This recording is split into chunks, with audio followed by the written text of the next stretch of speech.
You're watching the 420 Pace Network, found at 420radio.ca and paceradio.net.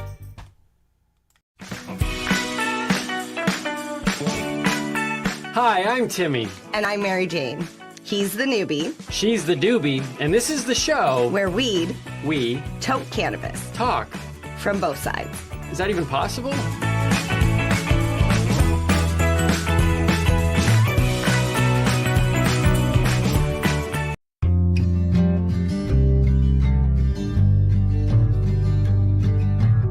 I want to talk about news, don't want the drama.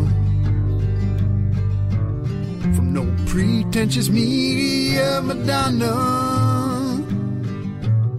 I found me a great ganja mama. Cannabis and coffee with some marijuana. You're listening to the Pace Radio Network, here at paceradio.net. The views expressed by the individuals during this broadcast are their own opinions, and they may not be the same as those of their group or other organizations they may be involved with. All medical advice during our broadcast is not a medical opinion and should be checked with your medical physician.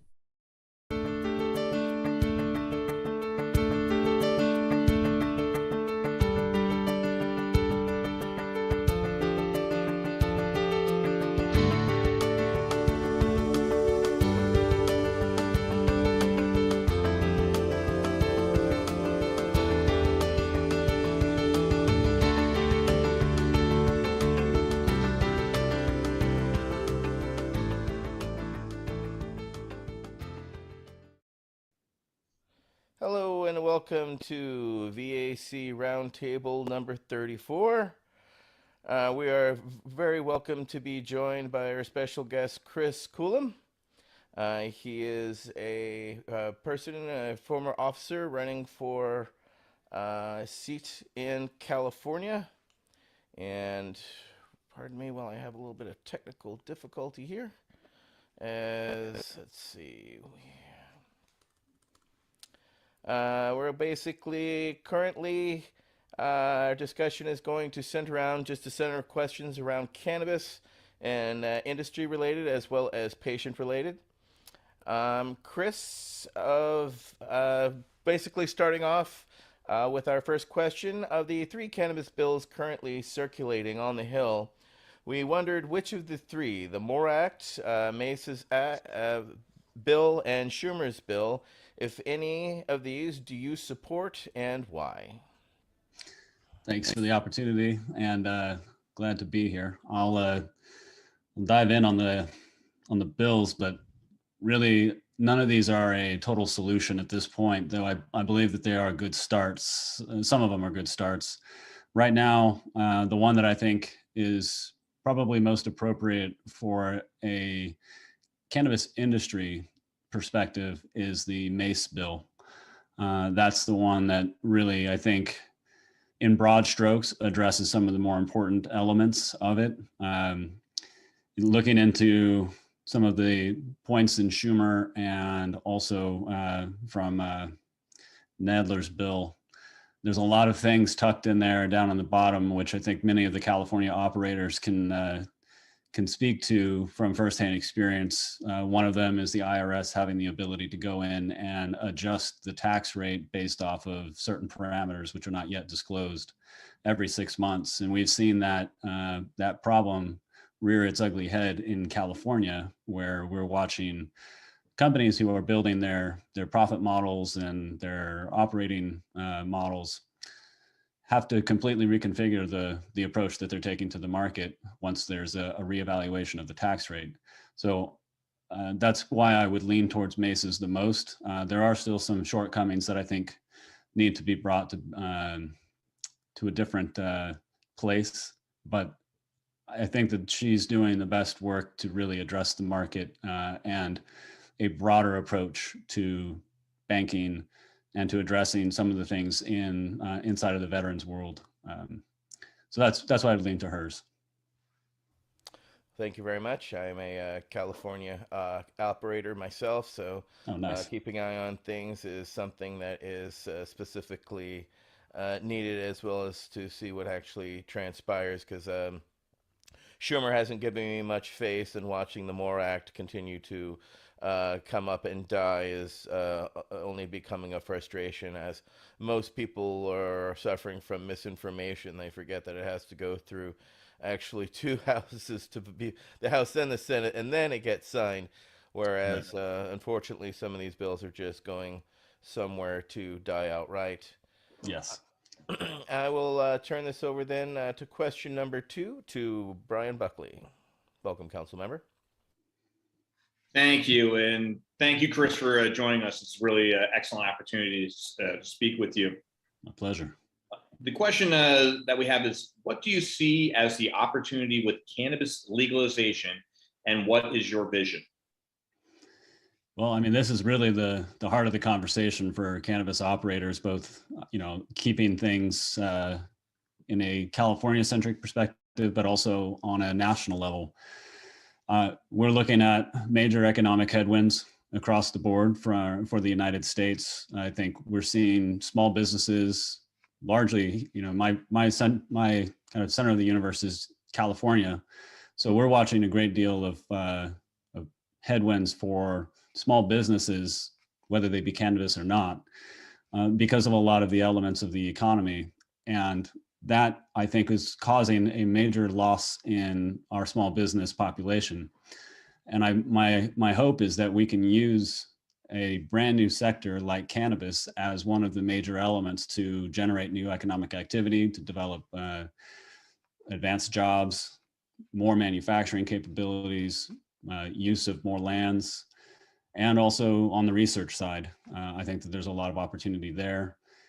The real vision that I believe, again, kind of speaking from a more California-centric perspective, but nonetheless a United States relevant statement, is that California and the United States can be a net exporter of cannabis. And we know that there is a worldwide demand for it. We know that people are willing to pay and to acknowledge the craft and the value. Again, California being one of those that's in worldwide demand now, despite all of the other issues. But what that demonstrates to me is that this is a product which has demand that can help stimulate, bring our economy to a new place and a new level without a whole lot of investment on the government side. And so the vision would be the same exact thing that we have here where I live in Sonoma County, the wine country. International demand, major draw for commercial activity. And we can see that happen, and we can see that cannabis is cultivated and turned into various products. But we can see economic activity going into Oklahoma or even now Montana. But we can talk about some real economic activity generation that this United States could benefit from. And I hope it could be a first step into what I would consider to be the new economy of the United States.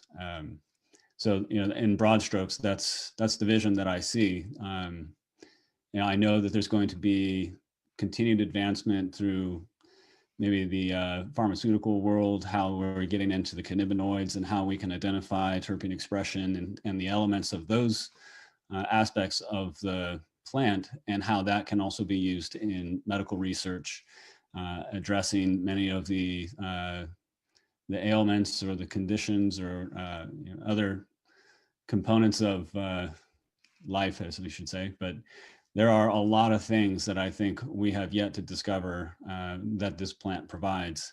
And this step forward for federal legalization, access to true research, and the kind of commercial exploration of new applications of this plant really, I think, can open up a huge opportunity on an economic front that we are still yet to capitalize on. That's great. And you definitely nailed the benefits. Do you see any dangers, or do you have any concerns with the use of the plant itself? Yeah, you see use of the plant, or even with the terms of like the legalization of it, anything that might come to mind? There's a plus and a minus to the lack of research that's been done. And there's, to be frank, there's not really been any actual research done by the federal government on the pros and cons. I mean, it's kind of been this, I'll say farce of a process. And I think there are some things about this plant that we likely don't know, and we owe it to ourselves to explore that and understand that in a true, objective, and scientific manner. I think that many of us who have experienced the plant and its effects recognize that there are upsides. And I think that with anything, you can experience a form of psychological addiction. There are real elements to that, but I don't have significant concern. But I do think that it's worth exploring the potential for concerns. I appreciate that. I think me as a civilian in the cannabis community, I would say one of my biggest concerns is in terms of the legalization process of the federal government and them overtaxing, where I think the education process might not be there, where you see a MORE Act, they're looking at a 5% tax that will mature into an 8% tax. And then you're looking at the Chuck Schumer bill that he wants to throw a 25% tax. Right. And then it turns into the danger side of, I think people will start going back to the illicit market and have untested cannabis that they're consuming. And especially with the fentanyl scare and things that are going on, those are some of my biggest concerns, that we might tax this thing out of the market. Yes, and I share that concern wholeheartedly. You start to look at the breakdown in some of these tax structures, and you're looking at somewhere between 65 and 85% tax if you were to go through the Schumer process, and you start to look at how these tax schemes scale and are tiered. My fear, I guess, getting more to the administrative and bureaucratic side of it, is that we see something very similar or a continuation of what we've experienced in California, which it almost seems as though it's a regulatory program designed to remove small business. And this could be a scenario where that process, and arguably Camp 2.0 is continued in a more economic way rather than a law enforcement way. My concern is that we see a scenario where many of the regulations are written in such a way that only major corporations have the ability to meet the economies of scale necessary to identify profits in your operations. Do we have distributors that are large enough to go through the permitting process in multiple states, do multi-state operation, maintain compliance? And what is the tax payments process? Some of the bills address that it needs to be a wire transfer directly to the Federal Reserve. But this, I am afraid, has the potential to create a small business eradication process. So yeah, I'm with you on that. Excellent. Thank you for that. Back to you, Etienne. Chris, I kind of glossed over a question initially, Sure. And I wanted to follow up since you were discussing each of those bills. So what would you do differently from the MORE Act, Mace's Act, Schumer's Act? You just touched on taxation. Yeah. So what would you look at would be since you have been in the industry yourself, what would you see as a reasonable tax? And then of those three existing bills, what would you do differently? Thank you for that one. I think if you look at some of the kind of preamble to several of the bills, the pieces of legislation that we're discussing this evening, they talk about the impact that has taken place inside certain communities inside the United States, and so far as the drug war. And so arguably what we've had is 80 years of government activity directly running counter to what we now have seen through the democratic process demonstrate the will of the people. So we've now seen that 90% of Americans approve of the use of cannabis in some form or another. What these bills also represent is a acknowledgement by the federal government via the current Congress that the United States position on cannabis was wrong. So the US government is the guilty party. The cannabis industry is the prevailing party. I find it odd and a little confusing as to why the prevailing party, the cannabis industry, would be on the hook to pay taxes to conduct a commercial activity in which they have articulated for 80 years is in fact a legitimate and appropriate commercial activity, that we would then be taxed by the federal government to do something that they have spent, according to some of these bills, somewhere to the tune of about $3.8 billion a year over the last 80 years to counter. So why is it that the prevailing party is going to pay taxes to the guilty party so that the prevailing party can conduct the activities that has now been proven to be legitimate? So all of that to say, why again are we paying taxes? Why would the cannabis industry pay taxes on the front end before it really even has a chance to get its feet under it?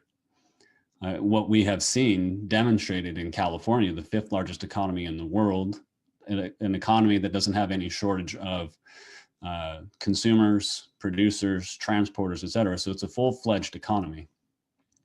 And that regulatory structure that existed has demonstrated that regulatory structure was written in a way, whether intently or not, that was insufficient to create profit for the operators.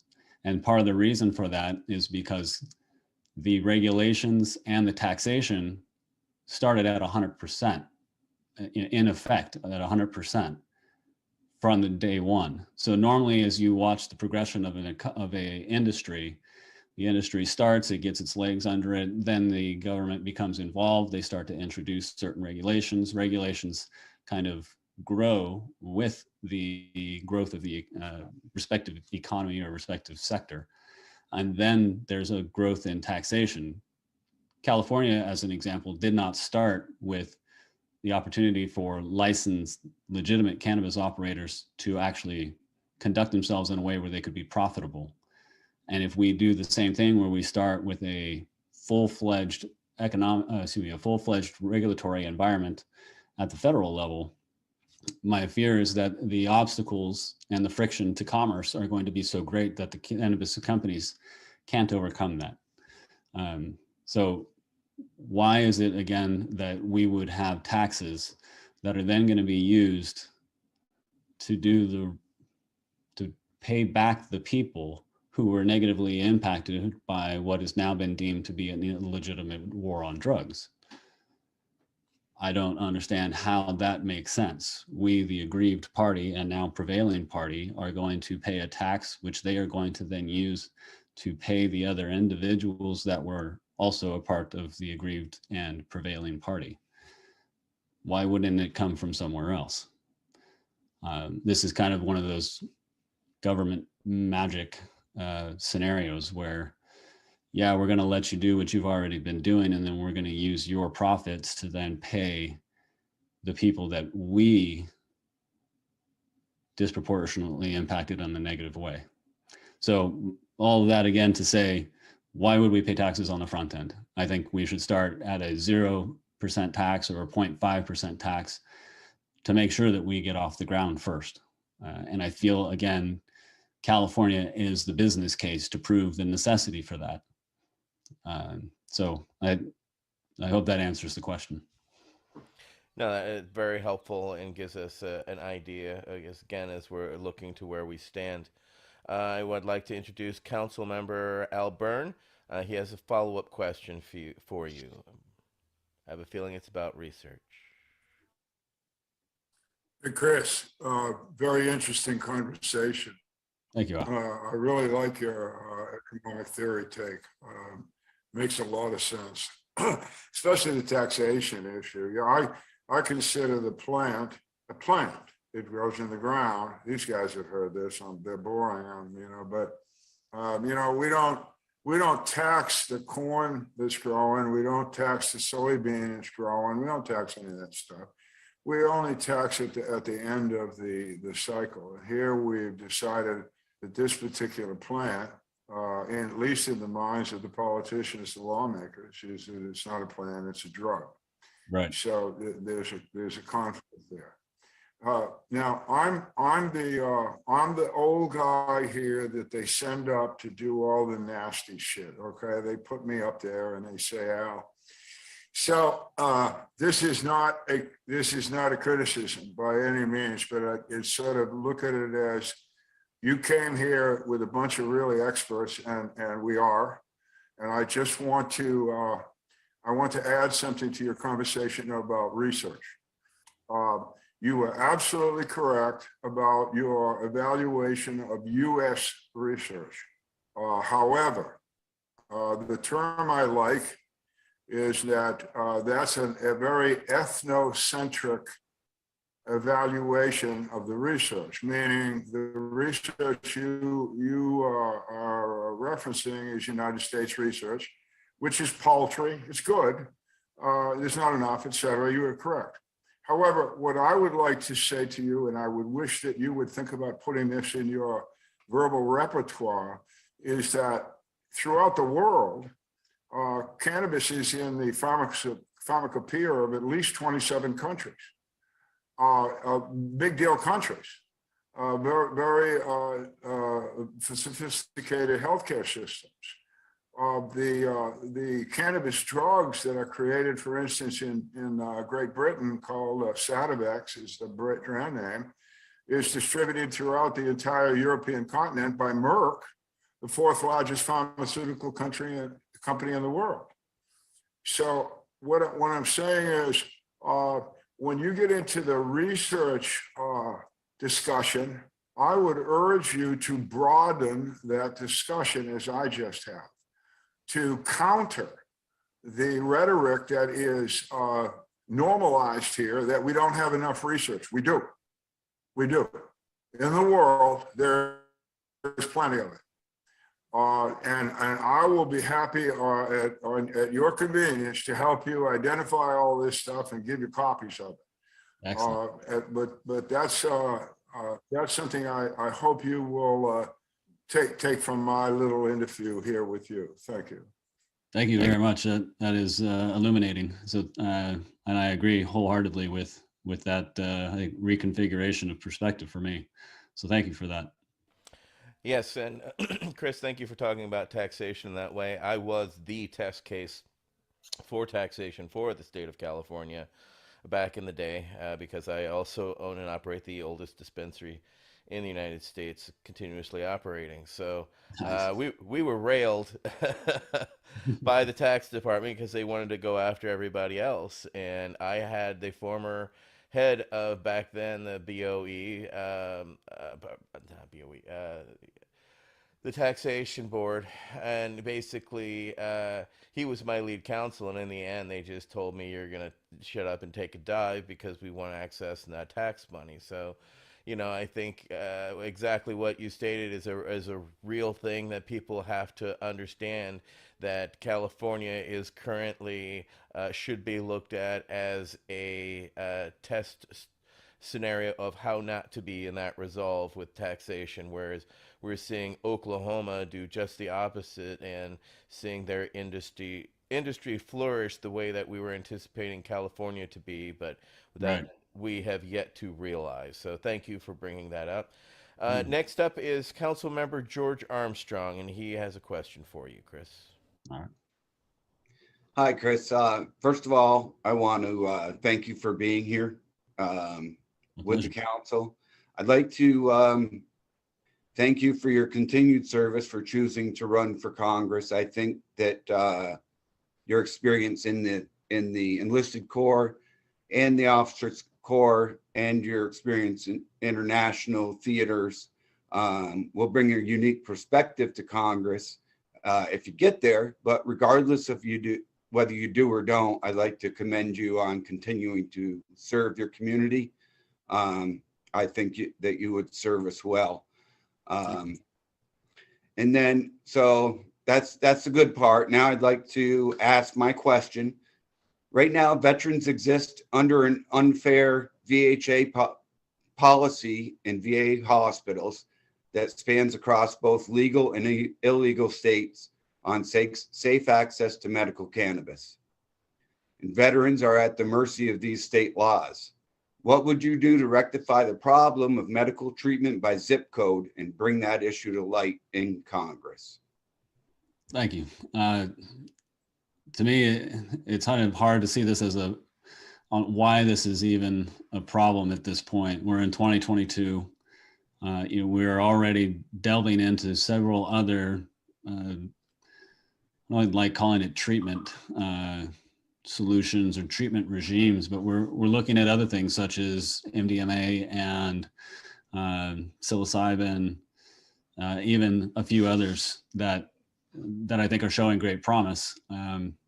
So to me, it's almost anachronistic that we're still sitting here talking about whether or not we could access cannabis for veterans. And, kind of touching on what Al talked about earlier is we're not looking at the total spectrum of solutions. And we're kind of limited in I'm going to steal your word, Al, but ethnocentric frame of mind. In my last few years, I began to recognize the value of some of these other approaches, not only through the different components or compounds, but just a new approach to life as well that I don't think was really discussed in our military service, and how to kind of in real life hunt the good stuff, as the term goes in the military. But we need to do a complete overhaul, in my eyes, of the VA. There's this very large bureaucracy, which I think is really one of the most dangerous elements for veterans. I know there are a lot of great practitioners and people who do amazing things every day for veterans inside of that organization. But it also strikes me as one of the largest bureaucracies that fail to address many of the real needs of veterans today. I've met with several of my soldiers or Marines that I served with, sailors, and I remember meeting one of them. He was a high-speed, low-drag guy, was with the Ranger Regiment, did a few tours, really did some things. And when I knew him, he was a staff sergeant, hard charger, moving fast, and I loved everything about him. I met him, I want to say, I think he got out in 14. I ran into him in 17, and he was a shell. He was on more drugs than he knew, coming all out of the VA. And that really was a punch in the gut to see that. And so, I talked to him, I asked him what was going on. I asked what his solutions were, from the doctors, and he was on everything they told him to be on. And, that was I almost call it damaging experience for me, just seeing how bad that can really get for people. And I talked to him about cannabis. I don't have any medical experience, but I talked to him about it, and he called me about a year later, and he was alive again. And, he talked to me about how close he was to doing certain things. And, I don't think that it was it's not a simple story, but I think he did a lot of personal growth in the time. But I think that veterans need to step up. I think we need to take another look at how it is that we exist inside of the American political system. I think we need to look at how it is that we present ourselves to Congress. I know there's a lot of great military and veteran organizations that are doing many good things in Congress, but we also, I think, are getting to a place where we're watching too many of us, get off the battlefield for no good reason. They talk about how 22 kill themselves every day, but I think that number is far higher. I've seen studies that show it's closer to 35%. And sadly, I think 35 per day. And I think that number is closer to reality, but I don't think that number is even correct. And, for some reason that you're not supposed to talk about that, but I missed that memo. And, I think we're seeing really that we need to, both as Americans, as veterans, as people who have sworn themselves to the Constitution, we need to re-engage ourselves in the dialogue and the discourse of America, and we need to make sure that we are representing ourselves appropriately. I mean, you look back at Congress 120 years ago, the overwhelming majority of Congress were veterans. I think it was 90-something% of all members of Congress, regardless of party, were veterans. You look at it today, and it's the exact inverse of that. It's 10, 12%, and maybe it's correlation and causation, but I think part of what we are failing to do is take care of ourselves. And I want to step in, be a part of that loud and aggressive conversation to address it. And I don't believe that there should be some sort of zip code restrictions. I think if you're a veteran, many other things that I think, but one, I think if you are inside of the care of the VA, you should have access to cannabis. I think cannabis should be a covered medicine. I think that it should be a medicine provided to you wherever you are in your state. Whatever state you're in, because it's federally administered medicine. But that would be one of my major priorities, making sure that veterans get direct access to cannabis, regardless of their location. So I hope that answered the question, but I'm happy to further. Yeah, so real quick follow-up. I want to touch on a few things. First of all, we are happy to talk about those 22 a day and those we lost on the battlefield and back home. Speaking to them keeps their memory alive. So I'm glad you brought up the soldier that was struggling. And then kind of back to what Al was saying about educating you, I'm going to stand up for the VA in this current situation. One of our council members got them change their policy back in 2010. It did take them 12 years to actually put out that video that OPSEC video that came out a few weeks ago explaining that. But that's explaining the policy that I asked a question about. So we still have 13 states that have no medical programs. If you're a 100% disabled veteran and you live in one of those states, you don't have access to it. And the VA is restricted on their policies by what the federal government does, right? So, and honestly, this falls squarely at the feet of Congress, and that's the only place that it can be fixed. And the real only fix is to reschedule it to schedule, at least down to like Schedule 4, so it's a major lift. But I just wanted to give you the cheat answer to that question, because it really is. You can't put it at the feet of the VA. They're doing everything they can. They can't offer those people in those 13 states to break the federal law. They're a federal organization, So, but yeah, so I just want to add that, please, Chris. Okay, and then I wanted to clarify. You said that 13 states don't have access to VA services. No, to medical cannabis access because of the laws. We've got medical cannabis laws in 37 states, so therefore they can talk to their VA, and their concern is those people who are in those 13 states who need access and don't have access. So got it. Okay, thanks for the clarification. I was not aware of that. You're listening to the Pace Radio Network here at paceradio.net. Limestone City Hydroponics is Kingston, Ontario's hydroponics shop. Take your growing to the next level and create the optimal environment with a tent kit, or maximize your yield with an ebb and flow flood table kit. Either way, Limestone City Hydroponics has more sizes and options to fit your needs. Are you looking for the power of the sun that adapts to your budget? Then look no further, as they have professional grow lighting. They have indoor grow systems that are easy and cost effective, with many options to fit your living space and lifestyle. Cultivate your growing potential. We have everything you need to succeed. And if you can't make it to the store, they offer local delivery to the greater Kingston area. Remember, when you're looking for experts to help you grow, then look no further than the locally owned Limestone City Hydroponics, 105 Sunderland Drive in Kingston, Ontario. Call them at 613-548-0555 420. Are you looking to get your medical cannabis grow license? Limestone City Hydroponics can help patients through the process of obtaining their license to grow medical cannabis. What's that?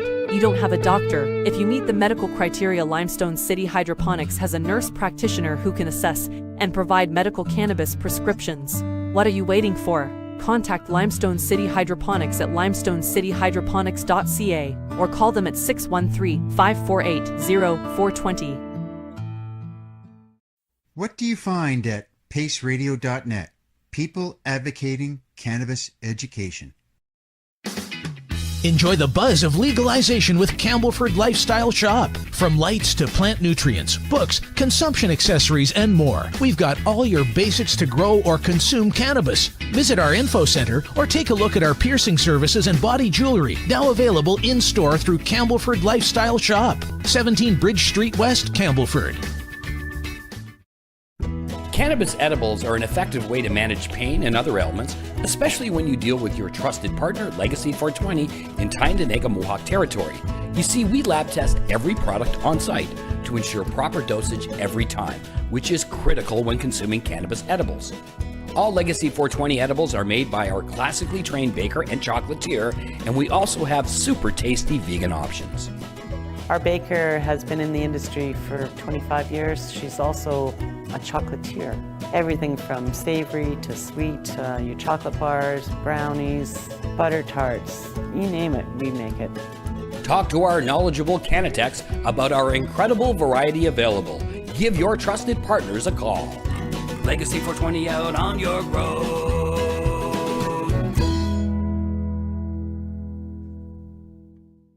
You're listening to the Pace Radio Network here at paceradio.net. So that's the frustration that we follow, in the sense that why we're organizing. We came together as a group as a buddy check, just checking in on each other as veterans, and then we realized how powerful we were together.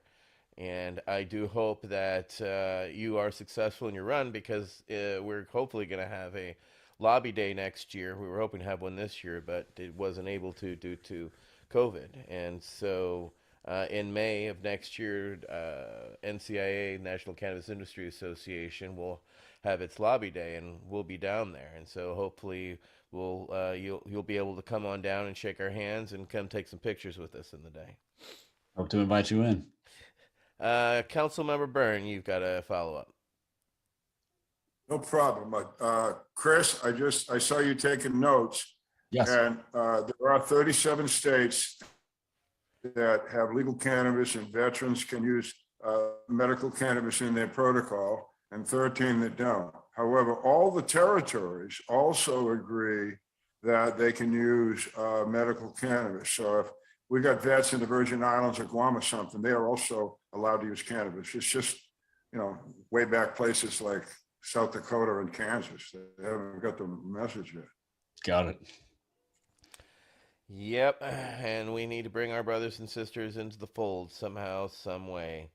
We have another question. This is going to come from Councilmember Michael Crowitz. Michael Crowitz, you have the floor. Thank you, Dan. So this question, I think, goes to a little bit of hopefully your vision of how you'll work in office, hopefully becoming elected on legislative cannabis information. And I want to kind of rewrite the question a little bit here, but the same essence. But the thing is that we kind of have a pretty good understanding of how a couple of things work. Like, we work a lot of times with vets that are working with constituent services. That's very straightforward. Communications, between the congressional research services and all that are very straightforward. But there's a little bit of a mystery to us. I think just certain things fall through the cracks. And we've been working as a Veterans Action Council on an international level, and international cannabis, it definitely intersects our national law, our Controlled Substances Act, but it does it in somewhat of an abstract way, meaning that it doesn't come up in your average conversations about federal legislation. And when we go to a legislative office and we work with the staff and we talk to the various staff members, we found ourselves sort of dead ending a lot. And just wondering, like, how you see yourself coordinating with stakeholders? How do you see yourself making sure that you interact with those who are the experts in these fields? I guess the bottom line for us is there's a lot of echo chamber stuff going on at the federal level in Congress. And how do you see yourself, let's say you're working on a congressional hearing, how would you make sure you have the right people in the seats that actually represent the people in the field, not those that are just the biggest voice or the one that promotes themselves the loudest? Yeah. One of the, I guess, most important elements to doing that true conversation is that I've been able to run a cannabis company. I've been in the cannabis industry. So I've seen it firsthand. I've experienced the law, the legislation at the state levels, at the city levels, at the county levels. So I have the firsthand knowledge when it comes to how does this policy manifest itself into operations? How does this policy really end up playing out, either for the benefit or the detriment of licensed cannabis operators? And so there's a little bit of experience that I have that most congressional members don't. It's that firsthand, small business owner, cannabis business owner, et cetera. And so I've been there. I've stood in the Capitol, the state of California Capitol, with the people who are really pushing the needle.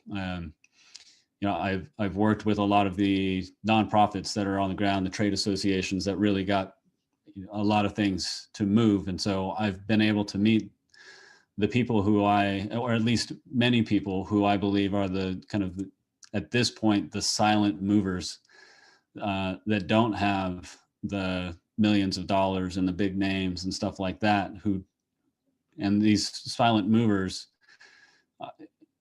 you're not going to know them if you're just random congressperson who is waiting for an expert to be put in front of you.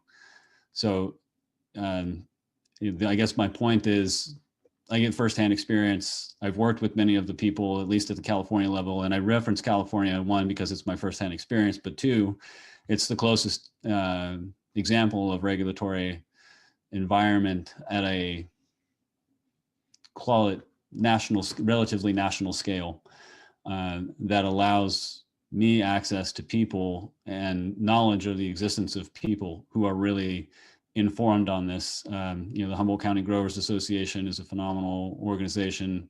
They've had some great leadership.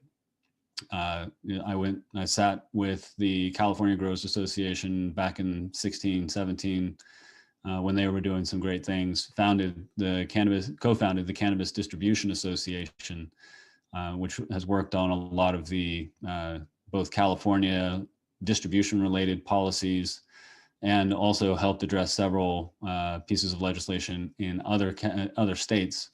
One of the things that the Cannabis Distribution Association was able to facilitate in the very front end of California's legislation is when 64 went into effect, distributors were not allowed to transfer to other distributors. So you had to, as a distributor, pick up your goods from the producer, and only that one distribution warehouse could move it to its final destination. Because if you look at the way the law is written, when you have a distribution center in another location, it's actually a different license. So the technical interpretation of California law would say that you were not allowed to move as a distributor that owned two warehouses. You couldn't move from warehouse A to warehouse B because this was a different distribution license. And so we were able to solve that problem pretty quickly. And those are the things that I was able to watch and see play out on the front end. So kind of a long way to answer your question. I have a lot of firsthand knowledge. And I think within that network, those people will know the real answers, because many of the lobbyists on Capitol Hill are just doing a great job getting paid. I'll leave it at that. So I just had a quick follow-up, if you don't mind. And I appreciate that answer. It's hopeful that you'd be able to take that role of someone in Congress who has some actual on the ground experience to bring to the process. I think that will be very helpful. But this is actually completely just out of my curiosity, but how would you see yourself? I mean, first of all, I guess, do you see yourself championing and working on things that are outside of your expertise, outside of your general comfort zone, as you come across them because constituents bring them to you, or other members of Congress bring them to you, or in the course of regular activities, do you see yourself putting forward things that again would be outside of your general immediate expertise, and how would you handle that? I mean, how it just it strikes me there's sort of that little bit of area I just can't quite get my brain around how those things would formulate in Congress. I guess what we wind up doing a lot of times is wind up having multiple conversations. So we'll wind up talking with the chief of staff, we'll wind up talking with the member themselves, and all these conversations have to be aggregated within our own team, our group, to try to figure out the overall conversation. So that's our side, so to speak, from piecing it together from the advocate side. Yeah. And I've done, I've done that advocacy side. I was one of the first people inside of the license space to be pushing members of the state legislature in California to have conversations with us, and knocking on their doors and having them tell us no, and just walking the halls, trying to get them to talk to us. And then eventually within the next 18 months, they were begging us to talk to them. I literally had legislators walk up to me and say, what bill can I write for cannabis? We were at a after party and they were like, Chris, what's going on here? Help me write a bill. And, I was like, 18 months ago, you wouldn't even let me in your office. And, so I've felt that pain. I've gone through that process. I've seen it, and I've seen it manifest or, pivot quickly. But to answer the bigger question that you had, I talk about cannabis because I have firsthand experience in it, but really what I'm focusing on and what I intend to focus on in Congress is small business. And I see cannabis inside of that. We need to have representation. At this moment, there's not anybody in Congress that has actual experience in the cannabis industry. There's nobody representing the cannabis industry. There are people writing bills, but there aren't people actually representing cannabis. And I'm running for the district that has the Emerald Triangle within it. I'm running in the district that has the oldest and longest producing cannabis region in America. Why is the person that represents the Emerald Triangle not the one writing and championing cannabis legislation? So I feel that should be a very natural nexus between the legislative effort and this district specifically. Separately, my other background, I did 16 years in the military. Part of that was enlisted. And then I went in as an officer and served as a infantry officer. One of the last assignments that I had, I was assigned to a Department of Defense think tank called the Senator Daniel K. Inouye Asia Pacific Center for Security Studies. And one of the things that I studied there was transnational issues and worked on global challenges, global economics, understanding environmental, military, geopolitical activities and how they interface across countries. And so given the situation that we have here in the world, not only with Ukraine and Russia, but also many of the issues and challenges that are headed our way with China that we're seemingly distracted from, those are also things that fit well within my level of expertise.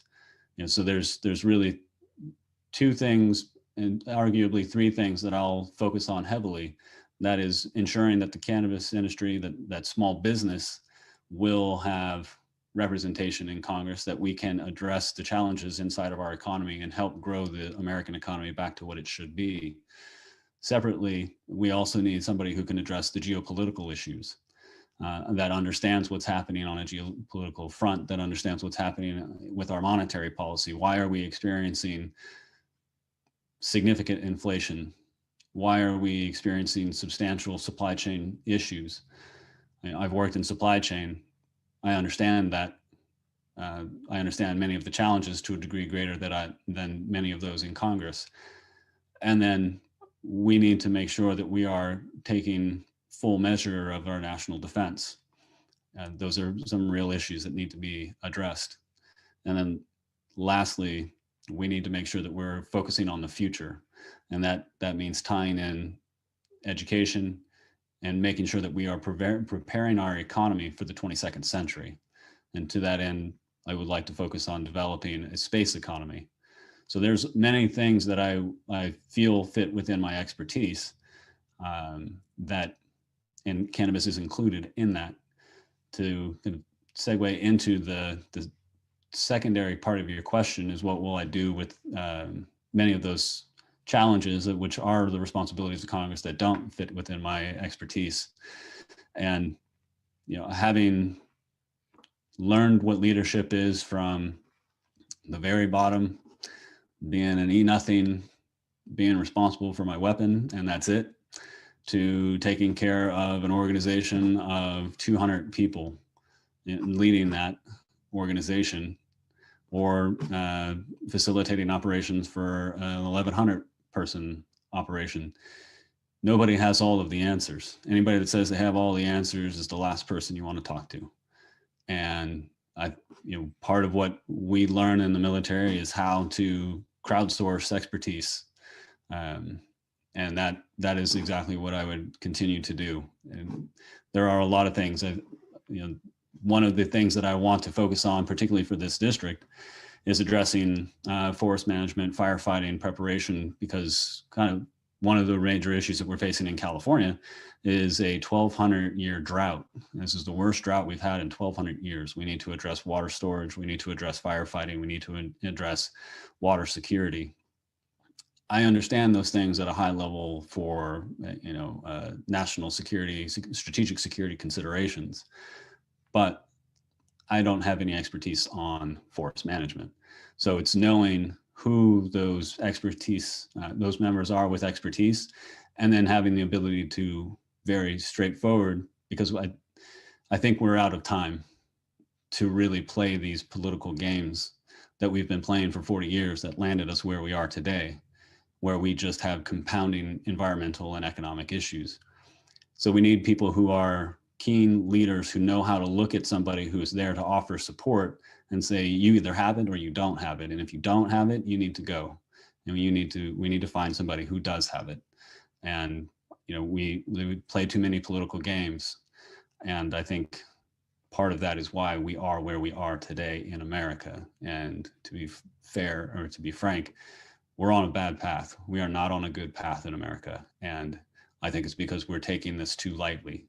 So to answer the question specifically, I'd find the experts. I'd find the people who know who those experts are. And I would very directly leverage their knowledge, because I think the real value of a congressman is the ability to put the people who know what they're doing in the right places and give them the authority and get out of their way. Just like the government should do with business. Get out of the way. Right on. Thank you. That's a good Certainly. response. Next up is our last question is Council Member Al Byrne. With a question that's been answered, you have addressed essentially what my question was.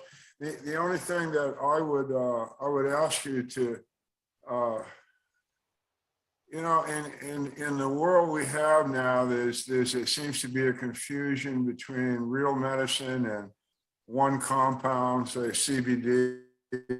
It's a compound of a big plant that has 300 compounds, and then we have the hemp issue, and then we have recreational cannabis, and somehow over my years it has been developed that we have these three tentacles of the plant, and I had a lot to do with them doing that.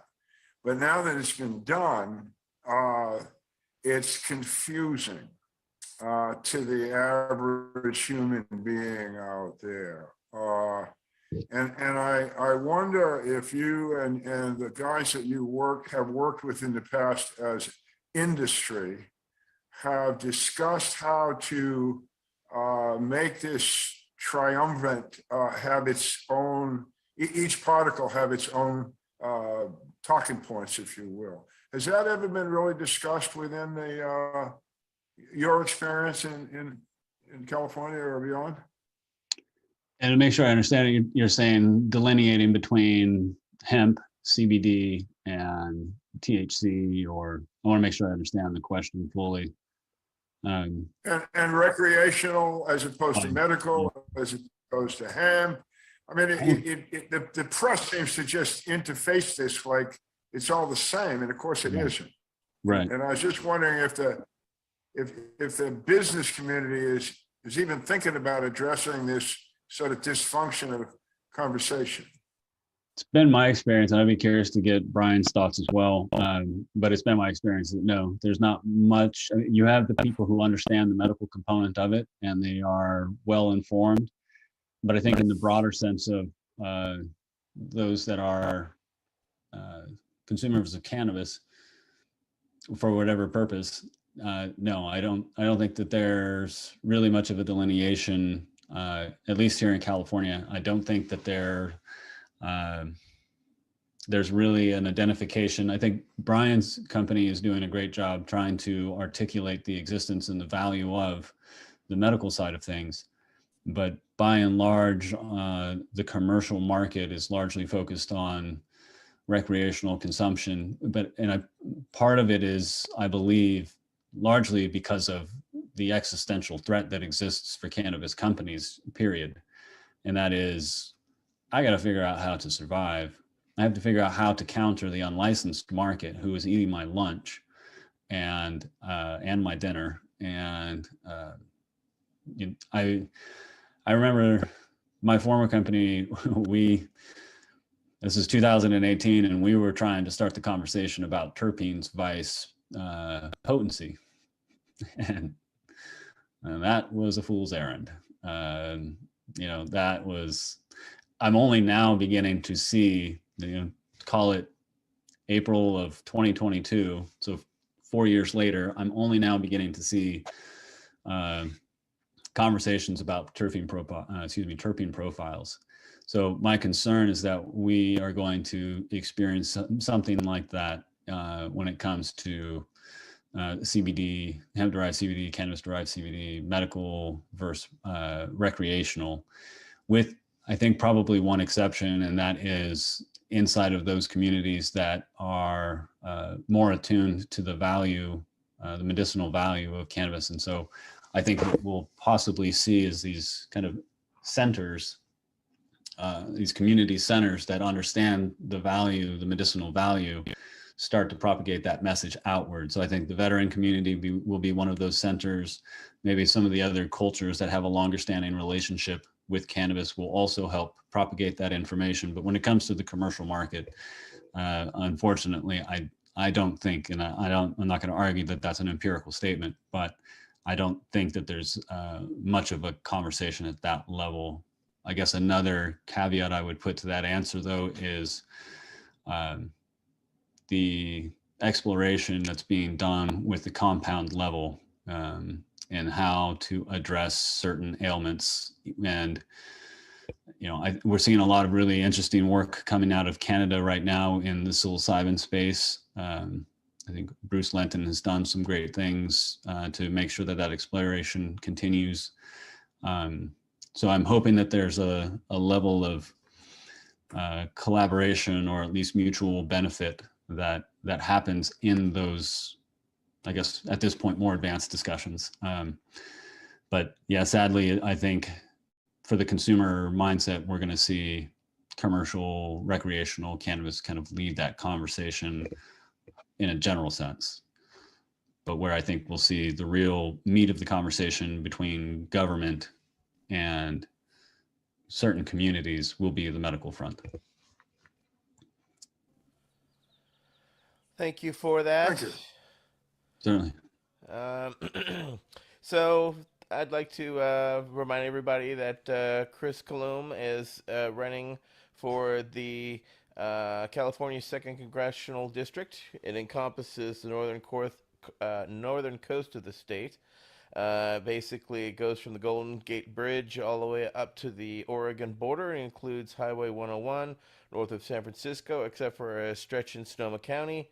Consists of Marin, Mendocino, Humboldt, Del Norte, and Trinity counties, plus portions of Sonoma County. So, Chris, I'd like to thank you for joining us today, but I would like you to finish by telling us about why you're running and give us your platform. And to plug you real quick, for anybody who has any questions or would like to support Chris, please go to chris2congress.com to find out more and find ways how you can help Chris out.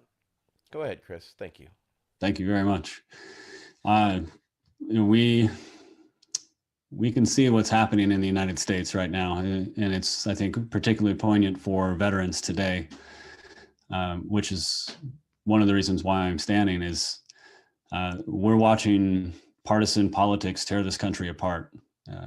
We are steadily marching into what appears to be, according to all of the experts, pending environmental collapse, or at least substantial environmental degradation, to a degree that apparently is irrecoverable. And their claim is that that's going to happen in the next 8 years or less.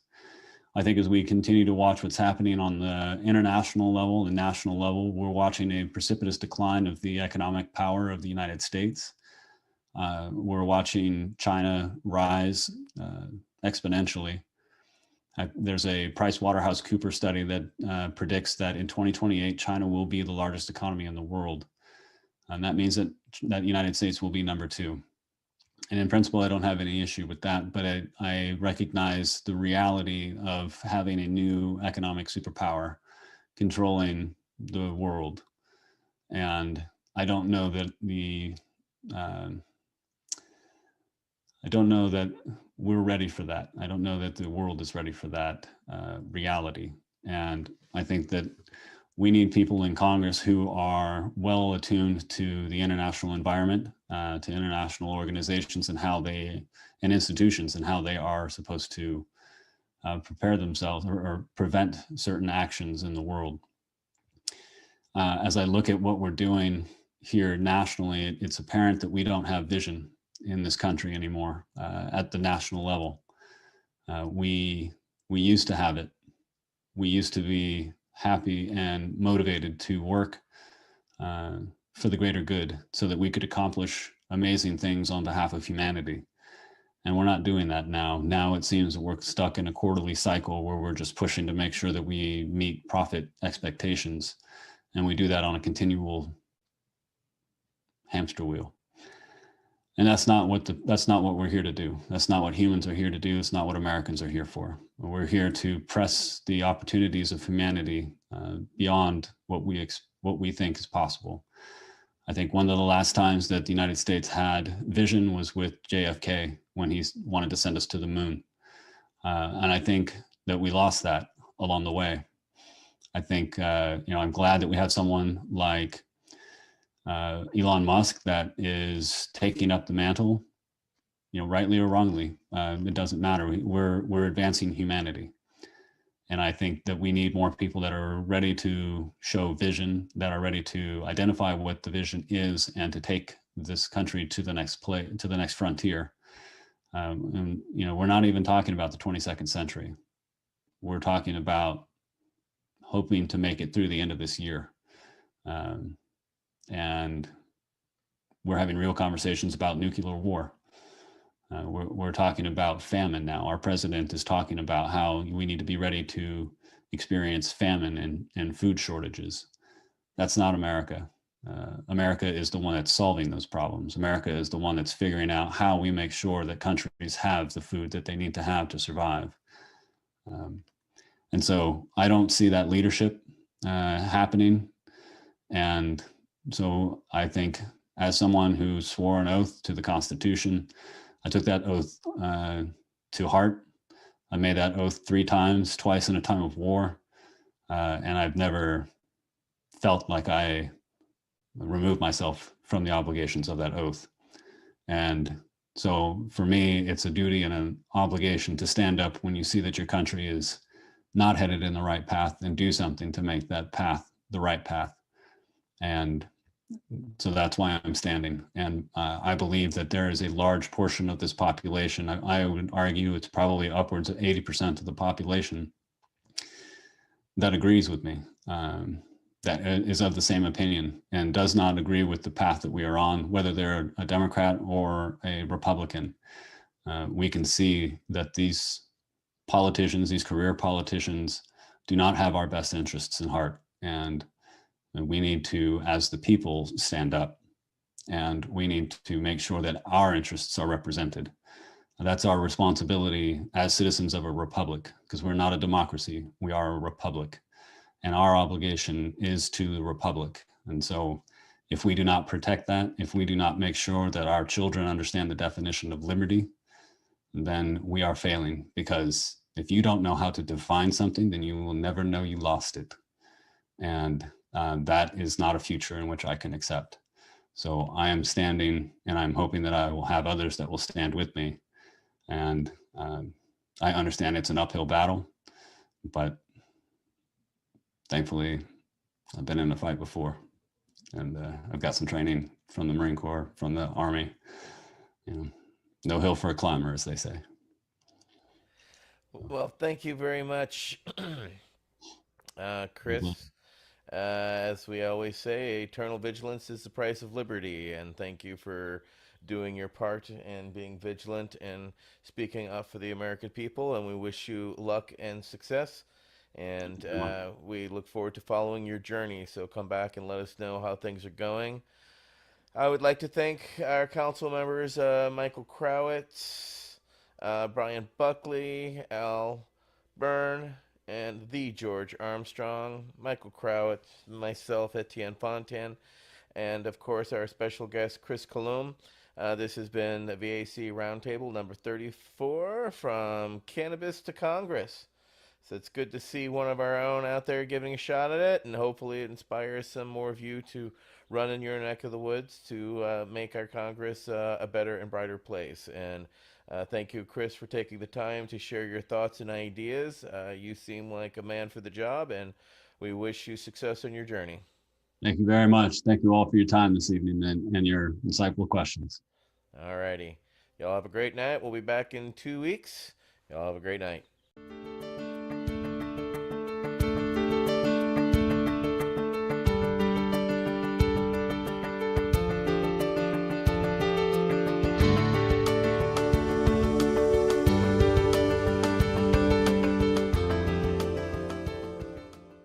You're listening to the Pace Radio Network, here at paceradio.net. The opinions of the individuals during this broadcast are their own, and may not be the opinions of their group or other organizations they may be involved with. All medical advice during our broadcast is not a medical opinion and should be checked with your medical physician. When you have a pain that's reached its peak, Legacy for 20, it's so unique. If organic cannabis is what you seek, here's your trusted partner 7 days a week. Suppository salves, vapes and drops, topicals, edibles, infused pop. Just when life seems like it ain't easy, at Legacy 420, enjoy a pop freezy. Lab tested products, make them the GOAT. Legacy 420 out on your road. Legacy 420 in Tyndonega Mohawk territory. Indigenous organic cannabis at its finest. Enjoy the buzz of legalization with Campbellford Lifestyle Shop. From lights to plant nutrients, books, consumption accessories, and more, we've got all your basics to grow or consume cannabis. Visit our info center or take a look at our piercing services and body jewelry, now available in-store through Campbellford Lifestyle Shop, 17 Bridge Street West, Campbellford. Limestone City Hydroponics is Kingston, Ontario's hydroponics shop. Take your growing to the next level and create the optimal environment with a tent kit, or maximize your yield with an ebb and flow flood table kit. Either way, Limestone City Hydroponics has more sizes and options to fit your needs. Are you looking for the power of the sun that adapts to your budget? Then look no further, as they have professional grow lighting. They have indoor grow systems that are easy and cost effective, with many options to fit your living space and lifestyle. Cultivate your growing potential. We have everything you need to succeed. And if you can't make it to the store, they offer local delivery to the greater Kingston area. Remember, when you're looking for experts to help you grow, then look no further than the locally owned Limestone City Hydroponics, 105 Sunderland Drive in Kingston, Ontario. Call them at 613-548-0420. We are people advocating cannabis education here at paceradio.net. The views expressed by the individuals during this broadcast are their own opinions, and they may not be the same as those of their group or other organizations they may be involved with. All medical advice during our broadcast is not a medical opinion and should be checked with your medical physician.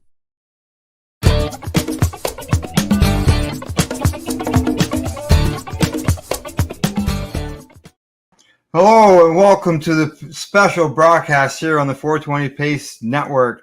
As you can see, I'm joined today by my guest, Randy Rowe of the Grow Up Conference and Expo in Toronto. Just to let everybody know that back on May the 28th, Three High Guys, which broadcasts here on this network, we ventured to Toronto to cover the expo, to talk to some of the exhibitors, as well as catch some of the speakers on the main stage. And today I'm following that up with our guest, Randy Rowe. How you doing, Randy? Doing good, Al. Thanks for having me. Yes, I'm glad and happy that you've been able to take this time to get together. We find out about the expo. I know when I was there, very, very busy day, and I can just imagine you were being pulled everywhere. Yeah, it gets crazy. The day starts off with good intentions of being able to, get everything set up and then be able to do a meet and greet. But as the day progresses, it just time goes by so fast, and at the end of the day, you're like, well, what happened? Yeah, I know. It's a crazy time, but it's a time that all the work that you put into it, it all comes to realization. And things never go exactly as planned, but at least there's a path where you want to go, right? Yeah, I think my job as an event producer is really minimize the things that do go wrong that attendees see. So I can go on for hours about all the things that went wrong behind the scenes. Yeah. That necessarily, as you come in as attendee, you don't notice. So I try to minimize those, and I always welcome people to tell me, where we went wrong and things that they didn't enjoy, because it only makes our show better. So. Yeah, that's right. Exactly. And we always learn. I would say learn every year. No matter how many years you've been doing this, there's always something new to be learned. Well, we've been doing Grow Up since 2017. So we had a couple of years, I guess, legacy years before we became legal. And it seems every year we pivot in terms of, what did we learn? What went well? What didn't go well? What can we add? Where's the industry at? Do we need to change? Are the attendees getting what they're coming for? So it's a constant reevaluation of what we're doing, yeah, and then trying to implement those and do it to the best that we can. And I think we do a good job of doing that, of keeping true to our growers as our main focus. Hence the name Grow Up. And I think we've built a really good community of growers, legacy and legal. And then it just allows us to, make sure that core component is working properly, gives us an opportunity to expand to different things. Now, obviously, you got to start somewhere when it comes to these events. What was your inspiration or, thought process of, why you wanted to do the Grow Up? So when we started in 2017, I was involved with Canadian Music Week. You can see one of the. Okay, yeah. Here.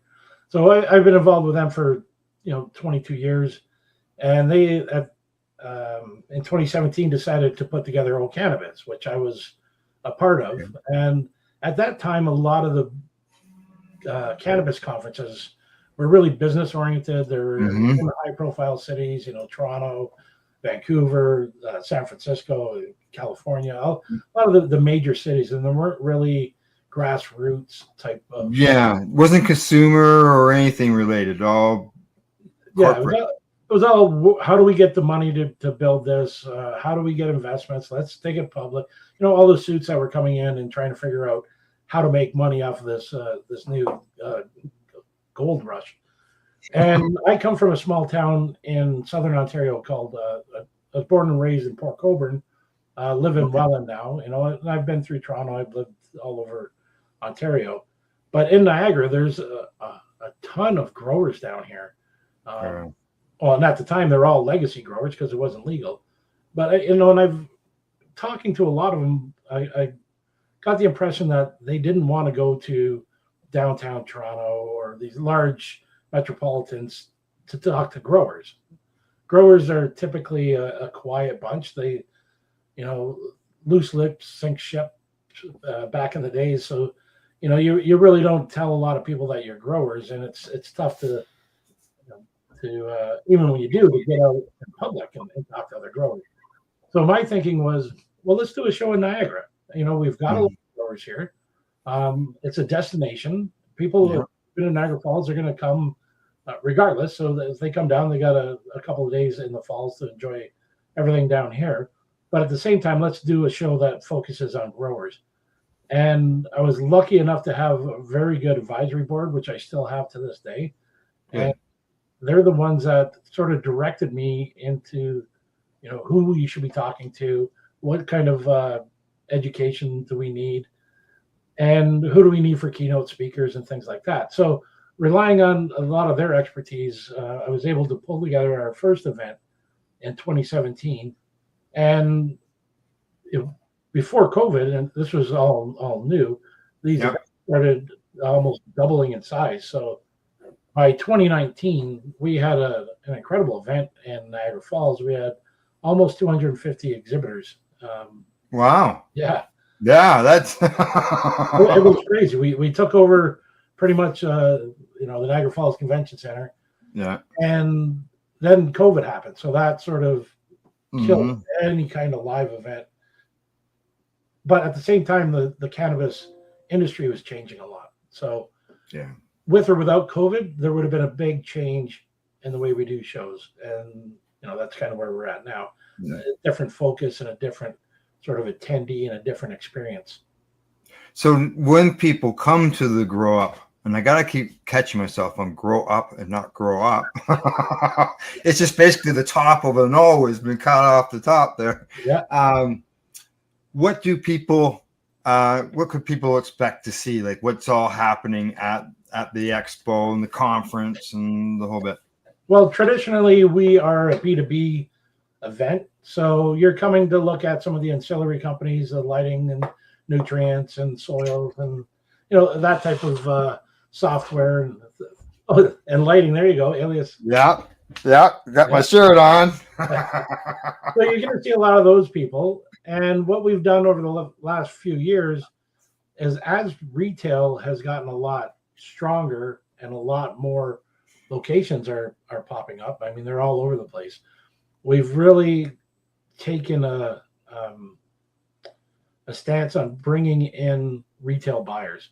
So again, our main core are the growers and the brands. So it's up to us as an event coordinator and producer is to give the growers and brands that we have the best opportunity to be successful. And doing that by bringing in the retail, it gives them an opportunity to get exposure to some of the locations that they normally would not get exposed to. So especially with all the restrictions that are going on, by going to an event that helps gets their brand or their name out there to consumers or people who are attending. So when you attend our event, we're starting to become a full 360 event. And by that, I mean, we originally were dealing with growers. So, you know, the foundation of the whole industry is the growers, the education, and being able to produce the plant the best you can with, you know, what's out there. The next step was our retail, which brings in retail buyers, brings in bud tenders, gives them an education on what's being produced and the opportunity to talk to the growers that are producing this, not just the sales or marketing people that are trying to get into the stores. You get to talk to the, in most cases, the owner of the micro. So that's sort of the other 90 degrees. This year we introduced our executive global summit with the idea that there's so many countries around the world trying to capture cannabis on the recreational level. You've got Germany, you've got UK, you've got Thailand and Israel and Australia and things like that. And what happens is a lot of people end up going to Germany or going to the UK, and Canadians go there to sort of bring their knowledge.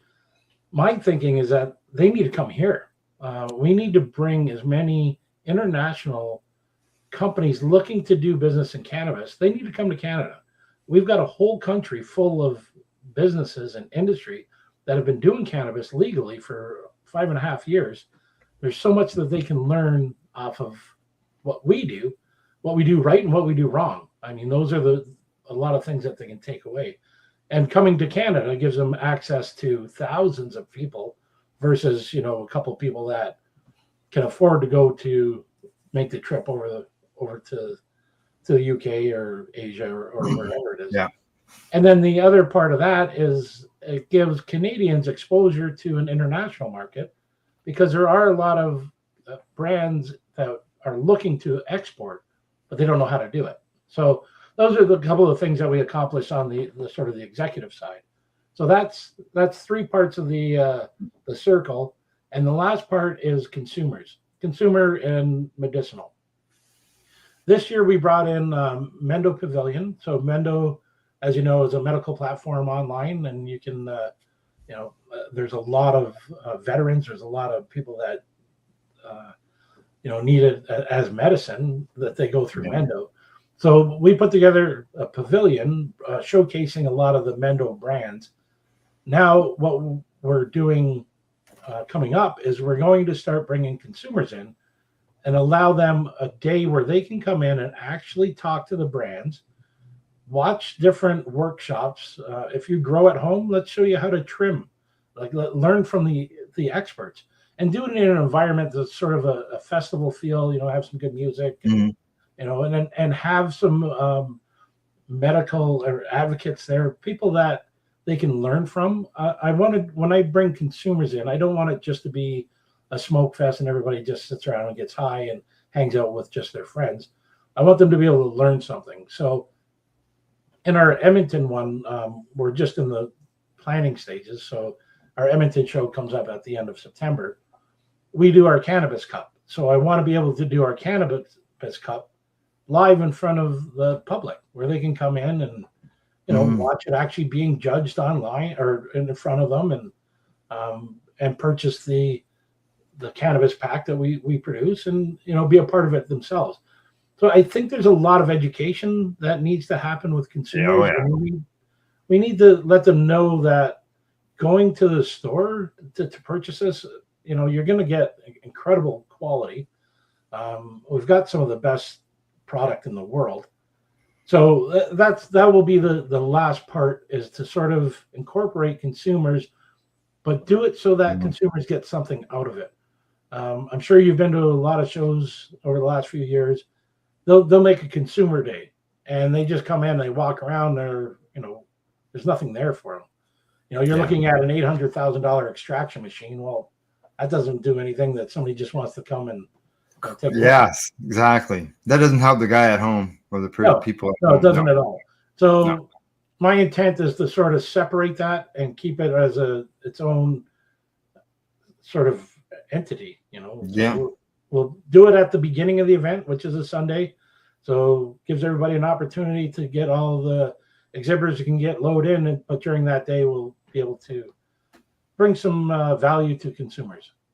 Great, good. And product like that they could carry away as well, to be able to sell, which would be handy for sure. Now, as far as the expo we talk about it being in Toronto, but and you've had it in Niagara, I believe, as in the past. Where else is it held at? So in 2021 we did or 22, I think, one of those. We did our show in Niagara, and it ended up, it was kind of during that COVID phase. It just seemed like everything was diluted. There was too many shows in Ontario. You had them happening almost you could go to one every other week if you wanted. Yeah, I remember that. And none of them were really bringing value. What it was doing was thinning everybody out. So the delegates that were at my event and the exhibitors that were at my event in Niagara Falls weren't really getting full value because there's too many places to go and things like that. So during that point, I decided, I decided back in 2020 that I was going to go do a show in BC. We were going to do Victoria. So Victoria, to me, is the birthplace of cannabis in Canada and North America. You know, the BC bud and even psychedelics. And so we decided on 2020 we were going to go to Victoria. COVID came, pushed that back. So our first show was in 2022 on the island. And it was fantastic. I mean, we brought out some growers out to that show that, you know, they probably crawled out of a cave on the mountains and said, "Oh, we can show our faces." And it was really good because we brought that community together on the west side of Canada. And then we came back. We did a show in Niagara. That's what we did. And then after that, I thought, okay, it's starting to thin out too much. It's not of value to my attendees right now. I'm going to go where people need it right now, and that was Alberta. So Alberta has a ton of growers out there, and they've got, you know, the most retail companies out there and headquartered in Alberta. So we decided, okay, well, let's go to Edmonton. And again, with advice of my advisory board, you know, they led me down the right path and connected me with the right people. And we did our show in Edmonton in 2023, and it was fantastic. They had not had a show like ours in a long time. They had a hemp fest out there a long time ago, but they've never, you know, experienced a type of show that we put together. And and we're going back there this year in 4 months. So right now we do BC, Ontario, and Alberta, and we're looking to go back to BC in 2025. Nice. Now, are all the shows the same? I'm assuming like you would have different guests, or are they all the same speakers at all the shows, or is each one has to be organized separately? Yeah, they're all different. Each region is unique in itself. When we do West Coast, my advisory board consists of strictly West Coast advisors because they're the ones that give you the better lay of the land out there. And we bring in a lot of local speakers, a lot of experts. We will bring in some keynotes from, you know, around the world. We bring them in. It just, I guess it depends on what my advisory board figures out we need to bring out. Yeah, exactly. Now, talking about guests and stuff like that you bring in this year in Toronto, you had Tommy Chong, Amila Jansen, and Jorge Cervantes. Yeah, okay, thank you. That appeared, like, that's quite the legend panel that you would have. And I know that there was a panel, Legend Now and Then, or something along that line. The super panel. The super panel, correct. Yeah. Yes. So, and we also had Ed Rosenthal there. I interviewed Ed. That's right.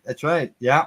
Ed's become a staple at our events. I mean, he loves our events, and we bring him up every chance we get. But to have Mila and Jorge, I went to Spain to Spanibus. One of the reasons was I wanted to go get Jorge and bring him up to give him a Hall of Fame award at our event. I tried on LinkedIn. I tried emailing him. I never got through. And I thought the only way I'm going to do it is to go see him in person. And I had no idea where I'd find him. I just knew that he would be in Spanibus. And if you've ever been to Spanibus, that's a very difficult task. There's 30,000 people wandering around. And there's a lot of places somebody can hide. So at one point, I held my camera up just to take a shot of the amount of people so I can share it on social. And when I brought the camera down and I looked at the photo, right in front of me was Jorge. No. And I thought, there we go. So I walked over and introduced myself and explained, what we were doing here in Canada and the award show that we've done. We've had it since 2019. And his first reaction, as with most people, is, I don't really care about awards. Just doing the work I do is reward enough. I said, I know, but if you think about it this way, I think by you coming in and accepting the award, it's more for us, for more of the people that you've touched, that, his education has produced a lot of growers. So it's an opportunity for us to say thank you. And, he came and I absolutely love having him here. Just at our show, when we've got legend growers like that, legacy growers to me are the source of everything that we're doing in cannabis. Without them, we would have nothing today. And some of the growers that are coming up, they don't have that living in fear of being incarcerated or having everything stolen from you or dealing with the guerrilla grove too. Yeah, a lot of bad people. So to give them credit and pay homage to them, I think is something that we just need to do on a regular basis. And Mila Jensen, oh my God, she's so adorable. She's turning 80 years old. And every time I see her, I just want to give her a hug because she's just always happy, always smiling. She's done so much in her career in terms of, bringing cannabis to the forefront and, developing that pollinator to help produce hash. She's just an incredible woman. And I think everybody was blessed to have her at the event, to have access to her. And Tommy Chong, I mean, I don't know how much more you can say about him. He's a legend in the cannabis industry. He's not a grower like Ed and Jorge and Mila producing hash, but what he did for cannabis is, it's just extraordinary. And to know that he's still there and supporting cannabis and he's accessible. He loves sitting out there. We did a VIP meet and greet where he sat in the consumption lounge and, he could have sat out there all day long. I'm sure he could have, eh? Yeah. Like I know when I seen him inside, he was in one of the booths, the booth that won the award for top grower. Atlantic Cultivation. And he was sitting in there and people could just come up and, basically have a few words with him and talk to him. I know Mary Jane Baker here. She's on the with the newbie and the doobie here on the network. And she went up and presented him with a gift and reminded him that she had met him back in 2018. So it was, just being able to do that, basically almost walking up to him to be able to talk to him instead of having a whole slew of security around him was good. It was, And the nice thing is, for those of us that are old enough to appreciate, when Up in Smoke came out and all of that, a lot of us had the old 8 tracks and cassettes. So for me, it's kind of a bucket list. I think some of the newer people that I've talked to, they don't even know. They would probably know him more likely as Leo on that 70s show. Yeah, really. As Cheech and Chong. But I think the reason that I get him involved is I think it's for us older guys that are just us everybody in the end older. They watch the Up in Smokes and all that stuff. Correct. I used this movie, aka Tommy Chong, as an educational movie when I was doing documentaries, so it was nice to have. Also, I want to mention awards. As you mentioned, Jorge got a Legend Award. I seen there at your website, you got 4 different categories, but you got like 33 different awards and hundreds of nominees.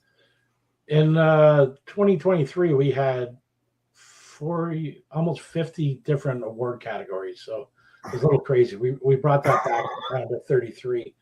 We had 291 finalists. We had 15,000 votes. It's nice. We've been doing it since 2019, and it's a good opportunity to celebrate some of the best in the industry. And it's a good time to get together, even if you don't win or even if you're not nominated, just to get together and have that sort of the networking and the experience. Exactly. Just having a meal and talk to everybody and come together as an industry really to celebrate. It's an opportunity to get together face to face with people who you would normally maybe see just on a call or something like that. And it's in the inviting environment. It's not on the floor. It's not in a conference setting. It's relaxed. You're having a couple of drinks. You're having something to eat. We have the consumption lounge. So exactly. I was going to say, you can go out and have a talk out in the consumption lounge. Yes. Now, another thing I wanted to ask about was, I seen the sign there, and I seen some like it was on the list of events, but I didn't really get into finding out what was all going on there. And that was the clone and seed exchange. Yeah. So that was new this year? No, we've been doing that since my first trip to Spanibus, which was in 2019 or 2020. When I went there, I was like, what? Like, what are these? There's so many seeds there, and they're just people having so much fun. And I thought, we need to do this at our event. So we introduced in 2020 a seed exchange. And basically what it is, we will gift some seeds, 3 seeds or whatever it is. If you don't have seeds, if you do have seeds, you bring it. And we've got breeders that are exchanging. We're bringing some really good genetics. And I don't know if we had many clones this year. I think there was an issue at some point, but could have been, yeah. In Victoria, there was people walking around with clones in their hands. The first time we did it was Edmonton, where we had people walking around with clones, and I thought we won. Like, you can't have a better tool than that. Walking around with the clone in your hand. I thought, that's fantastic, and we need more of that. We need more. Yeah. We got to be able to embrace it, and there's no stigma at our show, so I mean, everybody is not surprised that you're walking around with a pot plant in your hand. Or a clone, I'll say. But it just encourages more of the community. It does. Exactly. It was good to see clones and seed exchange. Hey, if I had known like more about it, I could have brought some with me. Let's see. We didn't talk about the sampling yet. I've seen that more and more at events. Some events seem to have different guidelines or rules around them. Obviously, it's popular amongst the bud tenders. So the way that we approach the sampling is the purpose is to get the product into the hands of the people that make the decision that have never seen your product before, or they've seen it and you've got a new line, or it's just to get it back in front of the retail buyers. So the first day of our event, we invite all the retail buyers. We've given them, 2-day passes to come to the event to be a part of it. And we allow the LPs and the brands to hand out samples as they see fit to anybody that has a retail wristband on or their can-sell numbers on their badge. Now, what we do different than a lot of these other sampling events is when they give a sample out, they would scan the attendee's badge. That way, number one, who you gave a sample to. Number two, if they weren't allowed to be sampling, they're not going to let you scan the badge because you're not allowed to. Right. And thirdly, it allows the brands to, after the event, follow up with all of the retail and say, we gave you a half gram pre-roll of this. I hope you had an opportunity to try it. What do you think? And, how do we get a couple boxes in your store? And it just opens that conversation up. It's not like everybody went home with probably a ton of. I know. I've seen some of this stuff online. Yes, it is. To me, I don't think that's the. That's not the goal of what we do. Is correct. Whoever comes out with the most wins. It's more about that conversation. And here, this is what this does. And before you even give them a sample, you explain what it does and, their price points and, what it takes to get into your store and things like that, and scan their badge and give them a sample and then follow up with it. Because I think that's the most important measure of ROI on these events, is being able to communicate to the people that you gave samples to. Yeah. And, they've got the opportunity to go right outside and try it out in the consumption lounge if they want. Yeah. Yeah, exactly. And you had vendors out there as well in the consumption lounge. Yeah, we had a couple out there. I tried to keep brands out of there because every brand would want to be in the consumption lounge. So, we had Bovida and Echidna were the two main sponsors of the consumption lounge. And then EastCan we had out there as well. So, yeah, I actually had a sample tested by them. And actually, to tell you the truth, right here, there's their little anteater that they got. They gave me one because I was the first sample that was tested, and of course my sample was at the top of the list while I was there. Nice. So I did a quick interview with them as well, so people could find out about them. So again, another booth that I didn't get an opportunity to sit down with. Yep. Yeah. I know. You saw me wearing my Alias shirt. Yeah. I use Alias lights, and I had a good interview with Landon and Ryan while I was there. It was good to get caught up with them. So. Yeah, they had a great time. They had so much fun. Yeah. Well, we brought in, Steve LaBelle was one of our speakers on Cannabis, and I think it was Landon Alias is huge fan of Steve LaBelle, so he was excited to be able to meet with him and talk to him in person. And yeah, exactly. And it's getting together. It's a spot where you don't get to do that in person stuff. So it's great. These events like yours allows that to happen. So. Yeah, we really push the networking. I think one of the strongest things that we do are the networkings. We do a speed networking where we allow brands to sit down with retail buyers. You sit with them for 5 minutes, give them your elevator pitch, and then move on to the next one, and just keep going on. And I think it's just a great opportunity to get your face in front of the people that you need to do business with. Right, and you had separate rooms to allow those people to do that instead of doing it on the floor, where it can get loud at times, just because everybody talking, and then all of a sudden there could be an impromptu band that runs through the place. I got a lot of heat over that one. I've got a lot of kudos over that one. So I think, there's a conversation we had about that. I thought it was bad, but when they went across where the speakers were, I think that kind of that was, it's one of those things that you learn as you go along, right? But I know for myself, when I was doing interviews and they came along, I zoomed in on them so that people could see the band going by, or I just scanned on the products within the booth until they went by, and then continued the interview with them. I think it added to it. Next time we won't do it going across the front of stage. And it was Green Planet that brought the band. Yeah. I noticed they were all wearing Green Planet sweaters. I didn't know if they were all from Green Planet or they just had the sweaters on, because that was all they're doing. So I enjoyed it. I thought it was good. I got, while they were walking through, my wife called me and says, "What the hell?" Because I didn't tell her in advance, because I knew that I probably would have been shut down on that. So. Hey, it was it happened. It was good. I don't know. I enjoyed some of it. So, all right, Randy, is there anything else that you would like to mention, talk about? Maybe looking forward to 2025, what some people could sort of expect, or ideas that maybe you're going to do different this next year?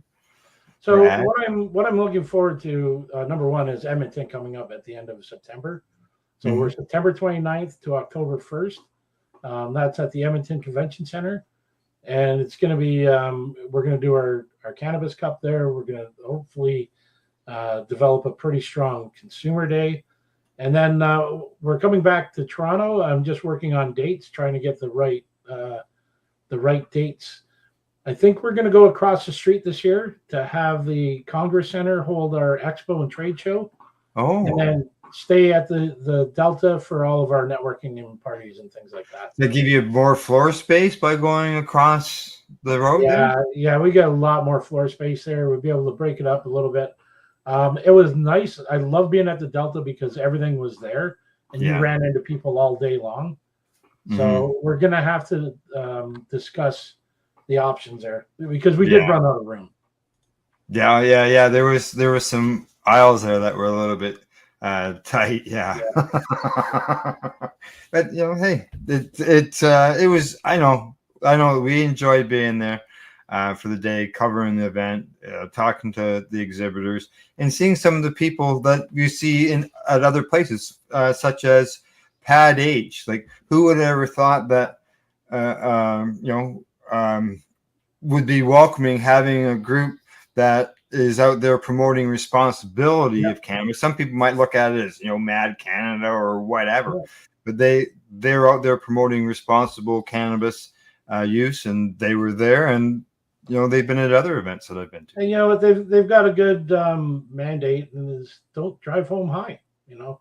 I know it's just the Mothers Against Drinking and Driving kind of thing, but I like the idea that they give you an Uber, a credit to an Uber if you need to get home. And, we should always be aware of that and be able to take advantage of that. Or at least be conscious of what we're doing when we're out having fun. Even producers of alcohol have a responsibility message, right? So cannabis. We try to bring in all the right people and make it a good experience for everybody. And there's a lot of things that we can improve on, and those are the things that we just keep working on. Yeah. As I think the industry is starting to ramp up compared to the last couple of years, and I see that in the attendance, I see that in the conversations, I see that in the vision of what a lot of people are looking to do. So it's encouraging where the industry is going. I think I as an event producer, I really want to do more for consumers. I really want to do more for medical patients. I really want to do more to get to flip from that legacy over to a retail environment, to get more because right now everybody's that race to the bottom, and it's hurting a lot of businesses and a lot of retail businesses. I think there's enough people in Canada to support the amount of retail out there. We just got to get the percentages flipped over in our favor. That way the businesses will survive and keep growing. And like I said, there are legacy people who are now, owners of retail businesses and involved in the cannabis community. They fought for legalization, and cannabis legalization is here. Yeah, there should be an incentive to bring legacy growers over to the regulated side. I mean, we should be encouraging it because, number one, they're some of the best product out there, and number two, it just weighs more into our favor of having the legal retail side of it be stronger. Yeah. Okay. Other than that, website where anybody can find some information on the Grow Up. GrowUpConference.com. There you go. Once you go there, we've got our Edmonton show that we're starting to promote, and then feel free to look me up on LinkedIn, message me. I'm usually pretty responsive depending on what time of the year it is and how close to the event I am. But I'm always listening to new ideas and comments, good or bad. If you went to our event and there's something you didn't like, please reach out and let us know. And if there's anything you want to see at some of our events, again, let us know. All right, good. All right, hang on, Randy. I'm just going to sign us off here, and then I got to get some information from you. So thanks, Randy, for joining me, for doing this interview, telling us all about the Grow Up, and I look forward to 2025. And to our viewers, thanks for tuning into the broadcast, and we will be seeing you soon. The views expressed by the individuals during this broadcast are their own opinions, and they may not be the same as those of their group or other organizations they may be involved with. All medical advice during our broadcast is not a medical opinion and should be checked with your medical physician. You're listening to the Pace Radio Network here at paceradio.net.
Pace Radio Network, created by patients for patients, and for those who need to know.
What do you find at paceradio.net? People advocating cannabis education.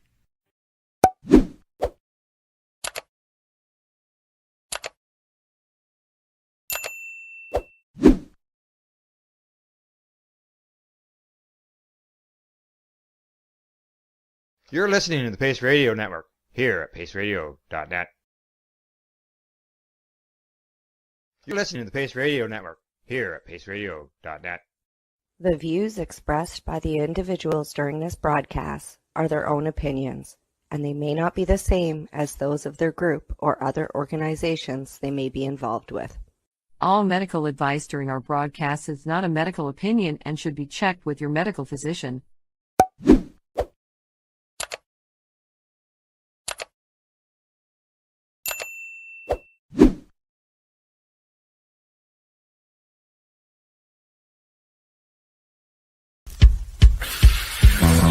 Oh yeah, baby, that's lovely.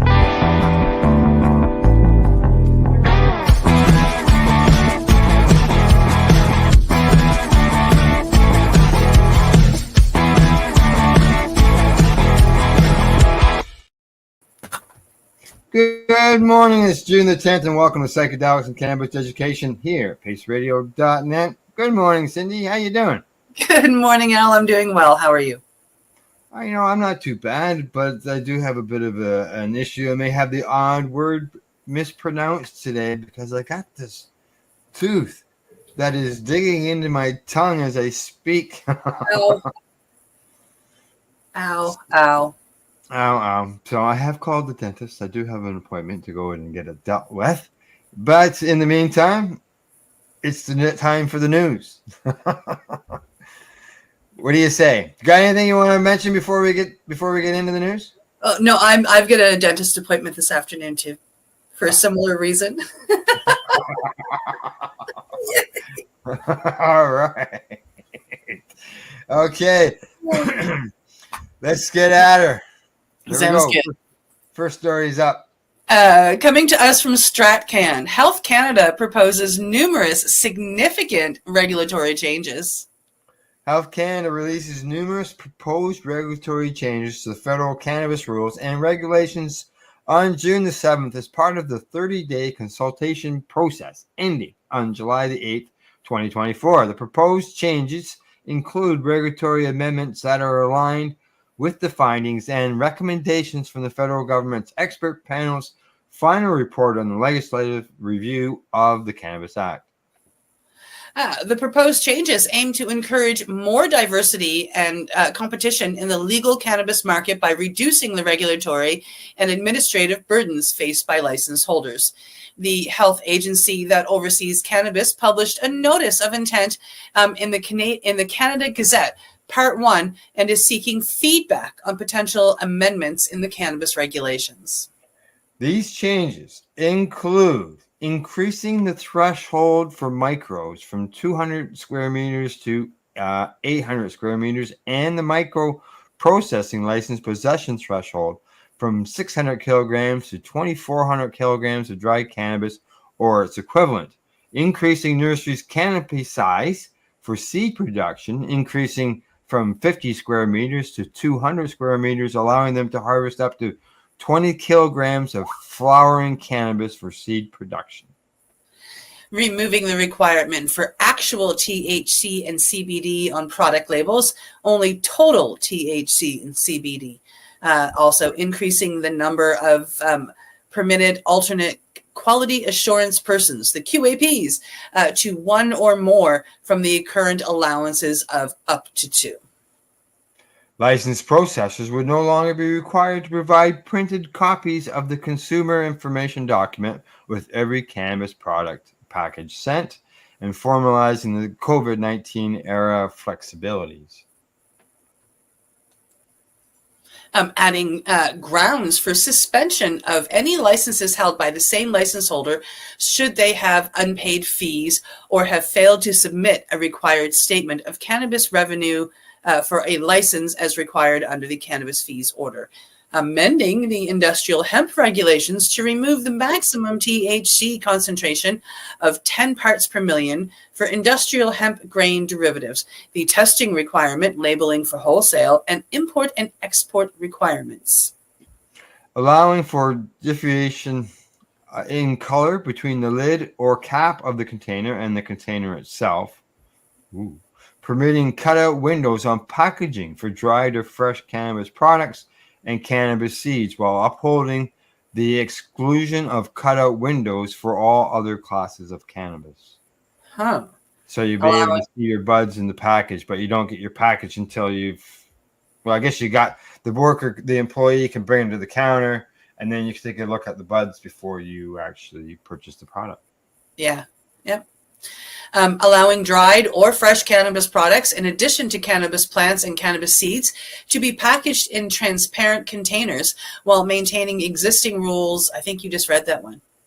No, it's existing rules prescribing opaque or translucent packaging of all other classes of cannabis. Removing the cumulative 10 milligram THC limit for an outermost container of edible cannabis products to allow greater flexibility in packaging multiple immediate containers, as long as the immediate containers do not have more than 10 milligrams of THC each. Well, I wonder how many they can put in a package now. Well, the package the media containers do not have more than 10 milligrams. I still look at it as overall the package in the end, and still only have 10 milligrams in it. Yeah. Like I don't see them allowing 10, like 100 milligrams per package, as people have requested. I don't, that's not pronounced or shown in that going to happen. So, removing the requirements to file an NNCP to Health Canada for dried and fresh cannabis products. And more information is coming. So those are the changes. So I don't see anything that says, more than 10 milligrams is allowed per package. Yeah. And people are still stuck at that. Now, I wonder if we talked about the individual. Was it more along the line of, because the things come separate in a package? I don't know. Like when you buy gummies, I guess they're all inside some are inside of a jar or stuff. I don't buy gummies. I've had some gummies and some chocolate bought for me, and the gummy that I had, there were 2 gummies in this little cellophane package type idea. So it was like a cellophane package like this, right? Yeah. And it was sealed on the top, and then there were two gummies in there, or a piece of chocolate. Were they wrapped separately inside, or were they together? No, because the whole thing was only 10 milligrams. Right. Yeah. Right, because that's all they're allowed to have is one package when it's an edible, and in that package that I buy is no more than 10 milligrams. Yeah. Well, that's what Yeah. So it sounds to me like they're changing that, so I can buy a package that might have 3 or 4 of these in. Each one has 10 milligrams, but I can now buy a package of packages. So you'd be getting 40 milligrams of You get total? 40 milligrams, so you get for my example here, you would get 40 milligrams, right? Because you would buy 2 packages that have 10 milligrams each, but it's packaged as a package. So these 2 bags would be inside of another bag. Yeah, I don't have the story up anymore to try to go over that line. Nor do I. Yeah. That's what that's what it made me think of, right? So you could then buy a bag with. Yeah, but you think there would be some announcement that says that we've raised the limit from 10 milligrams per package to unlimited, or to 100 milligrams or something, right? There was a story a few months back that we had. I'm not sure who read it, if it was me and Glenn or you and me or me and Irene or whatever, but there was a story about how they were contemplating changing that limit because they were catching too many people with these lozenges or this cough syrup. Well, yeah, the lozenges. Well, you can just go buy capsules, or you can buy drops because they're listed. They're not listed as an edible. Right? Edible, no. And you can go up and over on those. In BC, there's 1,000 milligram cough syrup. Yeah, because it's not considered food. No. Right. You mix it with your pop to give your pop flavoring, right? They have found ways to get under it for sure. Yeah. I'm just trying to see if I can find the story here in my phone. Yeah, there it is. Just to review that one line at the bottom, because I don't. Yeah, I'm curious too. I got it all here. Cut out Windows. Okay, removing the cumulative 10 milligram THC limit for an outermost container of edible cannabis products to allow greater flexibility in packaging multiple intermediate containers, as long as the intermediate containers do not have more than 10 milligrams of THC each. Yeah, so these would each be intermediate containers, which would go to a larger container, which I would buy. Yeah, because I'm not seeing anybody saying anything about putting 150 milligrams into a package. No, it doesn't seem to be that there's a limit or what, but that line caught my attention because to me that's what it says. I can go buy a package that has a bunch of 10 milligram packages in it. Yeah, because that's the outermost container. Yeah, and these would be the innermost that have the intermediate no more than 10 milligrams. Yeah. Time will tell. I'll just keep my eye out on in the world there of news and see if I can find anything that comes up that says that Canada's increased that. So, all righty, we'll figure it out. We'll get it. We'll get it. I'm sure. Okay, I got to find the next story. All righty, here we go. Next story. Coming to us from Cannabis Business Times. Canada's oversupply, 53.7 million unsold cannabis products last December. Wow. Yeah. Canada continues to face its multi-year cannabis supply and demand imbalance, allowing a brief supply shortage when it first rolled out its federally legal adult use program in October 2018. Unpackaged and packaged products were in such surplus that they were eventually destroyed by the third full year of the program. And in 2020, Health Canada, the federal agency that oversees stuff, reported that as of April 2020, licensed producers held in excess of 600,000 kilograms of unpackaged dried cannabis and an additional 43,000 kilograms of packaged flower. This was not counting the say of what was held in stock. And in 2021, Health Canada data showed that more than 425 million grams of unpackaged dried cannabis were destroyed between January and December of 2021. And that's 26% of the total dried cannabis produced. That's a quarter of it. Wow. Wow. Jumping ahead to the present, most product categories available inventory are exceeding retail sales by a ratio of more than 3-1, according to fourth quarter 2023 data released May 14th by Health Canada. Seed supply exceeds until unit sales by 2,280%.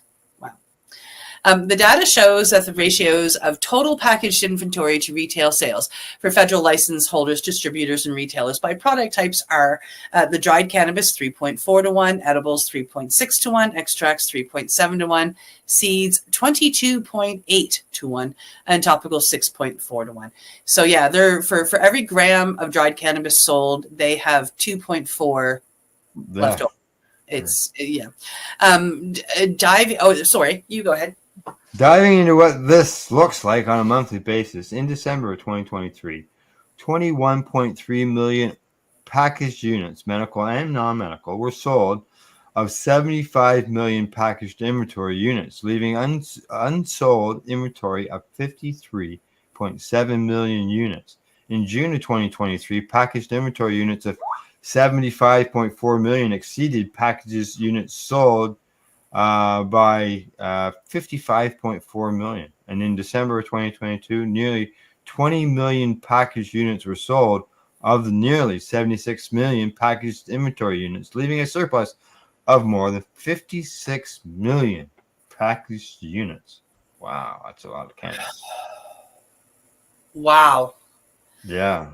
Yeah. So what's selling? Dried cannabis flower captured the lion's share of unit sales in the fourth quarter of 2023, comprising nearly half of the market, 49% of it. Edibles and extracts tied for second in unit sales markets, each comprising 25%.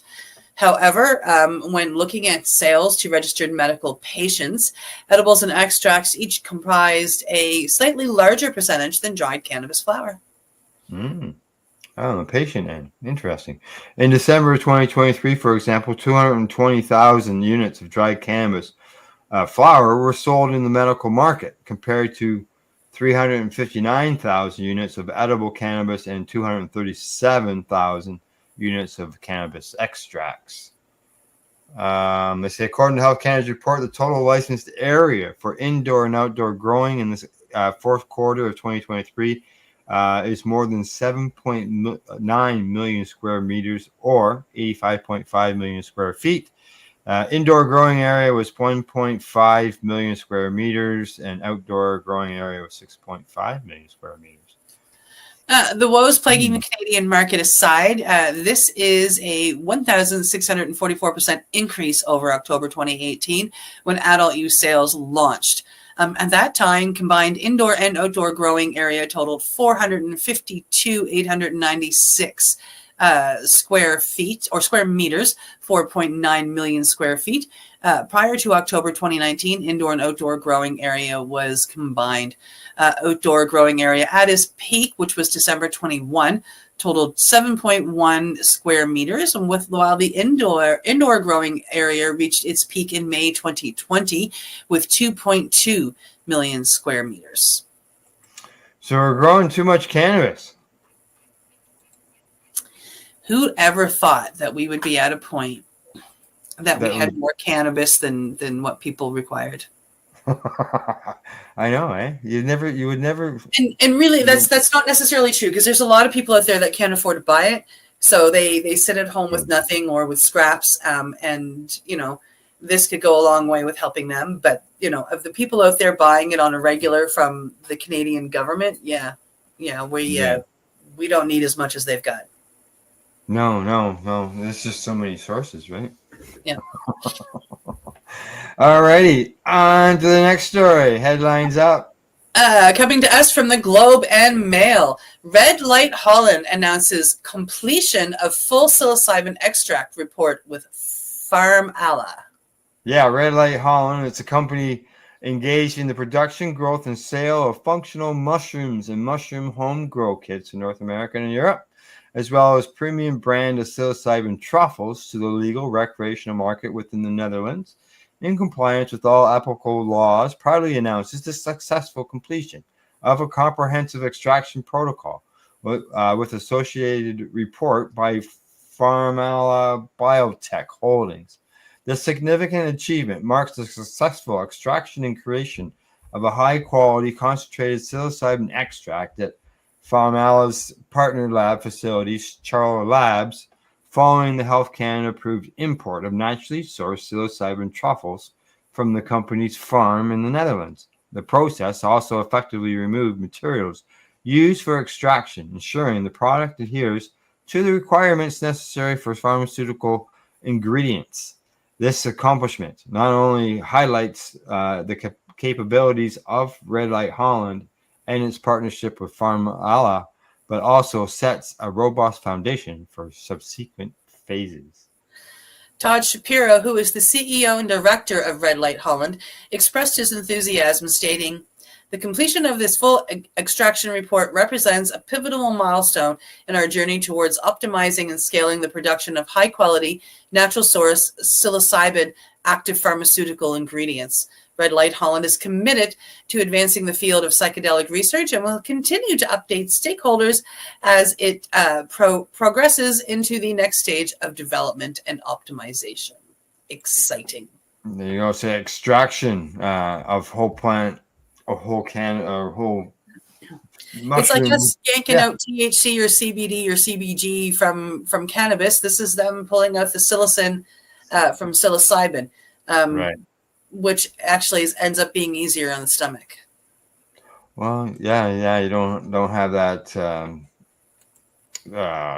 don't know what you want to call it, a pain, whatever. From from doing it. If you don't do the lemon tech routine, right?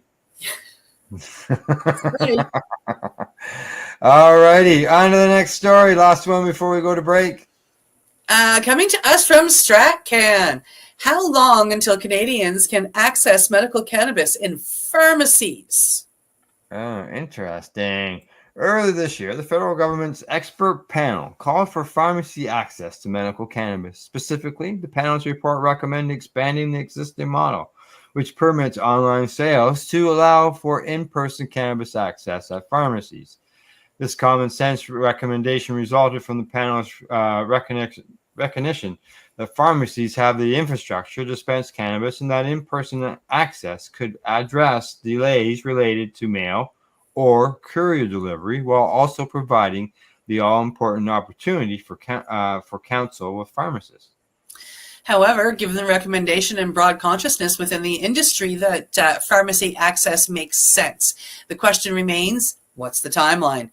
It's difficult to say when this will happen, as we may be heading into a federal election, of course, which usually involves a cooling down period. This is from Max Mahan Ellison, who's the chairperson of Medical Cannabis Canada. Max continues to say, ultimately, the process would likely involve Health Canada reviewing the findings, developing policy proposals, and potentially consulting further with stakeholders and potentially drafting amendments, which could be subject to public comment. There would be a legislative process to move the changes forward into law. A federal election has to be held before October the 20th, 2025, with some political observers believing that the government may want to go to the polls later this year. In either case, it's unlikely that Canada will be seeing pharmacy access to medical cannabis before 2026. Even that might be optimistic, given that access also has to be addressed at the provincial level. We support the report's view that we need a regulatory pathway for cannabis access in pharmacies.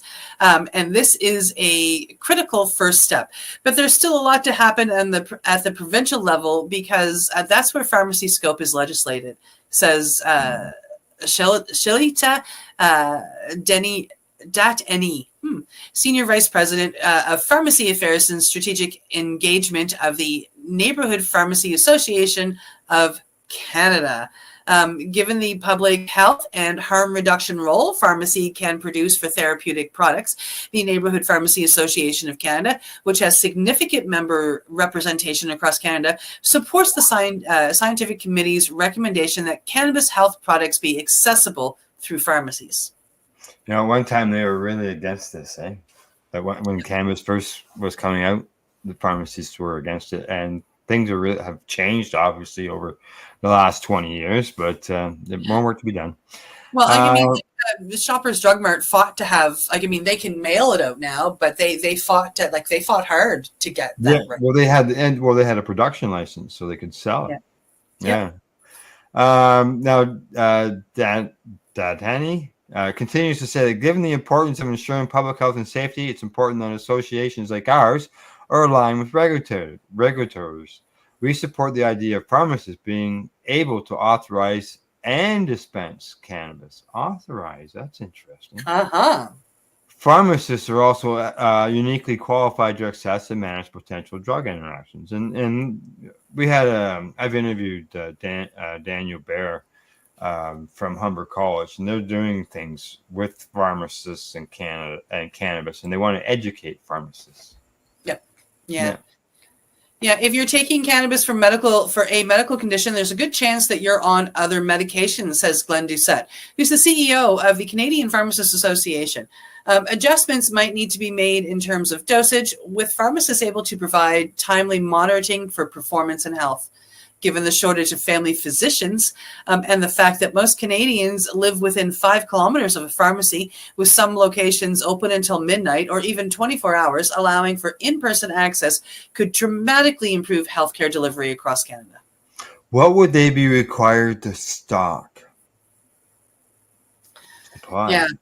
It would be interesting to know what they're like. Like if I walk in and I have a prescription, and who knows? I don't know how it's going to work. It's a hard one. Yeah, exactly. Pharmacists see their patients 12 to 20 times a year. There's a lot of opportunity to make adjustments and recommend other products. Doucette says, our concern is that many Canadians might not be benefiting from appropriate medical oversight, while physicians are amazing at diagnosing. Their level of understanding of medications is not the same as a pharmacist. As a result, pharmacists represent an important check and balance and bring a lot of value. Yeah, and we're waiting on Ottawa. Though the process of getting medical cannabis into pharmacies might be slow at this point, its arrival seems almost inevitable, given that industry, the medical community, and government are all now on the same page. The challenge is with regard to political will. As with other cannabis-related issues, such as excise tax reform, the problem is that governments at all levels are distracted by higher priority issues. Yeah, exactly. Healthcare moves fast, but governments move slowly, and pharmacy dispensing won't happen anytime soon, says Monahan Ellis from the Medical Cannabis Canada. All the players involving in dispensing, particularly at the provincial level, have to get together to establish an ideal pathway. Individual pharmacies will also likely need to prepare for dispensing by establishing security measures and training set out by applicable provincial and federal regulations, which I wouldn't doubt if they sort of take the ones that they use now for narcotics and put the cannabis into the same field. Yep. Yeah. As it stands, the process has benefited from the panel's suggestion that cannabis be integrated into standard drug approval pathways, heavily informed by the Medical Cannabis Access Survey. This pathway also supports the increasing role that pharmacists are already playing in healthcare delivery. Across the 10 provinces, pharmacists can already assess for minor ailments, urinary tract infections, reflux, and some dermatological conditions, says Titani, from the, who is from the Neighborhood Pharmacy Association, of course. In BC, assessment for birth control is allowed, and in Alberta and Nova Scotia, a pilot is in place to broaden the scope further. We would like to see this advance with cannabis too, and for healthcare access not to be dependent on a patient's postal code. And the Ontario College of Pharmacists has mandated that members complete a cannabis course. Ooh. With pharmacies access across the country, and there is certainty it's likely that such requirements will extend to other provinces. The transition for the pharmacists themselves should be reasonably straightforward. Yeah. Yeah, there you go. Yeah, well, according to Doucette, they say they don't see a huge learning curve for pharmacists. Well, if they've never had anything to do with cannabis, then obviously a pharmacist is gonna, Yeah, there's going to be a lot of learning there, and yeah, it's there's going to be a lot of courses for them to take over the upcoming years, and not just with cannabis, but I mean, if psychedelics, psilocybin and MDMA and ketamine are going to continue to move forward the way they've moved, bringing other psychedelics with them, pharmacists are in for a big learning curve. Big learning curve. Yeah, there's no doubt about that. And if they could bring in some people who are already educated on those things to bring it in order to help get those things rolling, that would be a benefit for sure. Yep. All right, break time. Off we go to Medicaid. We'll be right back after this session. We're live here at paceradio.net. You're listening to the Pace Radio Network here at paceradio.net. Camelford Lifestyle Shop. Open Monday to Friday from 10 till 7 p.m. or by chance. Check out our flags, our t-shirts, plus our hats. And look of that supply of rolling papers, plus much more. We've got bongs and your favorite herbal vaporizers. Look at all the incense we have, as well as for those who collect knives, check out these knives in our collection. And while you're here, stop in to see Shay at the piercing room, where you can get poked by Shay. Daily deals, check them out. Camelford Lifestyle Shop, 17 Bridge Street West, Camelford, Ontario. When you have a pain that's reached its peak, Legacy for 20, it's so unique. If organic cannabis is what you seek, here's your trusted partner 7 days a week. Suppository salves, vapes and drops, topicals, edibles, infused pop. Just when life seems like it ain't easy, at Legacy 420, enjoy a pop freezy. Lab tested products, make them the GOAT. Legacy 420 out on your road. Legacy 420 in Tyndonega Mohawk territory. Indigenous organic cannabis at its finest. What do you find at paceradio.net? People advocating cannabis education. Limestone City Hydroponics is Kingston, Ontario's hydroponics shop. Take your growing to the next level and create the optimal environment with a tent kit, or maximize your yield with an ebb and flow flood table kit. Either way, Limestone City Hydroponics has more sizes and options to fit your needs. Are you looking for the power of the sun that adapts to your budget? Then look no further, as they have professional grow lighting. They have indoor grow systems that are easy and cost effective, with many options to fit your living space and lifestyle. Cultivate your growing potential. We have everything you need to succeed. And if you can't make it to the store, they offer local delivery to the greater Kingston area. Remember, when you're looking for experts to help you grow, then look no further than the locally owned Limestone City Hydroponics, 105 Sunderland Drive in Kingston, Ontario. Call them at 613-548-0420. You're listening to the Pace Radio Network here at paceradio.net. And we're back from our commercial. And I got a question, Cindy. Yes. Yesterday, when I was at a friend's place, he showed me his 510 vape cartridges, and he actually had two stacked on top of each other. So when you use it, you actually pull from both chambers. Wow. Yeah, I'd never seen anything like that. Interesting. Yeah, no. I've seen ones where they've got two chambers, but you only haul from one or the other. No, these are stacked right up on top of each other. Huh. Yeah. Interesting. Yeah, exactly. I didn't ask him where he got it, though. Yeah. All righty. This story is going to be interesting. I look forward to the results, and here we go. Coming to us from the ATAC, Australia tests driving impairment levels with medical cannabis patients. Yeah. The government in Victoria, Australia, has announced its launch of a trial to research the effects of medical cannabis impairment on driving. The announcement comes after Australian researchers repeatedly urged the government to address issues regarding medical cannabis use in existing laws and to determine whether existing drug driving laws can be relied upon as an accurate measure of driver impairment. Access to medical cannabis was legalized in Australia back in 2016, permitting patients to access various cannabis products through prescriptions. In Victoria, there are two groups of medicinal cannabis patients who are subject to different rules. Medicinal cannabis patients who use cannabidiol or CBD products are allowed to drive in Victoria if they are not impaired. Conversely, medical cannabis patients who take products containing THC are not permitted to drive with any amount of THC in their system. Wow. No. Interesting. Currently, Victoria Police conducts random roadside drug testing using saliva tests for THC, with positive results prompting drug driving charges. Pardon me. The new trial by the government will seek to test just how impaired people with medical cannabis in their system are whilst driving. As part of the trial, which is the first of its kind and will take place in September with 70 participants who are medical cannabis patients, drivers will be taken around driving courses with an instructor at special closed road facilities. Oh, not a simulator. Oh. There is nowhere in the world that actually has got that standard way of measuring impairment through medical cannabis, says Melissa Horn. She's the Minister of Roads and Road Safety.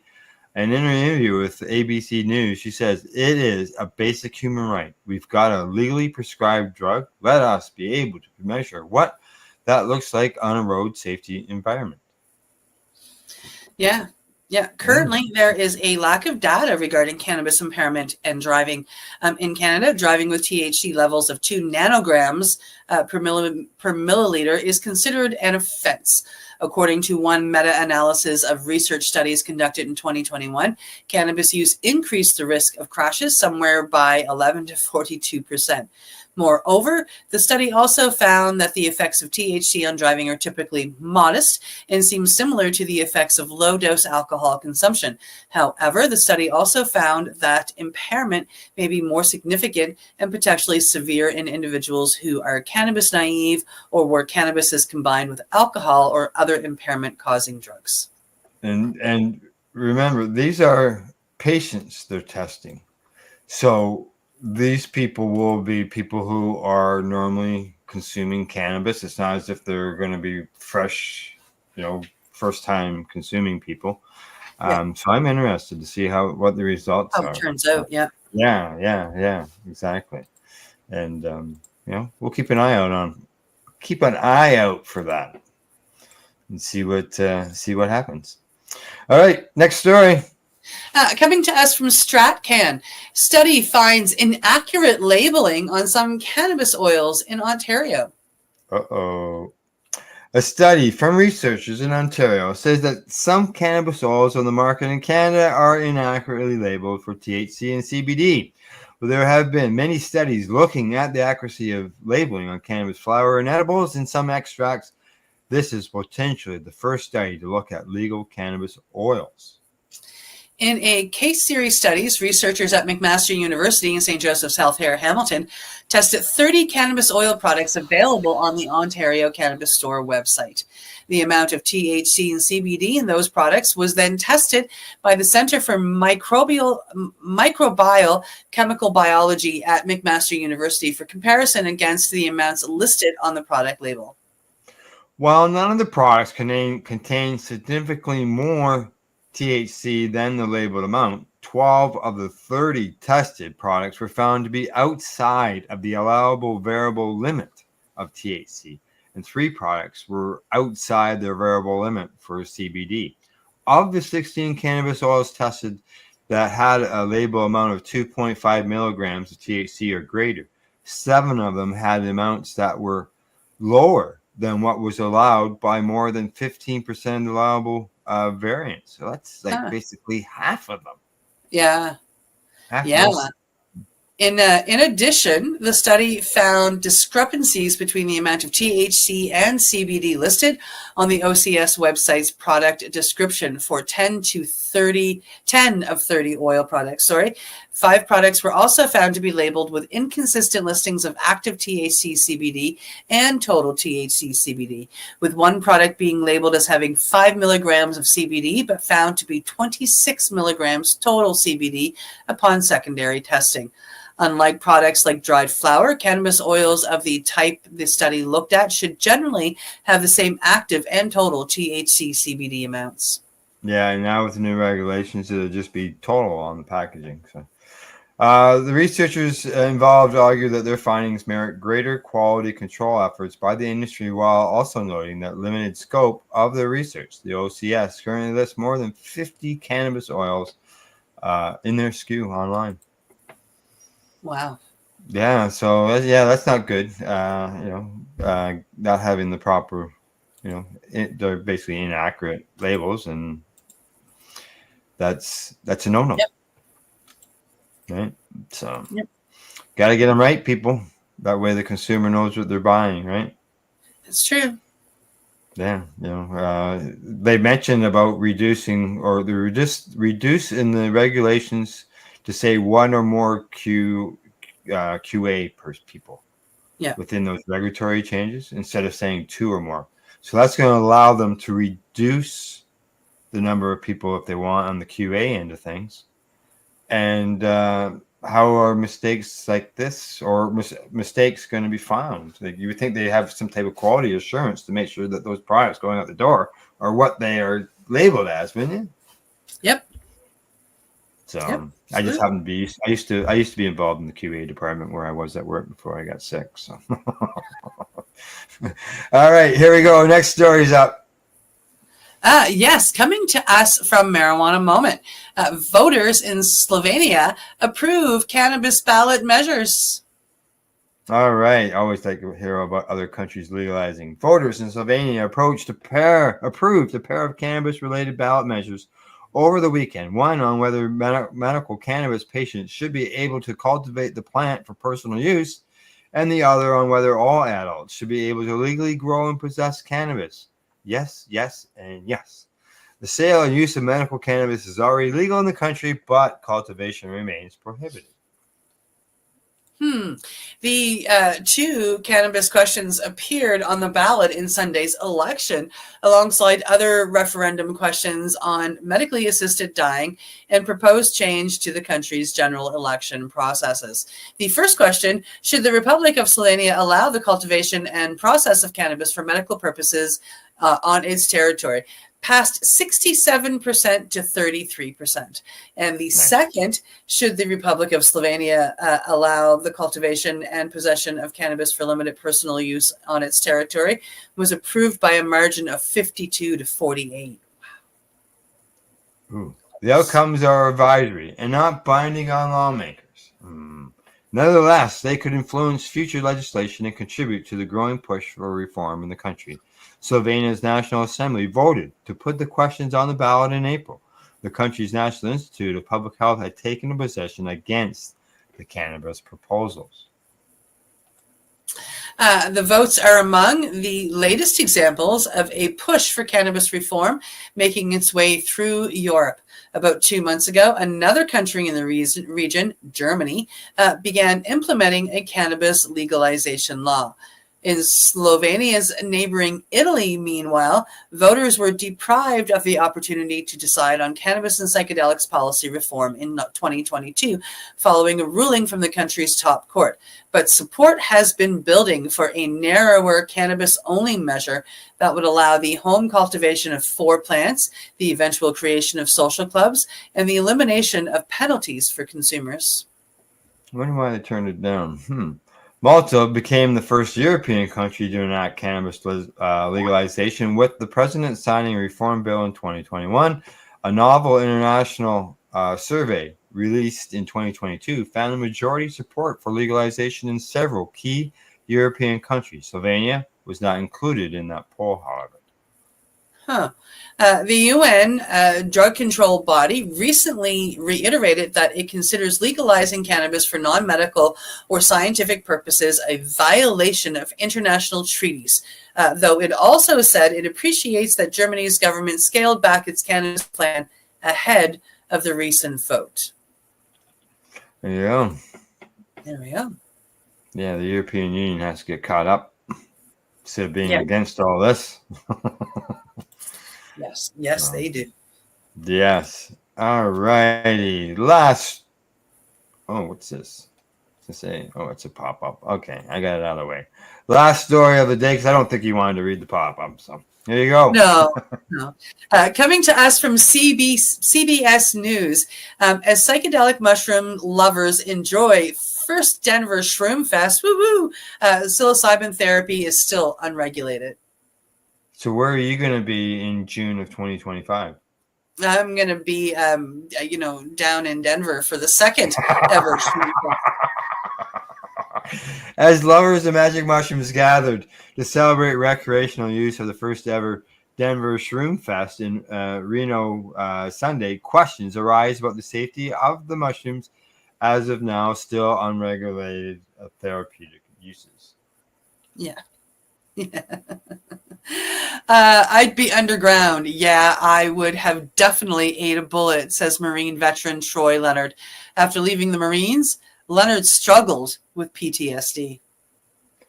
Just started noticing something was different about me. Couldn't remember anything. Was angry, Leonard says. But when a friend suggested microdosing psilocybin mushrooms, or psychedelic mushrooms, his life changed. Yeah, 180-degree difference. Like all of my relationships with friends and family just got amazing. Stopped being angry, stopped having trouble, said Leonard. It's why Leonard pushed for the mushrooms decriminalization. When voters said yes, he founded Valor Minds with other veterans. The group sells non-psychedelic tinctures and gives away psilocybin mushrooms to anyone over 21 who is struggling. Yeah, Leonard says that we just give it to them and kind of explain how to do it and just watch them. I went from veterans to first responders to really anybody with PTSD. I had a lot of friends that had a lot of trauma in their life, and I was like, this isn't the magical pill, but you can try it. And it's been the success story for many people. While Proposition 122 decriminalized the use of mushrooms, the sale is still illegal. And there's currently no official training, guidelines, or certification to practice psilocybin therapy. Yeah. It leaves clinics like HCU Mushrooms to come up with their own safety standards. We test the psilocybin separately. We grind it into a powder, says Martha Montemer, who is a certified nutritional consultant for HCU Mushrooms. We're a medicinal microdose clinic, so we're a private member association. It's like joining the Costco of mushrooms. Then you get measured dose medicines that were designed by me, says Montemer. Montemer has taken multidisciplinary association for psychedelic studies, which is MAPS, training on the therapeutic use of mushrooms. We do have a doctor visit involved, and we are a true medicinal clinic, medical clinic. Yeah. Others use the mushrooms for fun. I am a fan of psychedelics, says Jonathan Cherkos, who is the co-founder of the Denver Shroom Fest. Guy likes mushrooms, agreed co-founder Eric Burden. The Denver Shroom Fest founders say the decriminalization has led to safer access for all users. Yeah, Burden goes on to say that the mushroom itself hasn't changed, just the accessibility, the information, the testing, harm reduction follows all those things. By the end of the year, Colorado will adopt rules to establish qualifications and training requirements for natural medicine facilitators and begin reviewing applications. Both Fowler Mines and HCU Mushrooms will seek a license. Montemer is already involved in safety research. I'm super excited to do more studies on microdose psilocybin and really establish Colorado as a center for responsible use, she says. While the state develops regulations, Denver's Department of Excise and License has formed their own workshop to explore what policy and licensing laws should look like in the city. Very, very cool. Yeah. Yeah, I might have to plan a trip to Denver next June. There you go. I can just see it going down in the van, staying overnight in the van, finding some lake to sit beside. Sounds amazing. And then make your way to Mushroom Fest or Shroom Fest. Yeah.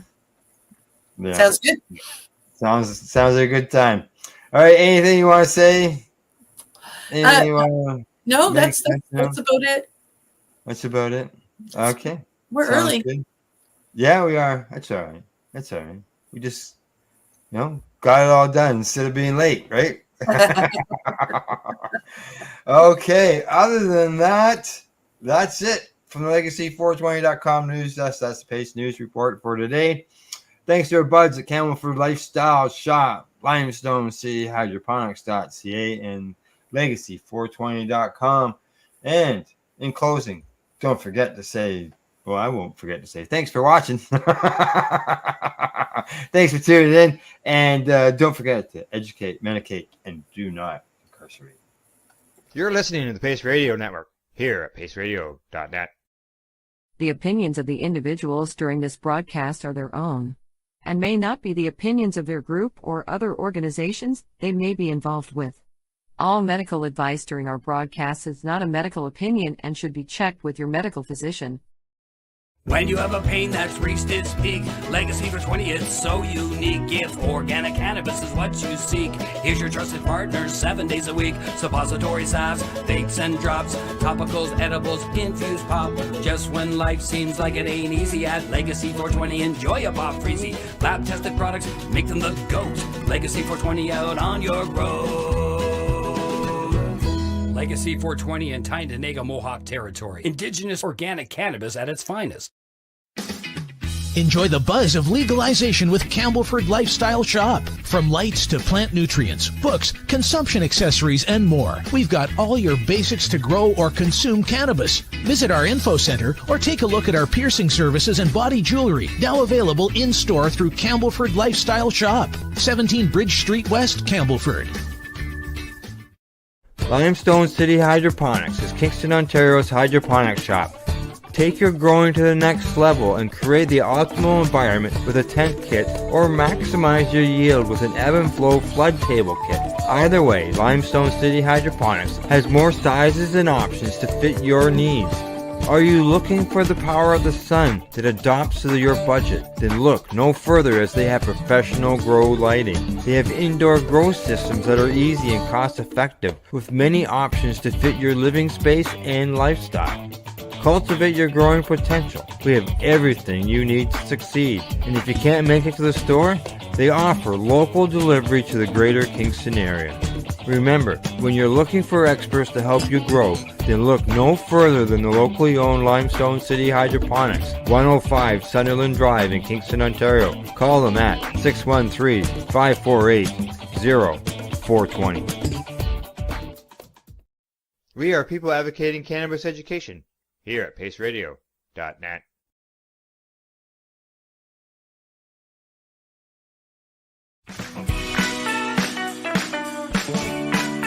Hi, I'm Timmy. And I'm Mary Jane. He's the newbie. She's the doobie, and this is the show where we toke cannabis. Talk. From both sides. Is that even possible?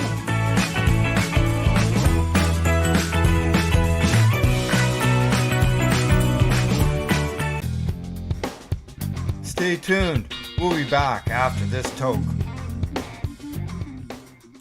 You're listening to the Pace Radio Network here at paceradio.net.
We are people advocating cannabis education here at paceradio.net. Limestone City Hydroponics is Kingston, Ontario's hydroponics shop. Take your growing to the next level and create the optimal environment with a tent kit, or maximize your yield with an ebb and flow flood table kit. Either way, Limestone City Hydroponics has more sizes and options to fit your needs. Are you looking for the power of the sun that adapts to your budget? Then look no further, as they have professional grow lighting. They have indoor grow systems that are easy and cost effective, with many options to fit your living space and lifestyle. Cultivate your growing potential. We have everything you need to succeed. And if you can't make it to the store, they offer local delivery to the greater Kingston area. Remember, when you're looking for experts to help you grow, then look no further than the locally owned Limestone City Hydroponics, 105 Sunderland Drive in Kingston, Ontario. Call them at 613-548-0420. Enjoy the buzz of legalization with Campbellford Lifestyle Shop. From lights to plant nutrients, books, consumption accessories, and more, we've got all your basics to grow or consume cannabis. Visit our info center or take a look at our piercing services and body jewelry, now available in-store through Campbellford Lifestyle Shop, 17 Bridge Street West, Campbellford. Are you looking to get your medical cannabis grow license? Limestone City Hydroponics can help patients through the process of obtaining their license to grow medical cannabis. What's that? You don't have a doctor? If you meet the medical criteria, Limestone City Hydroponics has a nurse practitioner who can assess and provide medical cannabis prescriptions.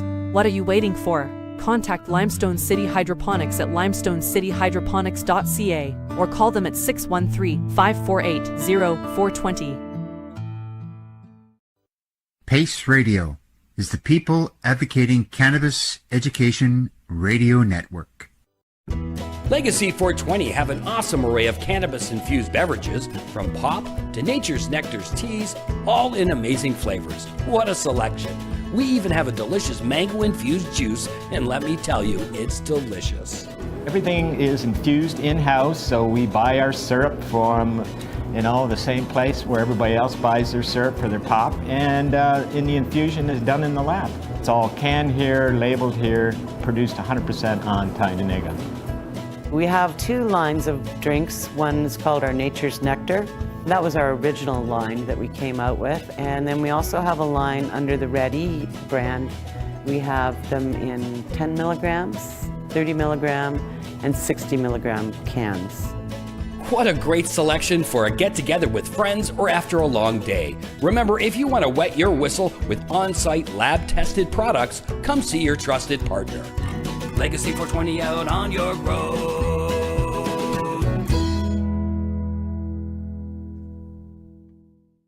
You're listening to the Pace Radio Network here at paceradio.net.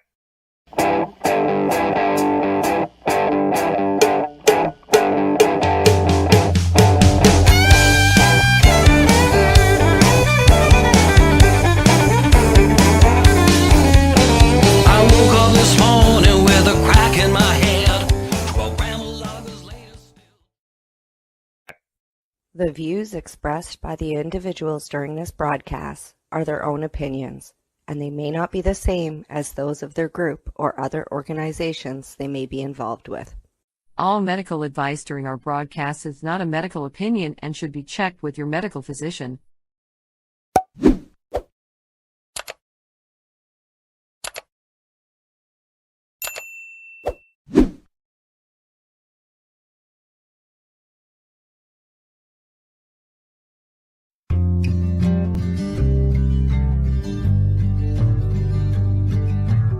I want to talk about news, don't want the drama. From no pretentious media Madonna. I found me a great ganja mama. Cannabis and coffee with some marijuana.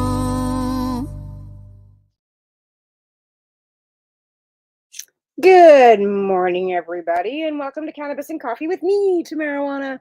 We're also live on TikTok. So we'll see how that goes. See how long they'll let me run for. I'm not sure if they'll let me run for very long, because I don't like the word cannabis on TikTok. So I don't know how I'm going to do this. Let's see if I can flip this back around and do it that way. Okay, so I'm going to put that way, I guess. And I'll see if I can go back and forth. So good morning, everybody. No guest today. I had a guest that was lined up for last week, and then last week I had an emergency. My daughter moved from Calgary to Vancouver, which is a huge move for her.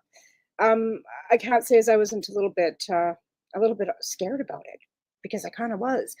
It's a big move, and she's 30, but I mean, and an adult, but I mean, yeah, I was a bit concerned, because for her, being by herself, a 30-year-old woman alone in a big city, but she's been living in Calgary since she was 18. So it's not like it's a big thing, but it's a big thing. In the interim, I've got her dogs here, or one of them. I ended up with two, but I've got Breezy, and then we now have Naya here too. So that's, what we're doing. But today's topic is drug reform, because as you know, the BC government now has asked for the federal government to kind of roll back on the decrim, but decrim is still here in British Columbia. We still are able to possess 2.5, I believe it's 2.5 grams of any illicit hard drug. Let's just double check on that. I think what the big deal was is that people are using it in public, and that's a big thing. People don't want to see it being used in public. I don't want to see it being used in public either, myself personally. Like, it's a hard thing to worry about your kid being able to walk up, into a sidewalk and needles and crack pipes and these things around, right? So let's look up and see what decriminalization. And I don't agree with decriminalization. We talked about decriminalization with cannabis as well, and I wasn't big on that because of the fact that it doesn't really regulate. It doesn't give you safe supply, and it clogs the courts, because then you're giving out fines and people are getting fined, and the courts are all full of people with fines, right? It's great if you want to generate money, I guess, but again, we're generating money with legalization of cannabis to the point of $2.5 billion a year with taxation, right? So that being said, decriminalization is the action or process of ceasing to treat something as an illegal or criminal offense, which is great. But again, if there's no safe supply, it doesn't denounce the poisonings and the deaths that are happening, right? And that's the thing. We are still seeing deaths. We are still seeing drug poisonings. We are still seeing a lot of people like having, drug poisonings. We lost a 13-year-old here a couple weeks ago because of fentanyl overdose. Now, fentanyl should never have been brought into anything. To be fair, fentanyl's an anesthesia. Okay, they use it in the hospitals for high levels of pain and to put you out during surgeries. So really, how it got to the streets, I guess it's no different than the Percocet or Oxycontin crisis as well, right? But again, here we are back in British Columbia with the decrim. So my stance is basically that we should have started like we did with cannabis. Cannabis was rolled back so that patients couldn't grow their own, right? That was how licensed production kind of got started. The Conservative government at the time, led by, Hale Harper, decided that they were going to take away our rights to grow our own medicine. So in order for that to happen, they would have to produce enough cannabis to be able to supply all the medicinal users in Canada. Hence why, they've restricted it. I figured they would. Anyways, they then decrimmed, they started licensed production, because what they wanted to do is make it so that none of us could grow our own plants. In the interim, a bunch of us got together. It was the Cannabis Coalition across Canada, and we raised enough money to hire one of the best lawyers in Canada, and we fought them, and we won. Okay, so we have an injunction in the Supreme Court of British Columbia holding that MMAR status for patients. Okay, and if you're not familiar with licensed production or with cannabis, what we did to get it to where it is, started back in '98 with the Hitzig case. Patients were then given a Section 56, which is in our charter rights. Section 56 is the ability to medicate and take care of yourself for your own personal needs. So these patients then got Section 56s, which then pushed the Canadian government to come up with a program, which then introduced the MMAR, which was the Medical Marijuana Access Regulation Program. That went ahead. It started in 2000. It went ahead all the way up until about 2013-ish. It was 2013. Let me just double check that, because we got legalization in 2015. So when did Harper decide to take our licenses away? Hang on. We'll look that back up. When did Harper want to take MMAR away. Because I'm sure it's in here somewhere. You just ask our Google. Because he dismantled quite a bit, to be fair. He really did. He dismantled all kinds of stuff, kind of like, raising the rate, retirement age to 67. And he did. Okay, where is this? Foreign policies. No, I don't want it. Marijuana, Harper policies don't match his actions. Okay. So it was 2015. No, this is not it. This is a article about bringing legalization. Yeah, it was 2013. That's what I thought. I thought it was 2013. So yeah, about 2013, he decided that he was going to dismantle the cannabis program and make it so that we all had to. In fact, they wanted us to cut our plants down and send them in kitty litter. That's what he asked for. So we sent him kitty litter, all right. Boxes of it full with cat shit. And we did. We spread cat litter all over the front steps of Parliament fucking Hill for him. Not kidding you. Like Dana Larson said, send them litter. We did. We sent litter. Lots and lots and lots of litter.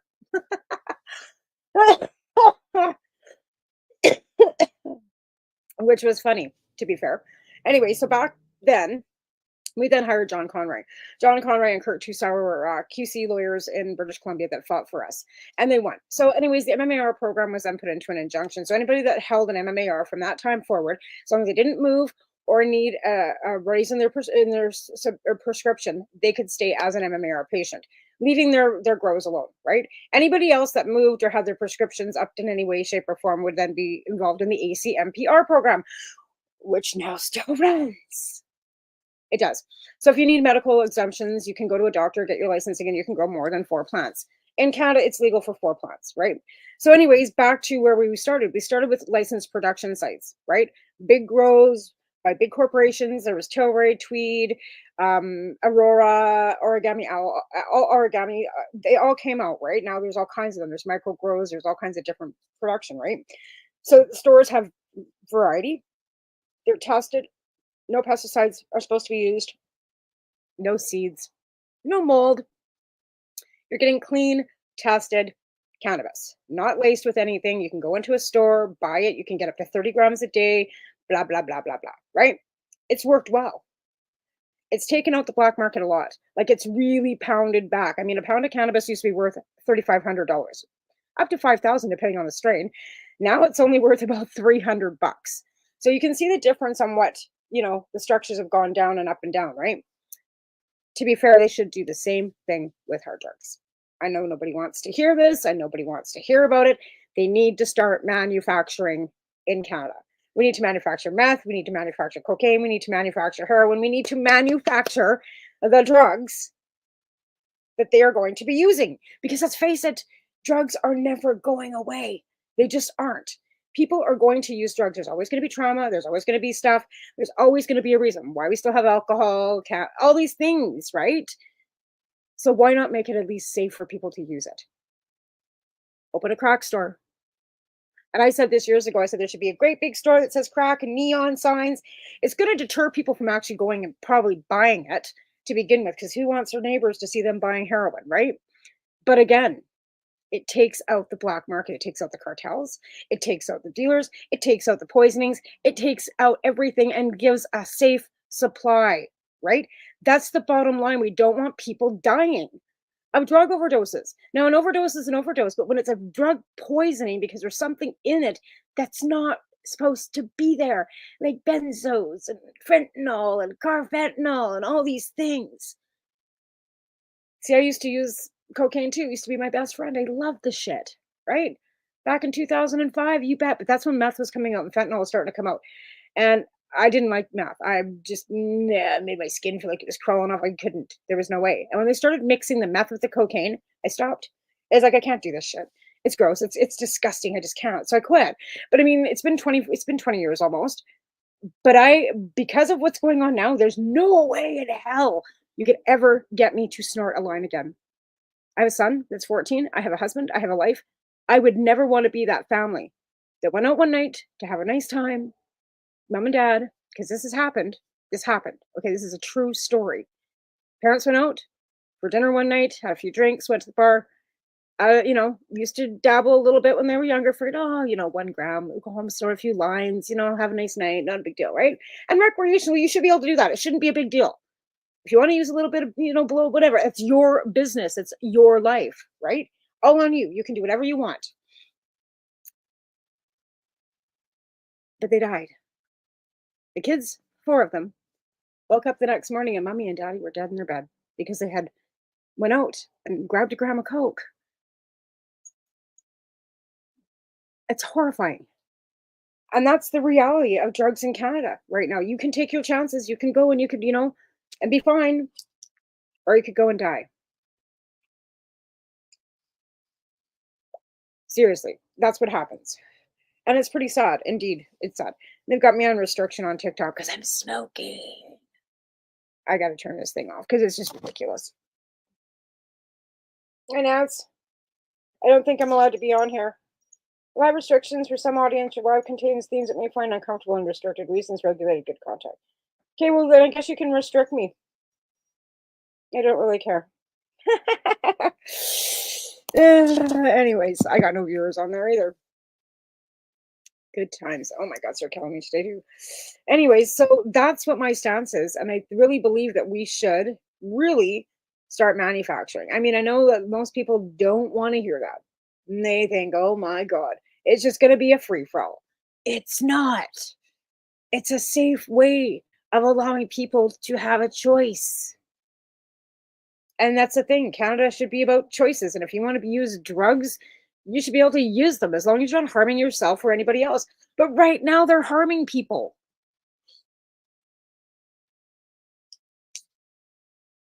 And that's disgusting. Like, really, we shouldn't have to deal with people dropping dead because they wanted to go out and have a little fun one night. But I guess that's how it goes these days. Like I said, I would never even think about doing them again. Just for the simple fact that I could wait and not wake up. And I'm good on that. But again, manufacturing should be ahead of let's decriminalize and let's give them all the stuff and and let's be clear, the government's not giving anybody free fucking drugs. They're not. Reason, well, they could give, drug addicts drugs. They should be able to give, people insulin. Nobody was getting free drugs. Narcan, to save people from dying, you can get those for free. But you're not getting high off of Narcan, you fucks. It's to save somebody's life. So nobody was giving them free drugs. Even the safe supply that was very limited in Vancouver wasn't fucking free. Wasn't. Just saying. And our cannabis for us medical patients never was free either. Ever. We were getting crap out of Flin Flon fucking Alberta when I first got my license. That was garbage, okay? It was like shavings. Pencil shavings in a bag. But hey, that was supposed to be safe supply too, and it was crap. But again, we need to start looking at the big picture here. Drugs are not going away. Addiction's not going away. Unless you plan on taking poverty right out from underneath us and making everybody independently fucking well off so they don't have to ever struggle or worry about where the next meal's coming from, you're going to have trauma. And you're going to have drug abuse. And houselessness. And all these things. Again, this is totally off topic from what I usually do. Usually I just talk straight cannabis and that's it. Today we're talking about drug reform and the difference between what needs to be done and what's not being done. And putting people in jail for drug use is absolutely ridiculous. You got fucking old next door fucking neighbor here, Danielle Smith, flopping about throwing homeless people in jail. Forced sobriety. It doesn't work. It doesn't. You cannot force anybody to do anything. You put them in jail. Oh, I saw God. You didn't see God. You saw a fucking goddamn fact that you couldn't do anything. And you had to give your mind something to do. There's no fucking God. Get over yourselves. Like, fuck. Anyways, you are the one that has choices in your life. And yes, if you choose to get up and do drugs, that's on you, right? You can choose to not to. But if you're addicted to the drug, which means your body's physically addicted, you get sick. And people have to figure out how they're not going to get sick. Suboxone helps, methadone helps. But if they're not ready for that, you have to think about the person you're dealing with, not yourself. And all you do-gooders out there that think that you're going to fucking save an addict, you're not. Take it from an addict. You're not. I'm a recovered addict, but take it from somebody who's been there. You forcing and you pushing and you doing and you saying and you do it does nothing. Praying to God doesn't help them either. Doesn't. What helps is you actually fucking just supporting. A lot of times people follow drugs because they're alone. They're alone. Okay? Boredom, depression, lack of money, poverty. Poverty. Nobody wants to talk about a universal, benefit either. Nobody. Because God knows it's gonna be more socialism. I'm not a socialist either. I'm a centralist, okay? I'm fucking straight down the middle. I totally am. I do not lean left. I do not lean right. I lean right down the fucking middle. I believe for equality for everybody. I believe that everybody should be able to do whatever the fuck they want. I believe people should be able to make money and not have to give it away.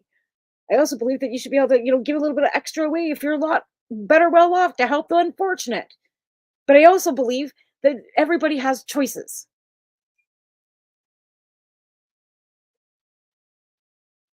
And the choices that we're making right now, and some, showing your moral levels, the division is ridiculous. All this shit coming up. And you guys don't even know what's going to hit you. Because the rise of the right is here.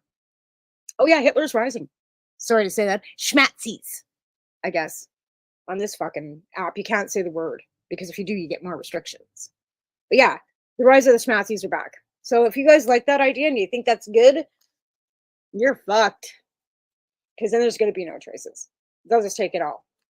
And you'll be living in a box. And wishing to God you had voted different. Just saying. Look back. Because history is fucking repeating itself over and over. We have 2 great substitution programs going on in Canada. Or actually, there's probably more than that. We have one in Vancouver. Unfortunately, the organizer and the leader that started that passed away on us a couple weeks ago. And Neil will be, the funeral's coming up here. It's by invite only. So if you haven't been invited and you don't know whereabouts and you want to attend, get a hold of Glenn Wells because he's and Cindy Hemrick. They're the ones that are organizing it. I will not tell you where it's going to be, even though I know because I've been invited. That's something that they have to do because it's a private event.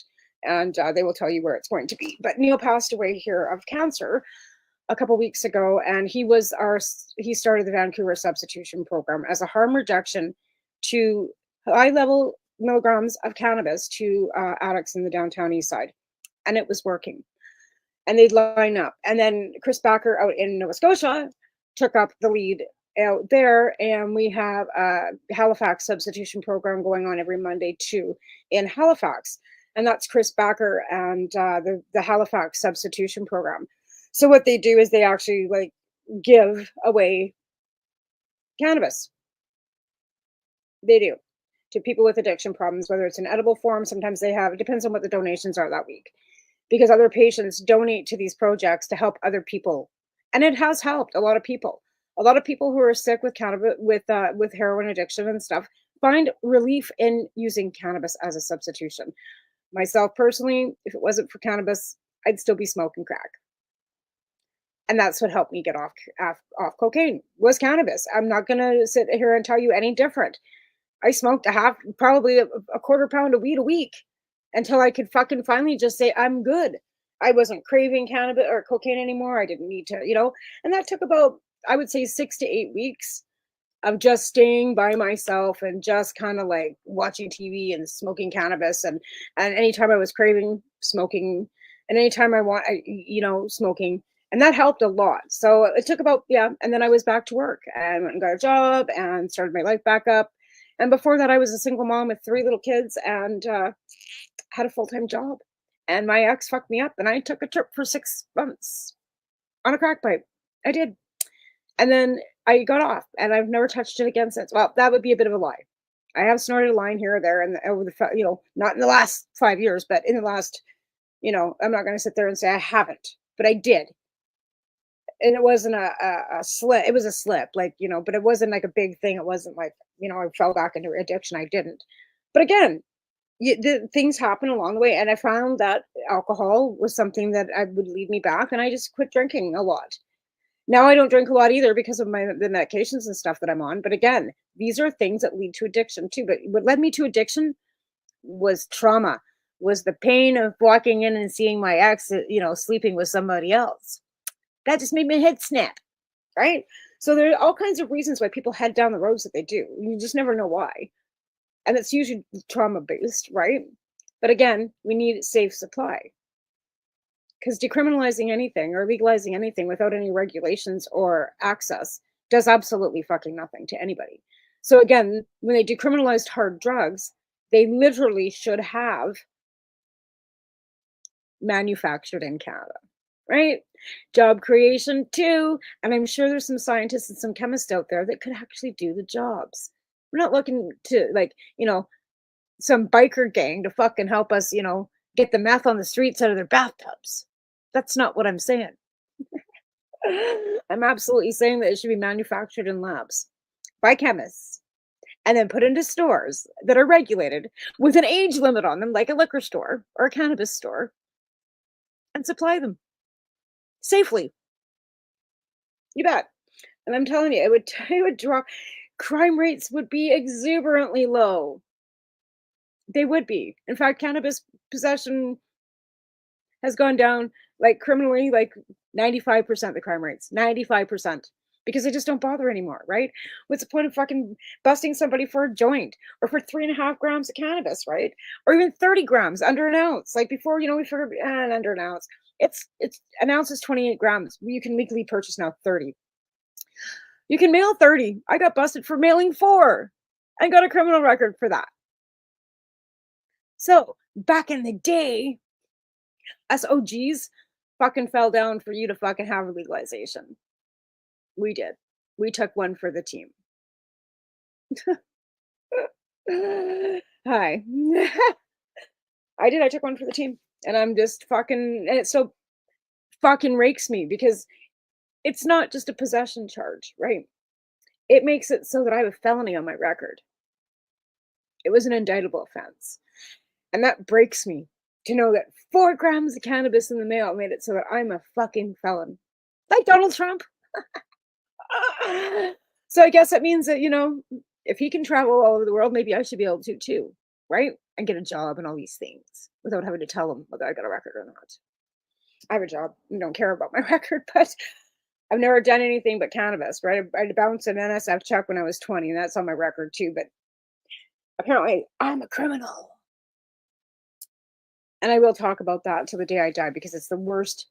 And the worst part about it is that I can get a pardon. It's not even a pardon anymore in Canada. It's a suspension. And it was in print in Maclean's magazine, so it's never going away.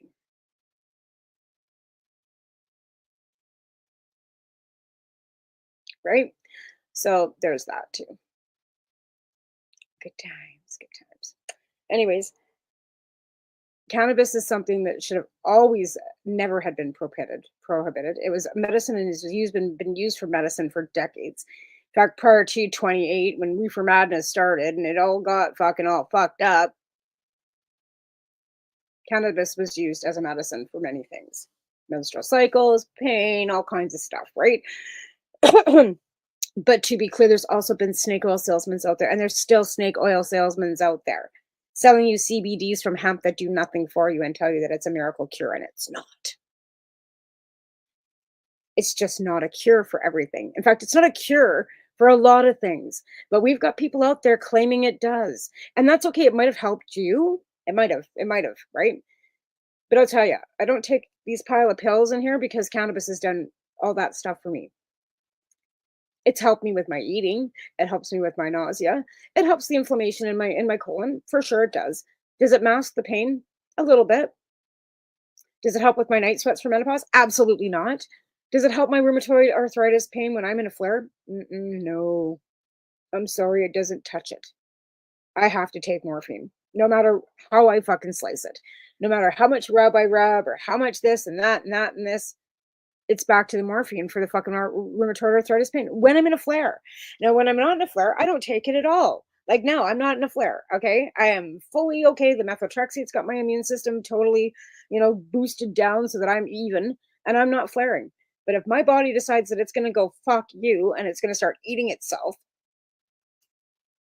I'm taking the fucking morphine. Straight up.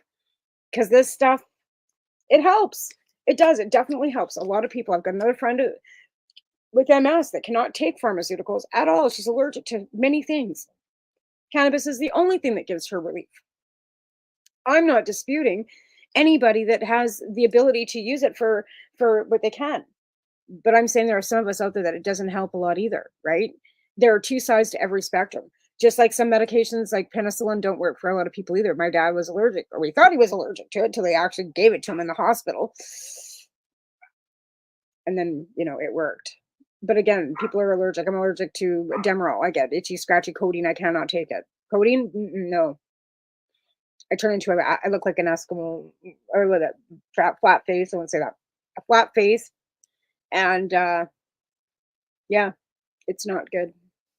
Anyways, should have acknowledged my land acknowledgement too. I'm sitting and blessed to be sitting on Tanaha'akam, Tobacco Plains land. Just saying. And I love those people. Love them. Looks like it's time for a commercial break because we do have those on our show. So I'm going to flip this camera around so you all can see my commercial break, and I'm going to run and take a quick break. So we'll be right back after a quick break from our sponsors. You're listening to the Pace Radio Network here at paceradio.net. Camelford Lifestyle Shop, open Monday to Friday from 10 till 7 p.m. or by chance. Check out our flags, our t-shirts, plus our hats, and look of that supply of rolling papers, plus much more. We've got bongs and your favorite herbal vaporizers. Look at all the incense we have, as well as for those who collect knives, check out these knives in our collection. And while you're here, stop in to see Shay at the piercing room, where you can get poked by Shay. Daily deals, check them out. Camelford Lifestyle Shop, 17 Bridge Street West, Camelford, Ontario. When you have a pain that's reached its peak, legacy for 20, it's so unique. If organic cannabis is what you seek, here's your trusted partner 7 days a week. Suppository salves, vapes and drops, topicals, edibles, infused pop. Just when life seems like it ain't easy, at Legacy 420, enjoy a pop freezy. Lab tested products, make them the GOAT. Legacy 420 out on your road. Legacy 420 in Tyendinaga Mohawk territory. Indigenous organic cannabis at its finest. What do you find at paceradio.net? People advocating cannabis education. Limestone City Hydroponics is Kingston, Ontario's hydroponics shop. Take your growing to the next level and create the optimal environment with a tent kit, or maximize your yield with an ebb and flow flood table kit. Either way, Limestone City Hydroponics has more sizes and options to fit your needs. Are you looking for the power of the sun that adapts to your budget? Then look no further, as they have professional grow lighting. They have indoor grow systems that are easy and cost effective, with many options to fit your living space and lifestyle. Cultivate your growing potential. We have everything you need to succeed. And if you can't make it to the store, they offer local delivery to the greater Kingston area. Remember, when you're looking for experts to help you grow, then look no further than the locally owned Limestone City Hydroponics, 105 Sunderland Drive in Kingston, Ontario. Call them at 613-548-0420. You're listening to the Pace Radio Network here at paceradio.net.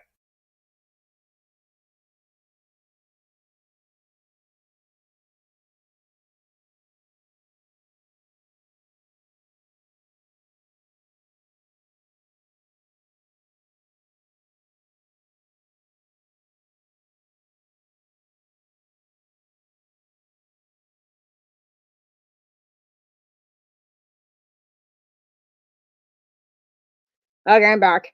Sorry, I had to, do some things.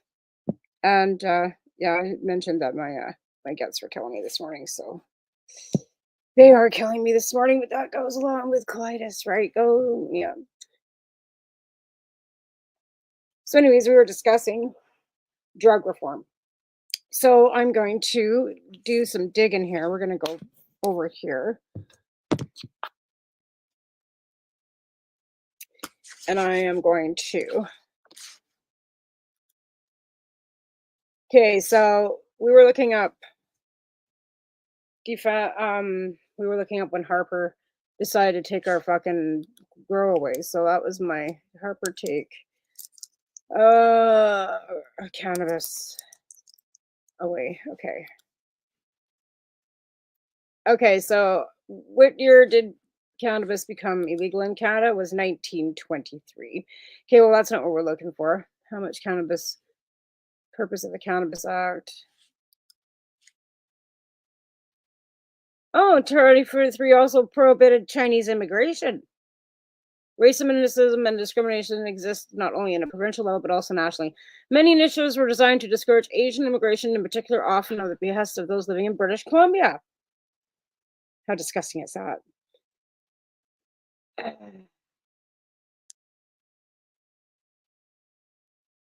That's disgusting. Like, that's disgusting. I didn't even know that.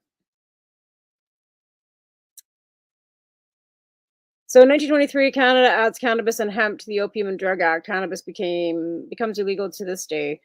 Well, no, it's not. The reason why cannabis is outlawed remains a mystery. At the time, hardly anyone was using it to begin with. Jesus Christ, are you kidding me? Like, that's ridiculous. Hardly anybody was using it anyway, but they still prohibited it in 1923 in Canada. Never mind prohibited Chinese immigration, too. Like, what kind of fucked up shit was going on back then? Oh, yeah, the same shit that's going on now. Right? Prohibiting immigration. What the fuck is that? Like, I didn't just read that, did I? Like, how come I didn't know that? That's disgusting. That's fucking disgusting, Canada. 1923. Kind of like, you know, what Trump tried doing with, you know, not allowing fucking Muslim people into the United States, right? Fuck. Oh my fucking God, I can't even. All right. Now that I've had a bit of a meltdown about that, I was trying to find out when Harper decided that his vehement opposition, Stephen Harper calls marijuana infinitely worse than tobacco.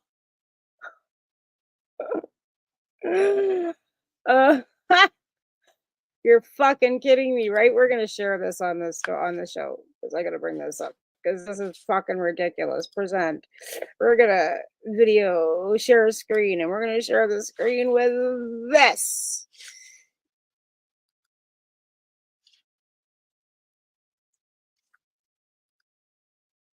Like fucking cripes. So here we are. This is a CBC article from 9 years ago, I guess, right before Trudeau took over, because here we are with Harper. Here, I will flip this around so you guys can see what I'm talking about, if anybody's actually paying attention. So Stephen Harper then decided that marijuana was infinitely worse than tobacco. Oh my God, not tobacco. So that being said, okay, so I'm going to hold this up so that the viewers on TikTok can see this too, because I actually have people watching. Maybe not on here, but on TikTok I do. I actually have viewers on here too today. Hey, folks. Anyways, yes, it is also Indigenous History Month. Don't forget that. And it's also Pride Month. Don't forget that either. Oh, and Men's Mental Health Month. And also Women's Strike, I think. I'm confused about that. We'll talk about that in a minute. We're going to go back to this, so I can't keep popping all over the place because of my attention deficit. Sorry, folks. So conservative leader Stephen Harper expresses vehement opposition to marijuana, once being called, again, calling it indefinitely worse than tobacco, as a campaign to stop Montreal on Saturday. Tobacco is product does a lot of damage. Marijuana is indefinitely worse and is something we do not want to encourage, Harper says. Trudeau pledged to work on legalization policies right away if he was elected. Conservatives push anti-pot message vows to fund combat drug labs. He made the remarks in response to a reported question about why he's so bothered by marijuana, given that tobacco and alcohol are regulated and many use pot legally for medicinal purposes. There's an overwhelming and growing scientific and medical evidence about the bad long-term effects of marijuana, he said, not providing any examples, because there are none. They have done absolutely no studies. They have no studies. In fact, in 2003, the conservative government came out with, they were going to look for the harms. They got none. 2002, we had the Senate report that is like 500 pages of not harm in cannabis. There's no harm in cannabis. A fucking 2-book fucking thick stack. I've got it somewhere of fucking people that, Senate report 2002. We're going to bring that up. But this guy here, Harper, thinks pot leads to mental health issues. It doesn't, okay? Unless, you cause me being crazy. But it's got nothing to do with me being crazy. I was crazy before I started smoking cannabis. I wasn't crazy either. None of us are crazy. But you know what I mean? Like, it's just some of this shit that they come out with is just ridiculous. Like, absolutely fucking ridiculous. So yeah, so that was Stephen Harper's stance on cannabis. And I just wanted to go back to the year that he tried. Like, I know that there's more to this. I know there's more to this because I fucking know there is. Okay, we're gonna go back to here. Harper licensed cannabis grows.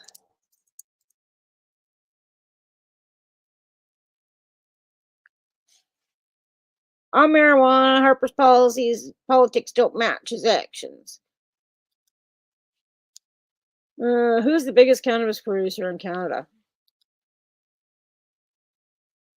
Tilray. Imagine that. Why is it not giving me?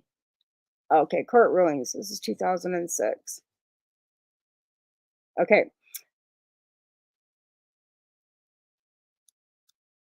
We're going to go here. So this is another court. This is the court case that we won. And I believe if you're in my studio on Facebook and StreamYard, you can see the article. But if you're not, then you won't see it. Anyways, court rule medical marijuana patients can grow their own cannabis. A federal court judge in Vancouver on Wednesday, because this was in the federal Supreme Court in British Columbia, right? But it was also on the federal level. Ruled medical marijuana patients have the constitutional right to grow their own cannabis, striking down a ban introduced by Stephen Harper's previous conservative government. The court suspended its decision for 6 months to give Ottawa time to respond. Hence why we ended up with the ACMPR, right? A group of British Columbia residents took Canada to court in 2013, arguing a new law required medical marijuana patients to buy cannabis from licensed producers. And that was our Cannabis Coalition, headed by Jason Wilcox, rest his soul. And John Conroy was our lawyer. And I was the rep for Alberta until I left Alberta. And then I came to BC, but I was involved right from the very beginning too, raising money, doing online auctions, just getting the word out. There was so many of us. There's also like people like from coast to coast to coast. Like Kim McNary was up in Yellowknife. Like we got Deb and Mom on the East Coast. We got everybody on the West Coast and everybody in between that was cannabis patients. We literally, I think that was one of the only things that united us, that brought us together, that they were taking away our gardens. Like that was like, I was in the Edmonton Journal all over it. Like I was just like fucking losing my mind because we still can't afford to buy a lot. Like we're still like way under our grammage, like our licensed cannabis consumption per day. There's no way that we could, well, we do, like between the two of us, it's like 2 ounces a day. But I mean, and ounces are pretty cheap now. So actually I probably can afford more now than even I could then. Because back then, even on the black market, sometimes ounces were $200, $250, right? Hi, Lorna. How are you doing this morning? I'm just doing my cannabis and coffee show. So I've brought you to me I'm doing a live stream on StreamYard. It's my cannabis and coffee show. So again, we're talking about drug reform today. So under the government system too, it didn't allow us to. So again, like it was just ridiculous at the fact that they actually wanted us to even stop growing. And a lot of patients still grow. And now with legalization, you can grow 4 cannabis plants in your home. And a lot of people can grow enough with those 4 plants to actually last them quite a long time, right? So again, that's something that we fought for in 2013. And John Conroy is an amazing lawyer. He's a QC. He's also, him and Kurt Tusaw also took the Smith ruling all the way to Ottawa so that actually cannabis patients can actually consume cannabis in all forms now, right? Because before we could only like use raw cannabis. So if you were baking a cake, you weren't technically legally allowed to make butter, right? You couldn't use canna butter. You'd have to actually put raw cannabis into your baking. Anyways, Owen Smith was busted with that. We all know Owen, or some of us know Owen. I know Owen. And Owen Smith was busted baking cookies for the VCBC in Victoria. And him and Ted Smith took it all the way to the Supreme Court of Canada. And they won that too, because of our charter. So because we have rights in Canada, we are able to do these things now because of rulings that came out of the Supreme Court of Canada.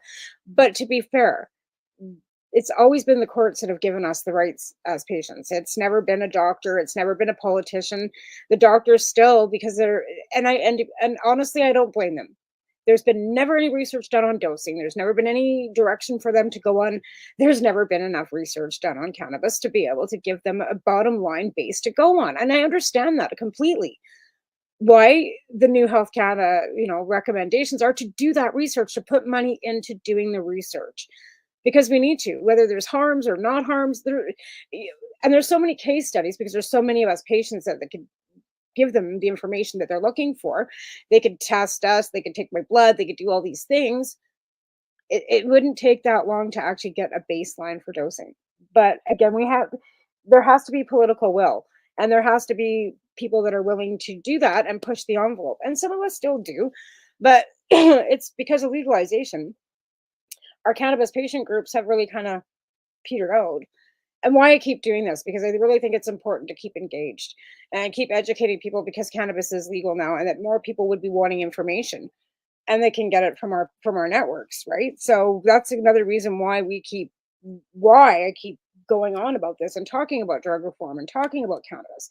It's super important that we keep engaging with everything, right? So here's another little thing I'll show you. Let's see if I can bring it up. I don't know if it will bring it up anymore anyways.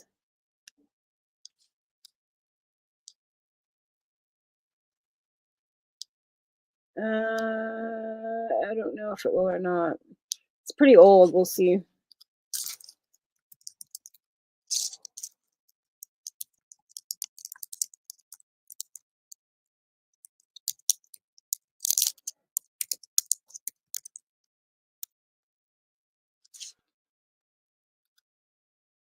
Yep, here it is. So back in December 2012, I guess it was, website using cookies. Okay, whatever. So this article here is me, because they were taking our plants away, and I was not having it. Not having it in any way, shape, or other lives say we can what? We can grow our own plants now. Yeah, we can. There's still the program. Other lives say we can't. Can't what? Sorry, I'm missing. We can't grow our own medicine? Yes, we can. Or that we're restricted.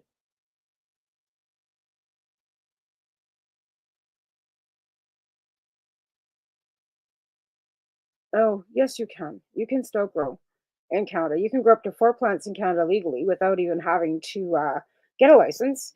And this is me back in, I believe, 2012. Right? Back in 2012, I was blasting the Canadian government, and I went fucking ballistic. And we were living out in Coronation on a farm, and this is when they decided that they were gonna take our grow licenses away, and I went, no, you're not. Again, so I was all over the fucking place with this. And yes, you can. So if you can, we have doctors still available that absolutely will sign you up for cannabis patients to grow cannabis more than 4 plants. I know several. So if you are in need of help, just reach out, because I've been doing this since 2007, Laura. And there is absolutely, I don't know what live says you can't or who says you can't, but you absolutely can. In Canada, if you're in Canada. Like if you're not in Canada, then I can't, I don't know what it is. But if you're in Canada, you can absolutely get a doctor to sign paperwork. Health Canada still has, and it's called the ACMPR program, and you definitely can. That's just, yeah, you most certainly can. And like I said, if you need help, just get a hold of me. I can teach you all kinds of things. I've been doing this a really long time. I've been a patient since 2012, actually, or 2011, or was it 2012? I don't know. But anyway, so this is the article that they came. Edmonton journalist came out to the farm and did a great big article on me and my plants and my son. And yeah, this was the article in the Edmonton Journal. And it says basically, as I'm a gardener, and it was something that really, like, it was like when I was not chasing around Taven at 42, I was taking care of 130 plants, various growth stages, from early clippings to 30 or 40 plants in each bed, and that was my life. Chasing around my kid and fucking growing weed. It was great. And again, like I could grow enough pot to fill up an 8 gram a day prescription. And my other husband was allotted 20 grams for a knee injury. So, like, basically we were, and this is just, yeah. And yeah. And again, we got another comment here 11 years ago. It says, just legalize the darn stuff and put the criminals out of business. And seriously, like I was saying, okay, full disclosure here, I was a Compassion Club. I sold cannabis, I baked candies, I did everything that I could to help patients. And I had a business. And I was absolutely running a Compassion Club. So basically, I was selling it. To layman's, I was a drug dealer. To me, I was a compassion healer. Since legalization, I am now a store clerk. I mean, I can still, but there's just no way, right? There is so much offered at the legal stores now with so many different strains and so many different options and all these things that there's just not the ability to do it like we used to anymore, right? So basically, I'm out of business. So you shut down me and my network of dealers and everybody that was above me that were growing and everybody else, because in the reality, it's not worth it to grow it. It costs more money to grow on a large scale now, and there's no return. So you're spending thousands of dollars a month on nutrients and dirt and electricity and all these things to get $300 a pound. And you don't get a pound a plant, depending on your lights and depending on your plants and your strains and all these things, right? Again, I'm talking from an expert's point on this, because I am sort of denounced. Some people can, depending on the strain of light and the area that you're growing in, you can get a pound off each plant.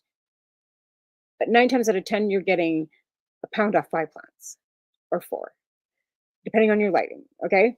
And I mean, we were growing, like I said, I had 130 plants growing. I always had 40 in bloom, but I would have 5 under one light, and that would be the spectrum that they need. And if you could get less than 5 under each light, when you're running so many lights, you can only have so many plants too, and you have to go within your area, your spectrum, and you don't want to get it too hot in there. You end up with bugs. So there's so many things you have to, do when you're growing your own medicine. And yeah, it's like it's like a gardener. You're a gardener. You're not a grower. You're not mixing toxins in a fucking bathtub. There's no toxins. There's no mold. You keep everything ventilated. You keep things clean. You're in your own home with your family. So you have these, operatives that want to go into a court and say, oh yeah, growing weed, mold houses. We proved that in court. That was a lie. Straight up. We proved it was a lie. Why we got our grow rights back.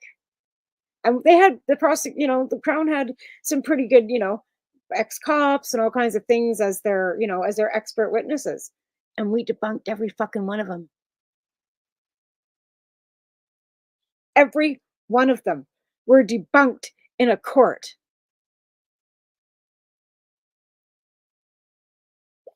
They absolutely fucking were. So, why cannabis is legal now? And I think actually in reality, we should be able to grow more than 4 plants. And that would be, but again, 4 plants is better than no plants. Right? And that's where I'm at, right? Yeah. Oh, my kid, he needs to get his fucking shit together. He has a test to take today. And I bet you he doesn't even fucking remember. Okay, I just had to give him a heads up. Like, do you have a test today, dude? Like, that you missed last Thursday? It's almost the end of the school year. My kid's done fuck all. Anyway, that being said, yeah. Okay, he's done it. Yeah. Ooh, all right. He's doing his test. And I'm such a scatterhead sometimes. Sometimes it's because I haven't smoked enough cannabis. Like, I take my medicine when I get up in the morning, but sometimes it's like I need more. So the cannabis does help with my attention deficit, even with the medication that I'm taking.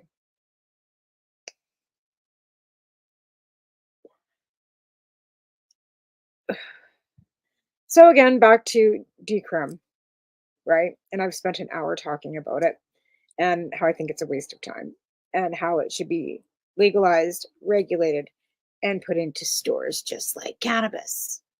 All of it. All of it. In fact, put it in with the cannabis. Seriously. Put the bars back on the windows. Put the fucking things behind fucking, whatever, and infuse it in with the cannabis. Start manufacturing it and put it in stores. And you're going to find less death, less crime, and less dealers. And it is June the 10th, 2024. And I'm going to take that to my grave. And I'm serious. Put it in the stores, cocaine, heroin, meth, MDMA, all of it, LSD, all of it. Mushrooms, all of it. Manufacture it, regulate it, and put it into stores with the cannabis. Make it separate stores if you like. Put it in with the cannabis. Put the mushrooms in with the cannabis, or have mushroom stores separate, or have all kinds of different separate stores. Because then again, that's job creation, small businesses, right? Economic growth, and safe. Safety first. Public health and safety. Keeping it away from the children. 19 and over only, right? So we wouldn't have 13-year-olds dying in the streets of fucking overdoses.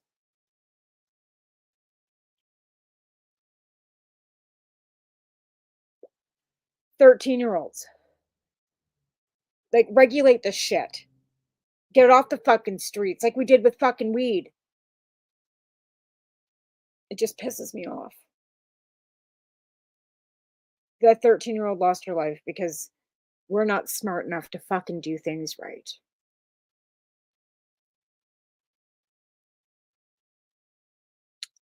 And that's my stance on that. And I will go to the grave with that. Like I said, I will die on that hill. Legalize it all. Like, get it into stores. Get it the dealers the fuck out of it. Like, seriously. Just do it. And get it done. So people will stop dying. Anyway, my show on this network is over. I've got 4 minutes left on here. And I'm going to stop on this one here.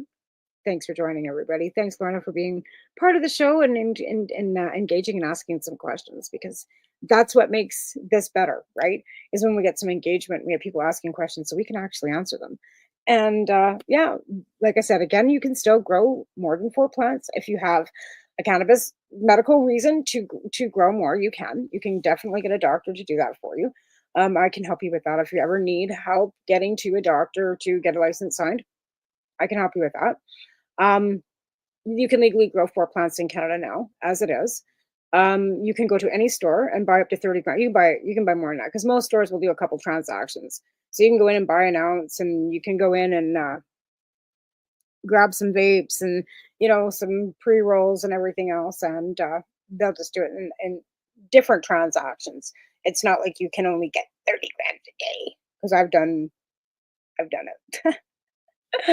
Anyways, and 30 grams a day, you're not going to smoke all in one day. And if you do, good for you, man. Taking it for the team, but there's no way I could smoke that much in a day. In fact, I buy that for about a week. And then I also have my vape tip that I, use on when it's, not so invasive. And I quit smoking cigarettes, and I don't want to smell like an ashtray no more than I want to smell like a dirty roach. So I smoke vapes because I find it less invasive. People don't, seem to be noticed it so much. And like I said, I've quit smoking cigarettes too. So I'm pretty proud of that. I've been smoking for like fucking 37, 38, almost 40 years. And I put them down. I haven't had a cigarette in almost a month. Like an actual cigarette. I've been smoking this vape and it's not, so I'm not nicotine free, right? Because it's got nicotine in it. But I'm on 10 milligrams of nicotine, not 20. I bounced down already. I've got a one that's here that says 6, because I guess 6 is as low as you can go.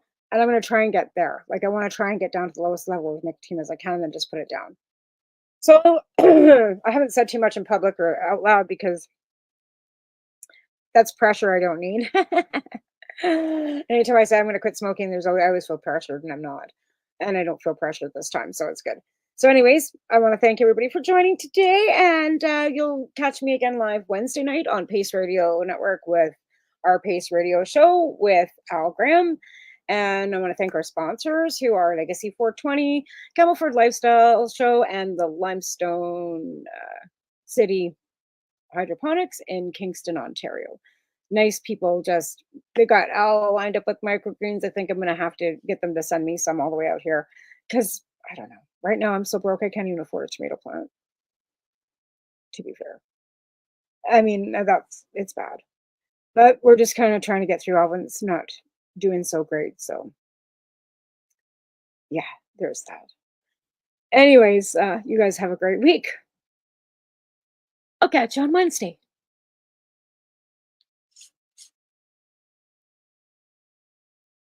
You're listening to the Pace Radio Network here at paceradio.net. The opinions of the individuals during this broadcast are their own, and may not be the opinions of their group or other organizations they may be involved with. All medical advice during our broadcast is not a medical opinion and should be checked with your medical physician. When you have a pain that's reached its peak, Legacy for 20, it's so unique. If organic cannabis is what you seek, here's your trusted partner 7 days a week. Suppository salves, vapes and drops, topicals, edibles, infused pop. Just when life seems like it ain't easy, at Legacy 420, enjoy a pop freezy. Lab tested products, make them the GOAT. Legacy 420 out on your road. Legacy 420 in Tyndonega Mohawk territory. Indigenous organic cannabis at its finest. Enjoy the buzz of legalization with Campbellford Lifestyle Shop. From lights to plant nutrients, books, consumption accessories, and more, we've got all your basics to grow or consume cannabis. Visit our info center or take a look at our piercing services and body jewelry, now available in-store through Campbellford Lifestyle Shop, 17 Bridge Street West, Campbellford. Limestone City Hydroponics is Kingston, Ontario's hydroponics shop. Take your growing to the next level and create the optimal environment with a tent kit, or maximize your yield with an ebb and flow flood table kit. Either way, Limestone City Hydroponics has more sizes and options to fit your needs. Are you looking for the power of the sun that adapts to your budget? Then look no further, as they have professional grow lighting. They have indoor grow systems that are easy and cost effective, with many options to fit your living space and lifestyle. Cultivate your growing potential. We have everything you need to succeed. And if you can't make it to the store, they offer local delivery to the greater Kingston area. Remember, when you're looking for experts to help you grow, then look no further than the locally owned Limestone City Hydroponics, 105 Sunderland Drive in Kingston, Ontario. Call them at 613-548-0420. We are people advocating cannabis education here at paceradio.net.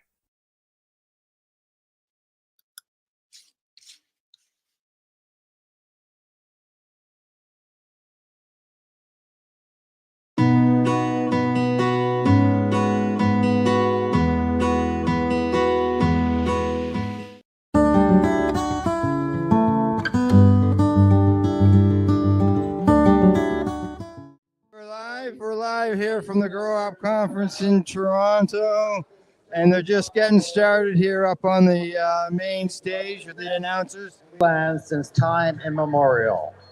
The city of Mississauga is home to so many global Indigenous peoples, and as a municipality, the city of Mississauga is actively working towards reconciliation by confronting our past and our present providing space for Indigenous peoples within their territory to recognize and uphold their treaty rights and support Indigenous people. So it is my pleasure to kick off today's event. And I'd like to welcome and introduce Jose Bourgois, a proud jingle dress dancer from the Algonquins of the Pinawakan First Nations, here to honor Grow Up's first panel on the sovereign cannabis industry. Jose is not only a dancer, but an advocate for sovereign cannabis, inherent rights, and decolonized access to wellness. She serves on the board of directors for Educan Nation, and she has built a remarkable career since 2008 as a professional dance artist, including a visiting dance artist role at the National Arts Center and residencies at the Banff Center for Arts and Creativity. She transitioned to the sovereign cannabis industry in 2019, taking on key roles at AKI Wellness and Sweetgrass Trading. Jose has contributed significantly to cannabis policy and education, including her work with CWIC and as a consultant for the Anishinaabe Nation Cannabis Feasibility Study. She has spoken at Carleton University and major cannabis conventions nationally, advocating for Indigenous rights and sovereignty. Please please join me in welcoming Jose Bourgois.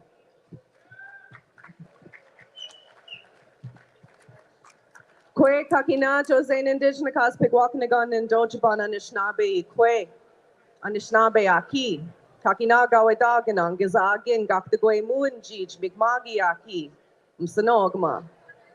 I just welcomed myself to this territory. I am Algonquin, an Algonquin woman. I'm here to do a jingle dress dance. I acknowledge my son, Little Thunder, who lives in Mi'kmaq territory right now. I just wanted to share some words with you guys before I do this dance. I want everyone to have a little bit of an understanding of why I'm here today to do a jingle dress dance.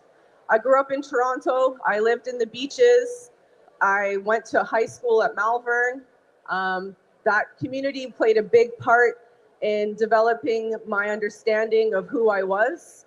And to be able to come here today, which I wear today, an Ojibwe originated traditional jingle dress dance that comes from the Whitefish Bay area.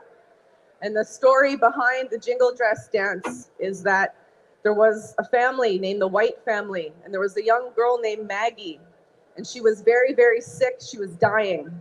And her father had a vision from Creator in his dream. She was dancing a new style of step in a dress that was adorned with seashells to make a vibration. And so the community came together, made this dress for her, had a potlatch, and the story goes when the drums started playing, because all songs are in four sections. The first round, she was needing a lot of help from her family to make it through. The second round, she was standing tall. The third round, she didn't need anybody, and she started to walk like this. And the fourth round, she started to create what we know today as the old style jingle straight step, which looks something like this.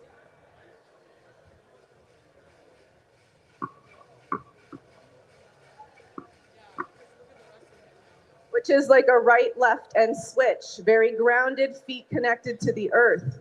In a modern day jingle dress, we don't have the same materials that were used traditionally, like hides and breechcloths and wools.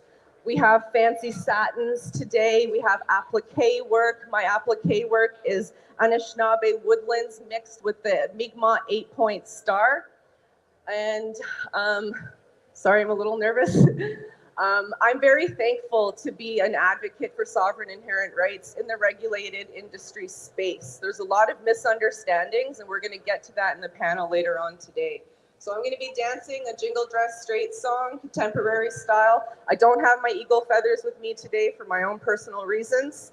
And miigwech. Thank you.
God, that was so amazing.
You're listening to the Pace Radio Network here at paceradio.net. The views expressed by the individuals during this broadcast are their own opinions, and they may not be the same as those of their group or other organizations they may be involved with. All medical advice during our broadcast is not a medical opinion and should be checked with your medical physician.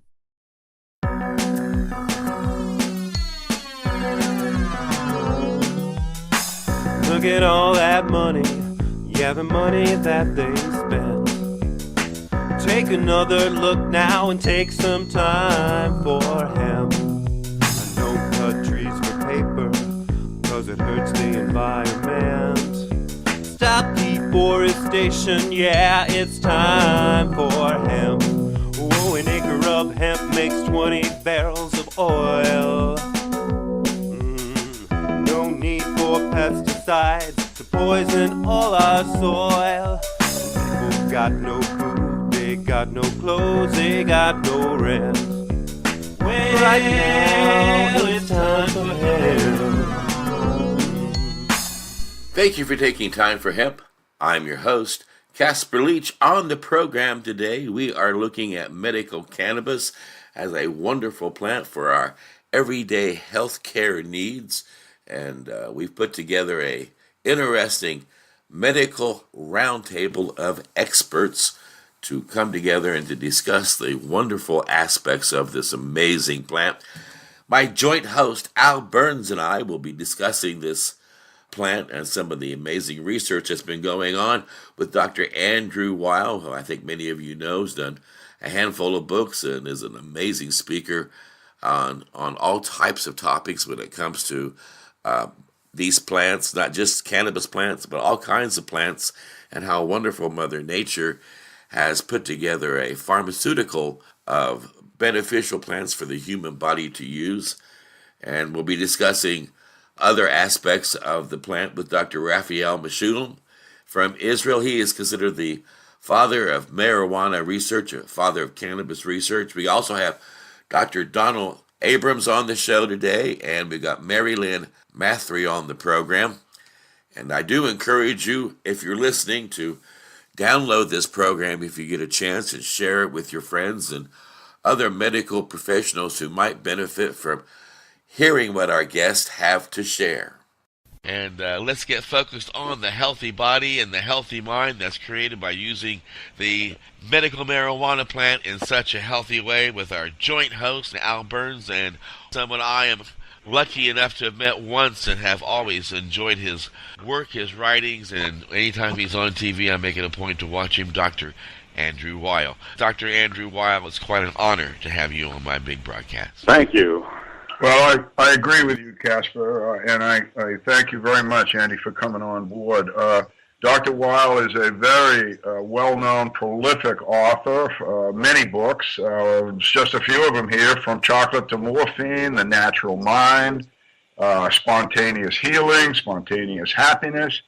I'm going to say that Dr. Weil, I hope I use the right term here, Andy, but you are the founder of the University of Arizona's Center for Integrative Medicine. That's correct. And integrative medicine, I think that would be a way to start here. A lot of our listeners might not know what that means. Could tell us all. Well, first of all, it's the way of the future. I think the short definition is that it's the intelligent combination of conventional and alternative medicine.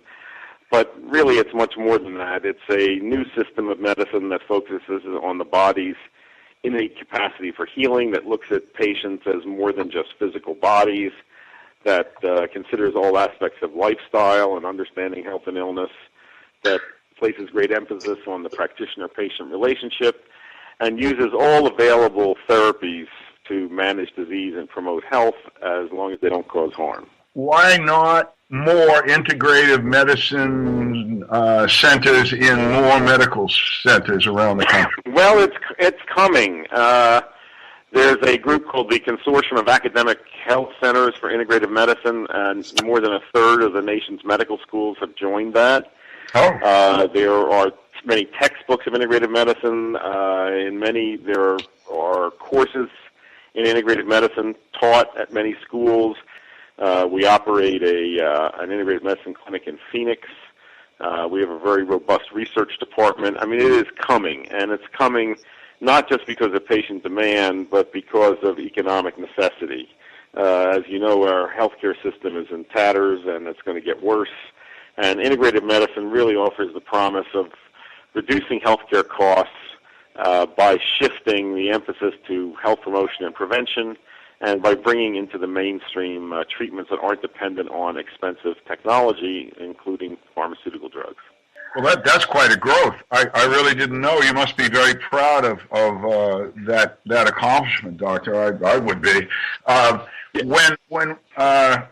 course, we've only got a few minutes here with you today, but how do we integrate cannabis into our medical system? It's part of a larger problem that there is really no teaching on botanicals and natural products.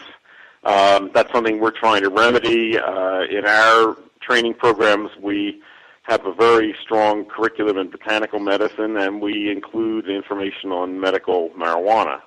So, we are trying to reach physicians and allied health professionals with that. That's gradually coming, but it's part of a long-standing neglect of this area in conventional medicine. There's something like 400,000 deaths a year just in the hospitalized patient population in this country directly due to adverse reactions to prescribed drugs. And these are not mistakes. These are the right drugs given to the right patients for the right conditions, and 400,000 people die each year. The deaths that are caused by botanicals, are a handful and usually result from mislabeling of something. And yet the press, both the medical press and popular press, are filled with articles about the dangers of herbal medicine. The general message out there is that herbal medicine is dangerous because it's unregulated, whereas the products of pharmaceutical laboratories are safe, and it's just the other way around. Cannabis is probably one of the safest of all therapeutic agents. You can't establish a lethal dose for it. It has an enormous safety range that's unmatched by really anything that we use in pharmaceutical medicine. One of the things that my personal physician made it a point to prescribe to me for one of my ailments was medical marijuana. He was in his 70s, and I was in Indiana, and he made it clear he could lose his license by doing so. Now, how does the medical community review medical marijuana now coast to coast? Are you still considered one of those on the fringe medical doctors who's reaching out for alternative ways to heal the body, or are they starting to recognize the many medicinal values in this plant and are starting to rally around it? I think it's slow to come within the medical profession. I think this has been a patient-driven, consumer-driven movement. There's a need for much more education. Also, there's a problem in that from the point of view of medical doctors, medical cannabis use is not cleanly distinguished from recreational use. and that makes them uncomfortable. And I think for medical use, we need to have preparations that look like medical drugs. So, for example, this product that's sold in the UK and many other countries called Sativex, that's a whole cannabis extract that you spray under the tongue. And I've seen some products like this sold in dispensaries in Colorado, for example. This looks more like a medical preparation that doctors would be more comfortable using. Most doctors are not going to feel comfortable recommending that patients smoke something as a therapeutic agent.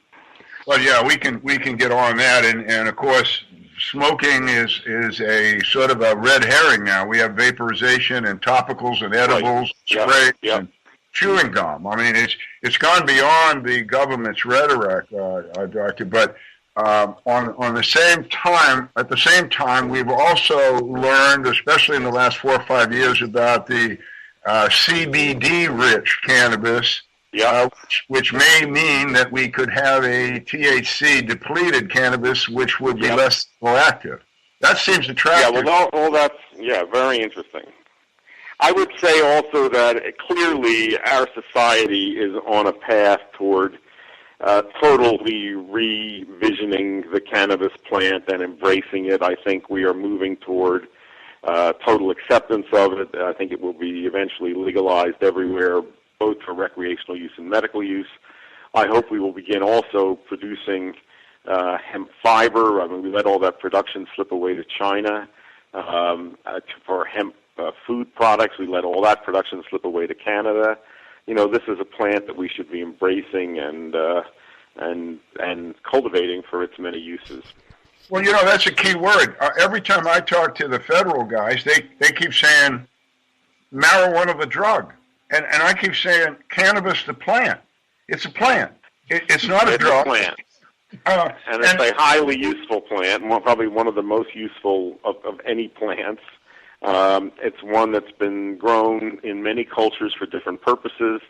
And as I say, our cultural prejudice against it in recent times has really limited our ability to enjoy its benefits. And I think we're now seeing that change. So I'm quite confident that we're moving toward total acceptance of it and legalization of it. What opened your eyes to this, Dr. Weil? I mean, so much propaganda against it. Being a physician, you actually probably put your license on the line by even opening your mouth about it way back when, and you were very brave even 20 years ago to address it in your books. Well, it's more than that. I, as a fourth-year medical student at Harvard Medical School in 1968, I did the first double-blind human experiments with marijuana. That was published in Science magazine. So I'd say it's almost 45 years that I've been writing and saying what I believe are truthful things about cannabis. So what I have led a you long to that? history of doing that. What led you to that? What made you come to this plant first to begin to study it and then realize its value? Well, I was studying ethnobotany at Harvard, which is the study of plants as used by native cultures and medicinal plants. And here was a plant that had tremendous uses in medicine of the past and also as a psychoactive plant. And I had tried it myself and found it very interesting. I knew many people were using it. This was in the mid-1960s. And it was just astonishing to me that so little was reliably known about it scientifically. So I wanted to study it and see what I could find out about it. We did, very simple psychomotor tests. One of the things that we showed, there was a widespread belief back then that marijuana dilated your pupils. We showed that it didn't. There was a widespread belief that it made you hungry because it affected blood sugar. We showed that it had no effect on blood sugar.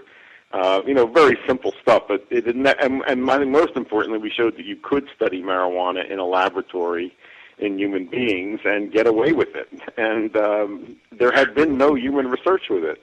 So that was a real precedent to show that this was something you could in fact study. What's been the most surprising fact about this plant to you? Well, I think the discovery of the endocannabinoid system, the fact that we have receptors for these analogous compounds throughout our body that they seem very key in regulating appetite and pleasure and immune function and are part of our defenses against cancer. And the possibility that, manipulating the system, may offer many medical possibilities. I'd say the most exciting frontier is looking at the possibility that cannabinoids may help prevent and treat many forms of cancer. And nutritionally, doctor? Well, I think, marijuana, cannabis is the source of an edible seed and an edible oil. That oil has a very healthy fatty acid profile. It's got, a fraction of omega-3 fatty acids that we need in our diets. The seed has a lot of fiber. You can make good foods out of hemp. I think hemp milk is very good. I much prefer it to rice milk. It's an alternative to soy milk. I think hemp seeds themselves are quite delicious if they're just dry toasted and flavored with something. So, these are good, nutritious foods.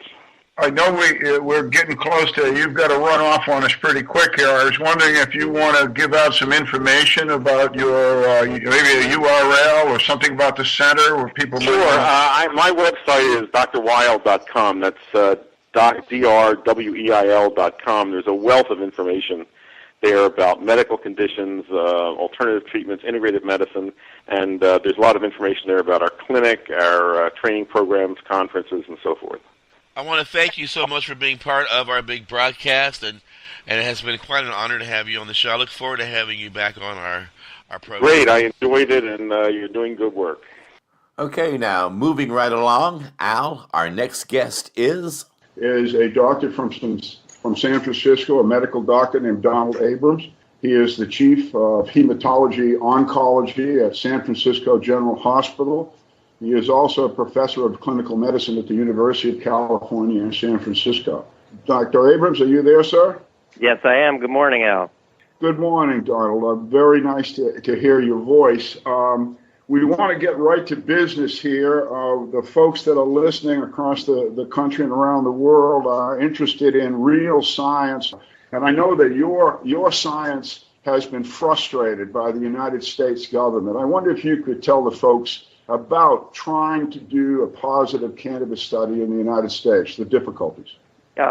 Thanks, Al. So the only legal source of cannabis to study in human research is the National Institute on Drug Abuse, NIDA. And NIDA actually has a congressional mandate to only study substances of abuse as substances of abuse. So when I started way back in 1992, petitioning NIDA for cannabis to do research in patients with HIV and the wasting syndrome, I quickly or not so quickly learned this and realized that my request for cannabis and for funds to fund the research from NIDA could never be granted.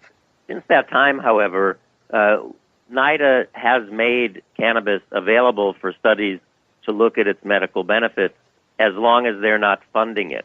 That's okay with their congressional mandate because they're not funding the studies, but being the only legal source of cannabis in the country to study, if somebody does want to look at, for example, the effectiveness of cannabis in treating a pain syndrome, if they can get funded elsewhere, NIDA does make their cannabis available. So in truth, the situation has changed quite a bit, such that, for example, now we're hopefully going to be funded to do a study of cannabis in sickle cell patients. The funding comes from another branch of the government. Currently it's sequestered. Hopefully it will soon be released. And we're working with NIDA to obtain the cannabis, and they're very helpful. In fact, in this particular study, we're interested in looking at a blend of cannabis that has both THC, tetrahydrocannabinol, the main psychoactive ingredient, and CBD, or cannabidiol, which is an anti-inflammatory analgesic cannabinoid that's not present in all strains of cannabis. So NIDA is actually being very helpful in the current situation. But the real truth is that there is a congressional mandate, and there, in this country where we're fighting a war on drugs, it's difficult to study substances which are scheduled as Schedule 1, meaning high potential for abuse and no accepted medical use, it's difficult to study Schedule 1 substances for their medical benefit. Well, let me shift you to another subject that I know you're very familiar with and people need to know about is the use of cannabis with cancer. Could you expound on that a little bit? Yeah, when I was training to be a cancer specialist, I hate to date myself, but it was in the 1970s. And in the 1970s, that was a whole different time in the world of cannabis. Jimmy Carter was president. There was much more widespread use of cannabis amongst the American public. And in my training to be a cancer specialist, even in 1970s, there were a few cancers that we could cure.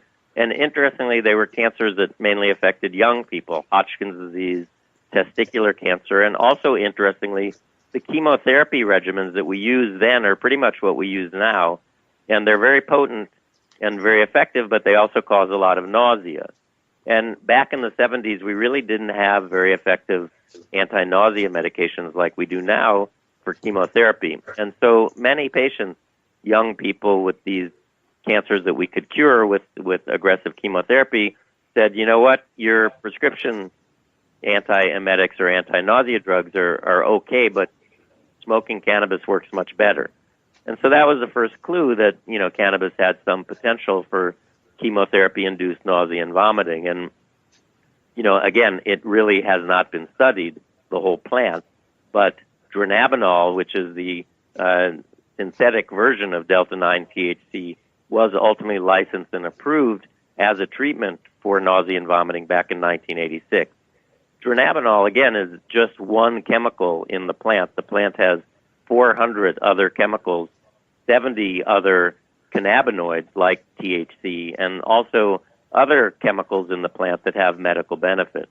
So as a cancer doctor now for the last 30 years, growing up in the 70s, just a day doesn't go by when I don't see a cancer patient who has nausea, vomiting, loss of appetite, pain, depression, and insomnia. And most of my oncology colleagues will then take out their prescription pad and start writing prescriptions for 5 or 6 different medications, all of which may interact with each other or with the chemotherapy that the patient is taking. And I can just recommend, because I'm fortunate to live in California, that patients try cannabis, because cannabis is one medicine that can speak to all of those different symptoms. And it's also a medicine that many of my patients can grow themselves. And if you have cancer and part of you is dying or you feel that you're dying, the ability to bring life out of the ground is something that's very rewarding. And if you're growing your own medicine, that's very empowering. So I see patients every day, as I say, for whom I recommend cannabis and who tell me that cannabis, for example, was the only thing that decreased their nausea and vomiting despite all of the modern anti-nausea drugs that we have to go along with chemotherapy. The only thing that allowed them to play with their kids. On the other hand, I see patients who are near death who are put on high doses of opiates and get totally zonked and can't communicate with their family anymore. And they find that if they wean down from their opiates and use cannabis instead, that their pain is relatively well controlled and they are much more capable of being in the moment and sharing the last weeks, days, months of their life with their family and loved ones. So I think it's a very potent medicine. And, I often find myself opposing on a panel or a debate people that are in the drug abuse community. And I always say it's sort of like the blind men and the elephant, if people remember that analogy. I mean, I'm a cancer doctor. I'm not seeing the small percentage of patients who have cannabis dependency problems that my colleagues in substance abuse see. So where they see it as this horrible, agent, for me, it's a lifesaver for many patients. Doctor, could you just go over a little bit more about how cannabis can supplant or replace other medicines? And please define synthetic cannabis. I've been told that people think it's some sort of real whole plant synthesis, and it's really a petroleum-based product, is it not? Pharmaceutical companies can synthesize molecules, and delta-9 THC is a 21 carbon. I believe that they are synthesizing the delta-9 THC and putting it in sesame oil as a medicine. But, there are other cannabis medicines as well that are out there and available. Sativex is a under-the-tongue spray, which is an extract of the whole plant, which is available in Canada and many European countries for treatment of spasm, for example, from multiple sclerosis. But in answer to your question, yes, again, as I said, my patients have nausea and vomiting, weight loss. So nausea and vomiting, we have a lot of antiemetics. But again, for some patients, even the most powerful of the anti-nausea drugs that we give with chemotherapy don't work for them, and they do report that cannabis does. I believe Melissa Etheridge came out nationally and said she could not have completed her chemotherapy for her breast cancer if it had not been for the beneficial effects of cannabis. There aren't too many medications that we have that increase appetite, and in fact, none of the prescription anti-nausea medicines we have increase appetite. Cannabis increases appetite. So here you have something that decreases nausea and increases appetite. So you could perhaps decrease some of the anti-nausea prescriptions, which in and of themselves have some side effects. Many patients get constipated. Again, as I said, we don't have many prescription medications to increase appetite. One that we do prescribe a lot actually increases appetite and weight, but it's mainly water weight and not lean body mass. I've done a number of protocols in patients, both pain from nerve damage as well as pain on chronic opiates. And what we found in our chronic opiate study, which was really a pharmacokinetic interaction study to see what happens to the blood levels of morphine or oxycodone when patients inhale vaporized cannabis along with their opiates. And we found that there was no real change in the level of the opiates in the bloodstream, but what we did see was that patients achieved some greater relief of their pain when the cannabis was added to the chronic long-acting opiates. So this would suggest that people could perhaps lower the dose of their morphine or oxycodone and be able to stay on a lower dose for a longer time when it's given in addition to cannabis. Sleep. Many patients have difficulty sleeping with cancer or without cancer. There are different blends of cannabis. The cannabis sativa seems to be more stimulating, where cannabis indica seems to be more sedating. High THC variants of the medicine seem to be also a little more stimulating, where high CBD or cannabidiol containing strains are more sedating. I have patients who swear by high CBD cannabis to help them sleep. And many of the short-acting benzodiazepines that physicians prescribe for sleep are really quite habituating and addictive and associated with a lot more side effects than cannabis. This is a very safe medicine, despite what the government tells us in their drug war propaganda. So, again, decreasing sleep medicines and depression. I mean, it's all going to come down, as everything else does, to our genes and the field of pharmacogenomics, how different people respond to different medicine based on their genes. And we now know that we all probably have different cannabinoid receptors that may be slightly different by one amino acid or another to other people, which might make them act differently. So some people, when they're exposed to cannabis, feel nothing. Some people get very elated, and some people might get paranoid and a little depressed. But for those people who get some elation or euphoria, which we consider to be a negative thing, I mean, if you're dealing with a terminal patient, I don't think euphoria is an adverse experience. I think it's a good side effect. And I think cannabis is more useful than some of the antidepressants, which my patients tell me just basically numb their feelings and make them no longer care about anything. So, I mean, we can replace a lot of prescription medications with cannabis if the patient is having a good response. Well, Dr. Donald Abrams, I want to thank you so much, sir, for joining us today. Your information is priceless, and I look forward to working with you in the future, sir. Thank you again. Thanks a lot, Al. Pleasure to talk to you. You're listening to the Pace Radio Network here at paceradio.net.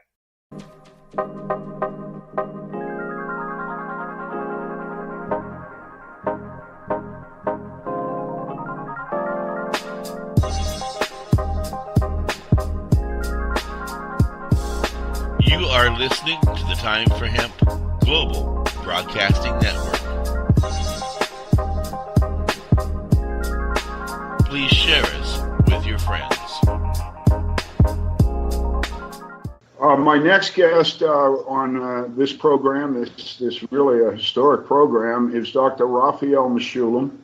I have nicknamed Dr. Mechoulam the grandfather of medical cannabis, but indeed he is. Back in 1964, it was Dr. Mechoulam and his colleagues that isolated THC in the cannabis plant, and that has led to the astonishing science over the last 50 years that has led us to a discussion that we just had with Dr. Abrams and a discussion we're about to have with Dr. Mechoulam about the endocannabinoid system.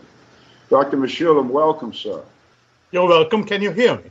Oh, yes, sir. Very clearly. Very clearly. I would like you, please, to tell the folks a little about your background and your lab and explain to the people the significance of the endocannabinoid system, doctor, if you would. Well, I'm a professor of chemistry, medicinal chemistry.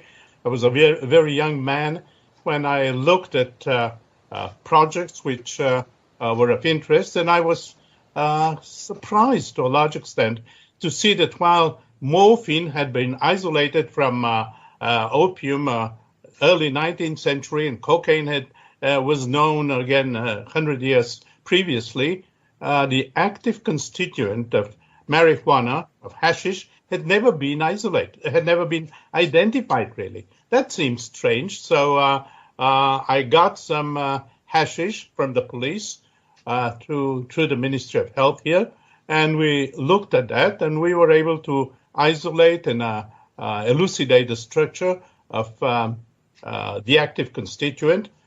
We didn't know which one of them is the active constituent, so we had all the compounds tested on monkeys, and we isolated about 10 compounds, the major ones that are present in cannabis, and we found that only one of them, the THC, caused what we would probably say it's the same thing that happens in humans, happens in monkeys, and that was the only psychoactive compound.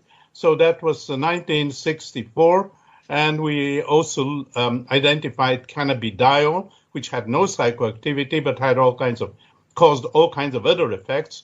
And for the next 10, 15 years, 20 years, people looked at THC, looked at cannabidiol, looked at what happens in the body, looked at what these compounds do. But surprisingly, it was not known how they do that.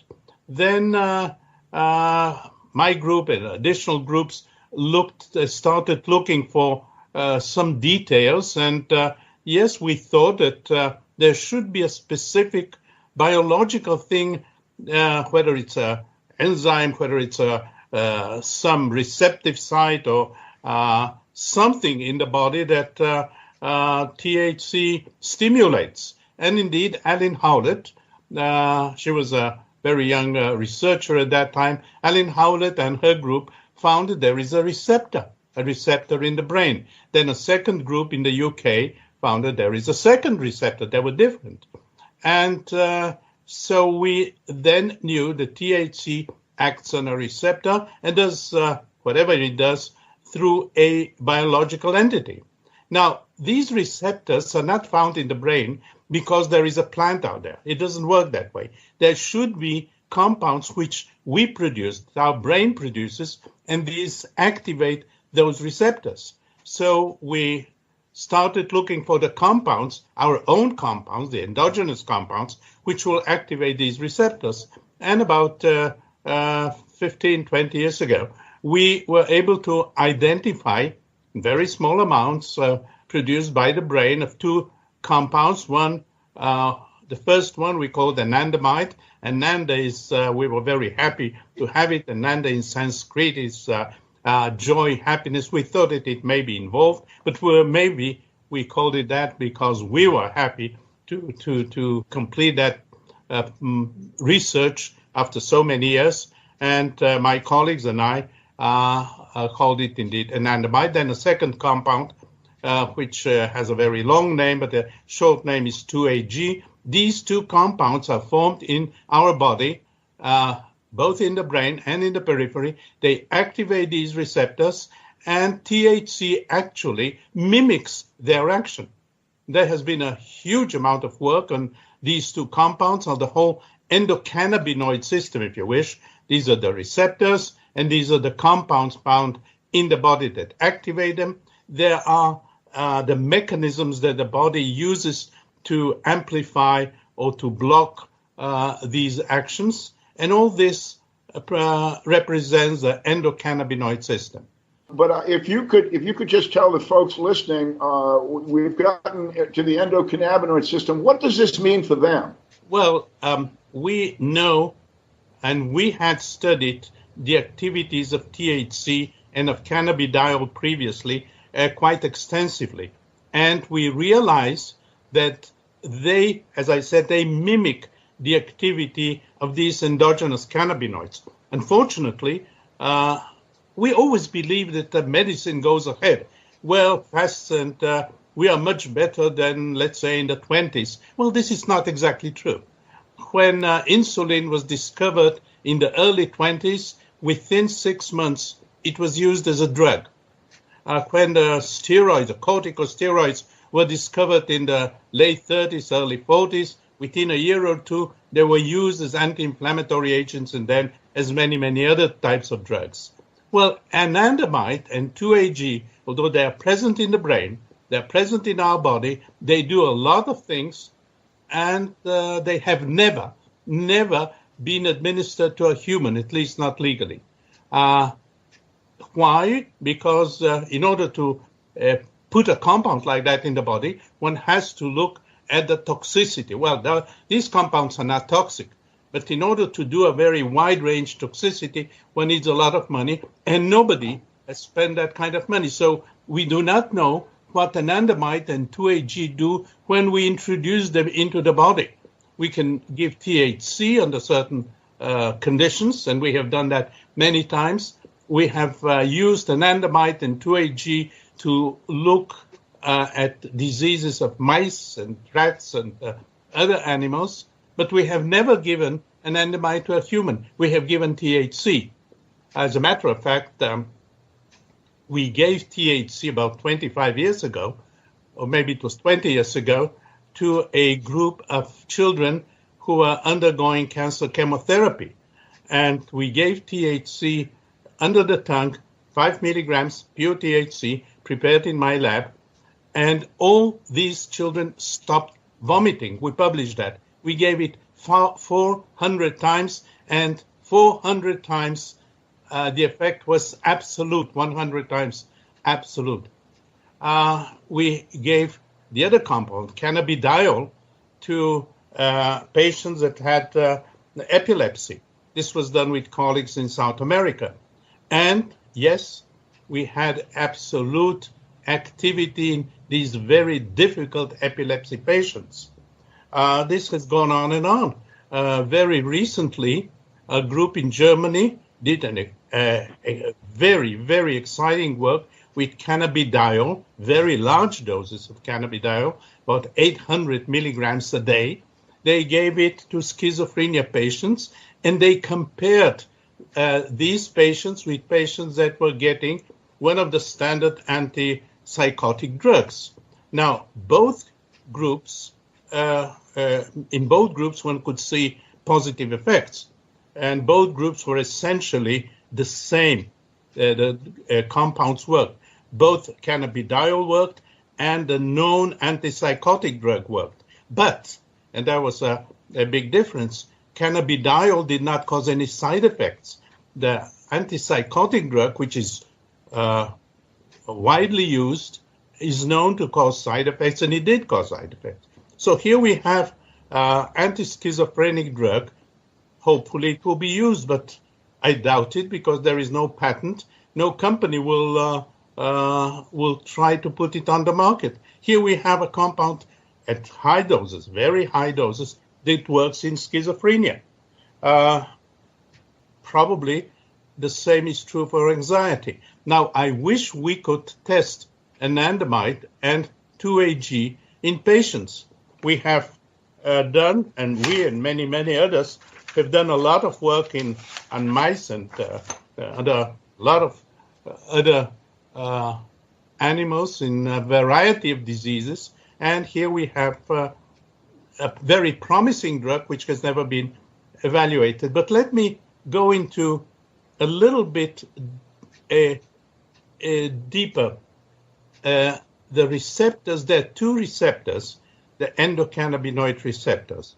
One is called the CB1 and the other is the CB2. Stimulation of the CB1 receptor causes the high. It also causes a lot of positive effects, but it causes the high, and therefore probably most pharmaceutical companies will not be interested in the CB1 receptor. By contrast, the CB2 receptor does a huge number of very positive things, and it does not cause the psychoactivity, which the pharmaceutical companies would very much like. So there are a lot of compounds that are being prepared today that act specifically on the CB2 receptor, and it acts on a huge number of diseases, at least in animals. Now, these compounds act on so many diseases, it becomes a little bit strange. How come that stimulation of one receptor will cause so many things? Well, it is quite possible that it is a general protective agent, a general protective system, and it acts on basically on inflammation.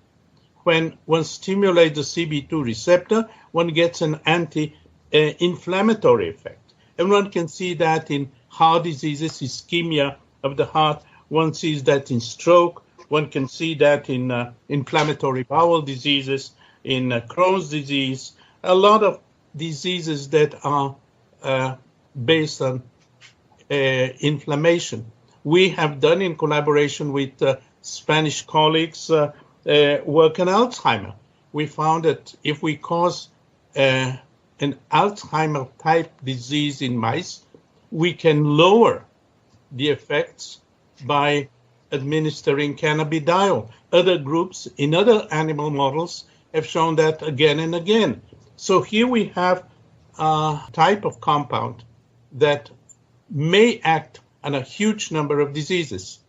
Could you tell us, Doctor, first of all, I should identify for the folks listening that Dr. Meshulam is the Lionel Jacobson Professor of Medical Chemistry at Hebrew University in Jerusalem. And he also runs an incredible research lab. Doctor, what is your lab working on right now? What are your more goals that you're looking for to accomplish? Well, you see, anandamide and 2-AG are two important compounds. But our brain, for some strange reasons of which we're not fully aware today, makes about 200 to 300 related compounds. We know very little about their activity. We're looking into the activity of some of these compounds, which are related to the cannabinoid system. They may not directly activate these receptors, but they're somehow related because we can block their activity by blocking the endocannabinoid system. So they're related somehow. And let me give you one example, nothing that has to do with the brain, but actually has to do with osteoporosis, our bones. There are statistics showing that in the Middle East, around the Mediterranean, there is 50% less osteoporosis in women than in Northern Europe. And possibly that was due to olive oil.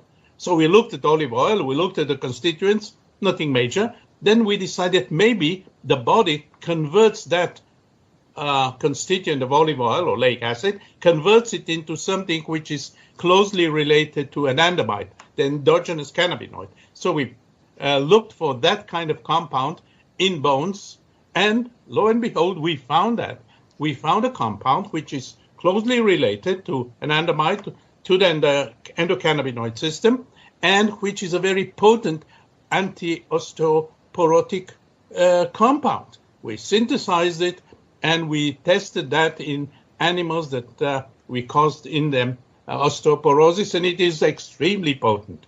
Now, this compound, oleucirine, I hope that somebody will develop it. Now, this same compound is present in the brain. We haven't got a foggiest idea what it does in the brain. There are other compounds. There is another closely related compound which is present in the brain. When we identified it, synthesized it, we gave it to animals, and it causes, it affects their blood vessels. It opens them up. And so we started looking at that, and we found that this particular compound, when given to animals after brain damage, after trauma, lowers the effects of the trauma. So here we have something, I believe, very promising, and there are about 200 to 300 compounds there waiting to be investigated. Quite a few other groups are looking into those compounds. Chances are that these compounds, many of them represent the natural, or one of the natural ways of fighting disease. Or if we go even further, maybe these 200-300 compounds also determine many of determine our behavior as human beings. If I can speculate for a second, we are all different. Each one of us has a different personality. We haven't got the foggiest idea why each one of us has it has a different personality. Is it possible, just possible, a speculation, that it has to do with the equilibrium of these 200-300 compounds, which may cause these differences? So we are going into psychology. We published that in our psychology journal, and we said it's a speculation. And the editor said, no, it's fine. It makes some sense. So chances are the endocannabinoid system is not just something that our body has to fight disease, which is extremely important, of course, but it also has to many other effects, or it influences our behavior. I hope that in the next 50 years, people will find out a little bit more. Well, Doctor, thank you so much for joining us today. It was a remarkable lecture you just gave. My best to you, sir. I hope we meet again soon. Bye-bye. You are listening to the Time for Hemp Global Broadcasting Network. Please share us with your friends. You're listening to the Pace Radio Network here at paceradio.net. My next guest is from Europe, from Germany in particular. Dr. Grotenherman is a medical doctor, and what I would like him to tell us about is, of course, his personal experiences with cannabis medically and his founding of the IACM. Dr. good day, sir. Hi, Al. Good to talk to you. Thank you for being here with us. If you could jump right in, I know you've listened to Dr. Mechoulam. If you could jump right in on your ICAM and focus, if you can, on the CBD system and the ECS system, and what your European colleagues are thinking about this science, I'd appreciate it, sir. Okay, very good. Well, I started to get involved in the issue of cannabis and cannabinoids as medicine about 20 years ago. And I noticed that in Europe there is not much knowledge on this issue. And with some friends I decided to form a group, the German Association for Cannabis Medicine. This was in 1997. And North America and Canada were much ahead of Europe concerning this issue. And then some friends from outside Germany, for example, from the UK, Roger Pertwee, or from Spain, and they asked, why don't we make this organization, the Association for Cannabis Medicine, international? And we decided to form a scientific group, an international group, which is the ICM, which was formerly called International Association for Cannabis as Medicine, which was founded in 2000. The main thing was that most people were working very locally or nationally, and we found it very important to have an international exchange, not only on the scientific level, but also on the political level, and to bring people together. And so we formed this group, and the main reasons were to promote exchange of information between researchers, healthcare practitioners, patients, and the public, and to disseminate reliable information on the pharmacology, toxicology, and therapeutic potential of cannabis and cannabinoids. So this was the start and main reason for forming the IACM, and it's still very important. Many people are thinking on this issue on a national basis, but we need a global view on it. What is happening in Europe? What is happening in North America? What is happening in Latin America? What is happening in Africa? And we try to work together and exchange information. Are you trying to become the global umbrella, Franjo? I mean, I think your group would be well suited to do that. Is that one of the goals of your group? I'm also very active nationally in Germany as the head of the German Association for Cannabis as Medicine. But I was also always interested in having a broader view to other countries, what is happening there, and to bring scientists together. For example, we have meetings every 2 years. And, well, this is one of my main focuses, to bring people together and to spread the information. For example, our ISM bulletin is available in 6 languages. So not only in German or not only in English, but in Spanish and Italian and other languages. And information, reliable information, is very important to get people involved, to get people think about it. What is the value of cannabis? What is the function of the endocannabinoid system? Because the politics is also always influenced by prejudices and not always by knowledge. And this is what we want to try to change, to bring the knowledge, to allow people to get the knowledge and to get reliable knowledge on the issue. We here in the United States know very little about what is going on with cannabis research in Europe.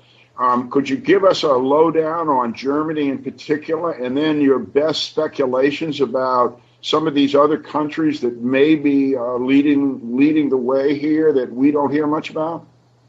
Well, I can give you some examples. For example, today there is no major university in Europe where there is not scientific research on the endocannabinoid system or cannabis or cannabinoids. It's mostly basic research. For example, in Spain, there is Dr. Manuel Guzman, who is the leader of cannabis and cancer. Not the side effects of cancer chemotherapy, but how THC and cannabinoids can cure cancer, perhaps. And we have, for example, the group of Roger Pertwee in the UK is also a very leading group in endocannabinoid research. And we have also some groups in Germany who are, for example, at the Max Planck Institute, who researched on the endocannabinoid system and anxiety or post-traumatic stress disorder. So we have in Europe many centers which are leading in some of these special issues. And of course, there's always an international cooperation on these issues. As, for example, as Rafi Mechulam told us, to elucidate the function of the endocannabinoid system, it's always an international process. And so there are groups from Spain, UK, Germany, Israel, USA, Canada, working together on these issues. How about your university system? Is specifically your doctors, your medical schools in Europe, the nursing schools in Europe, are the doctors and nurses now taught about therapeutic clinical uses of cannabis? Are they taught about the endocannabinoid system? The knowledge is today quite limited. The situation for patients is very different in different European countries. For example, the Netherlands or Spain have a situation where it is very easy for patients to get contact or to get cannabis to treat their symptoms. Whereas, for example, in Greece or in France or in Sweden, it's very, very difficult. People may get an exemption to get Marinol, and they will never get an exemption to get cannabis. So this is very different in different countries. And similarly is the situation for the knowledge of the doctors. Germany is somewhat in between. Last year we managed to publish, I together with Kirsten Müller-Wahl from the University of Hanover, to publish an article in the German Medical Association journal on the medical use of cannabis and cannabinoids, and we had to work for it for 10 years to publish it and to bring it to every doctor. But many doctors are still very reluctant. And for example, in Germany, we have the situation that doctors can prescribe dronabinol, they can prescribe Sativex, they can prescribe Nabilone, but there are only about 4,000 or 5,000 patients in whole Germany who get access to these medications because they have to pay it on their own and they are rather expensive. And a few years ago, the government agreed, okay, we'll make up a program to allow patients some access to cannabis and to get an exemption for the use of cannabis if no other medication works. And currently there are only about 200 patients in this program. And the main problem for the patients is to find a doctor who says, yes, this patient needs cannabis because all other medications do not work. And I am ill for about 23 years and lying in bed, and I do not practice for a long time. But 1 year ago I decided, well, I will open a medical practice so that people can come to me and who don't find doctors. And I get patients from all around Germany because it's very difficult for many of them to find a local doctor who supports them. And the situation is much easier in Spain, for example, or in the Netherlands, and much more difficult in Greece or Bulgaria or Norway or France, where it's even more complex and more difficult. Yeah, it sounds sort of like in the United States, where you go to some state over here, Franjo, like California or New Mexico, they have a very good program in effect, and they'll treat all sorts of symptoms. In fact, in California, there's no list or limit. But you go to another state like, these Confederate states, these old Confederate states in the Southeast, and they got their heels dug in, and they're not going to let their people have cannabis to help them no matter what. It's a strange, baffling situation to hear that it's the same in Germany. Before we let you go, Doctor, I'd like to call the audience to get to the attention of two great books, both by Dr. Groton Herman and a co-author, Dr. Ethan Russo, a U.S. author. But they are the Handbook of Cannabis Therapeutics from Bench to Bedside, and Cannabis and Cannabinoids, Pharmacology, Toxology, and its Therapeutic Potential. You can find them on Amazon, guys. Doctor, thank you very much, sir, for being with us today. We much appreciate it. Well, nice to meet you.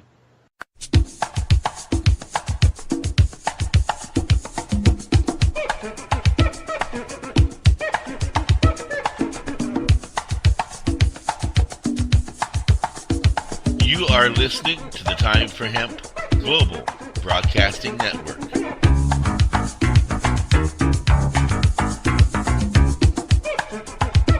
Please share us with your friends.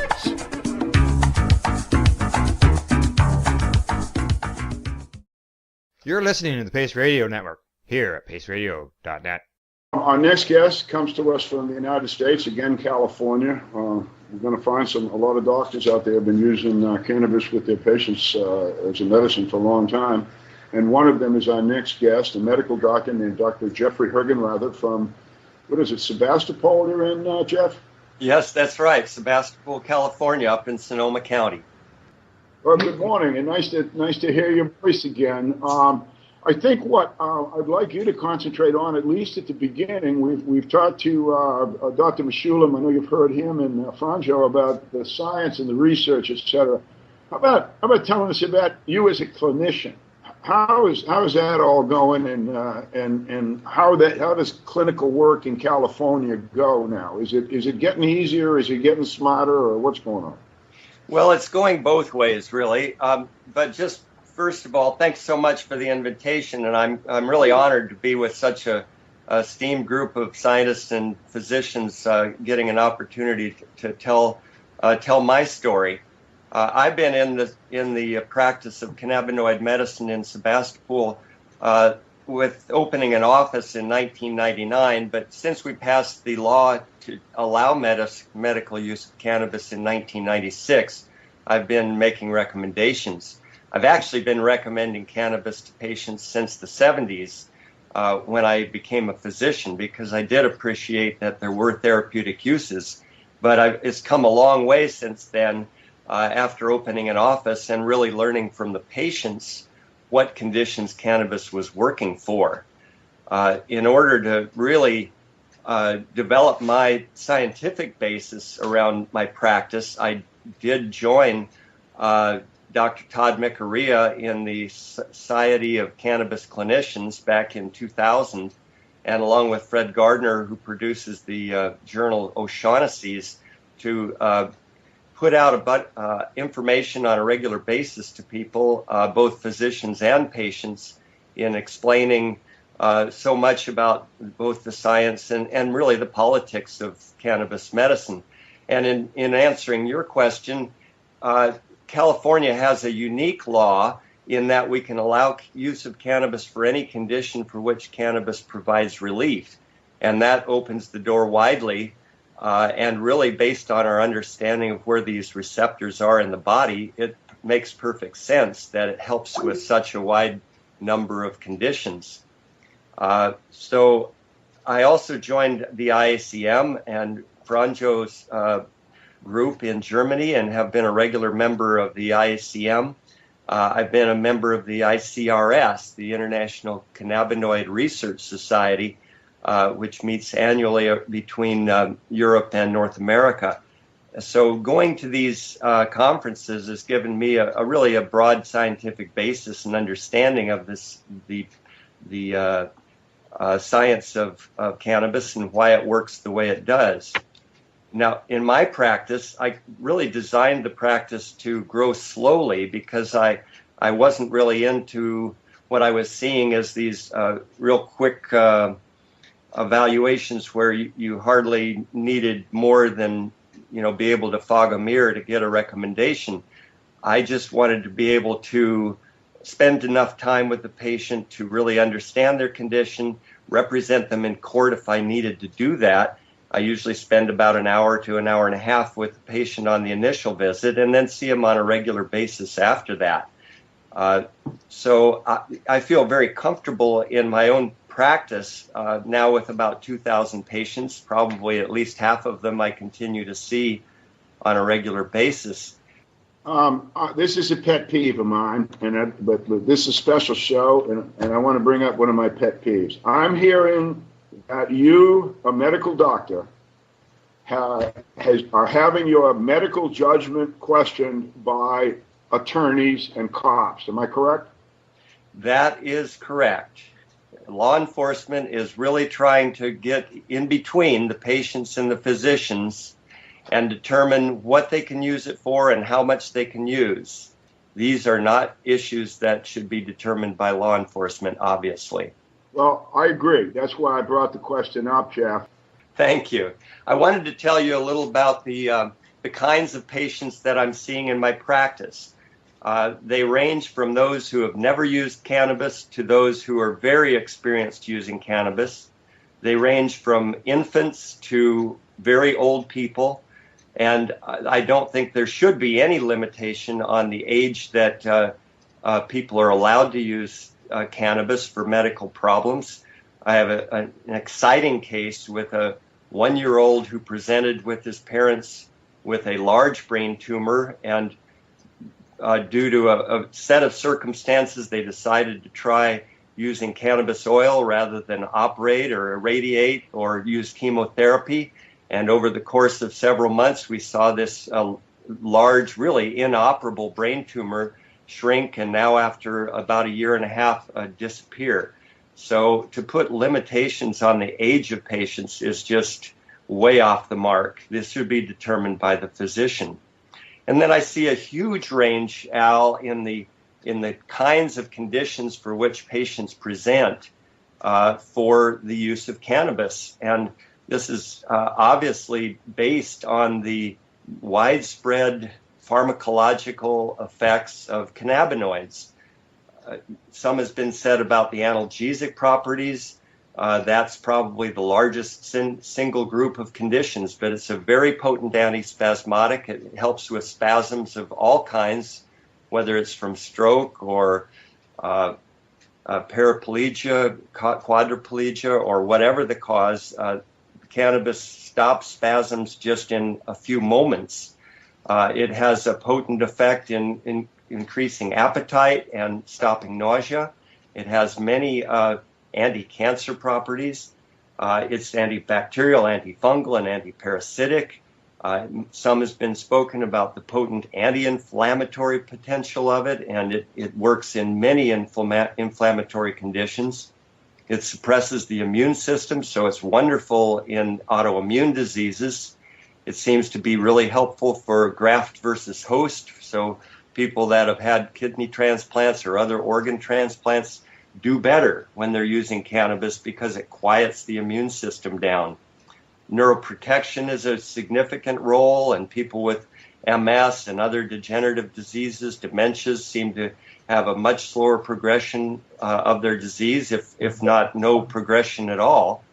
There are numerous dermatologic advantages in using cannabis for psoriasis and eczema and other lesions that I'll mention in a little bit. It helps the bowel, as Dr. Mashulin mentioned, in Crohn's disease. It dilates the bronchial tubes, so it helps actually with asthma. It has great qualities in reducing eye pressure for glaucoma. It's anti-diabetic. It helps stimulate bone growth. It has numerous psychological benefits, reducing anxiety, helping with depression, and as was mentioned too, with cannabidiol especially, as antipsychotic. And it's anti-ischemic. It helps protect for heart disease, and it's also an anticonvulsant. So you get the idea that there's this huge range of conditions that really should be treated with cannabis. And in California, we do have that opportunity to use it for all of those various conditions. Yeah, well, that's good. You know, I was listening to your list there, and I was, after a while, I got thinking of the list that Dr. Mikaria made up many, many years ago. And your list echoes his after all those years. Well, yes, it certainly does. And his list echoed the clinicians from the 30s and prior, when cannabis was used before it was outlawed in this country. Give us a little on the American Academy of Cannabinoid Medicine, if you would. The American Association for Cannabinoid Medicine, as well as the Society of Cannabis Clinicians, are organizations that are really one and the same group. We're physicians largely in California, but we're extending out to physicians across the country. Physicians can join in and give us their case reports to help us understand more about the conditions that are successfully treated with cannabis.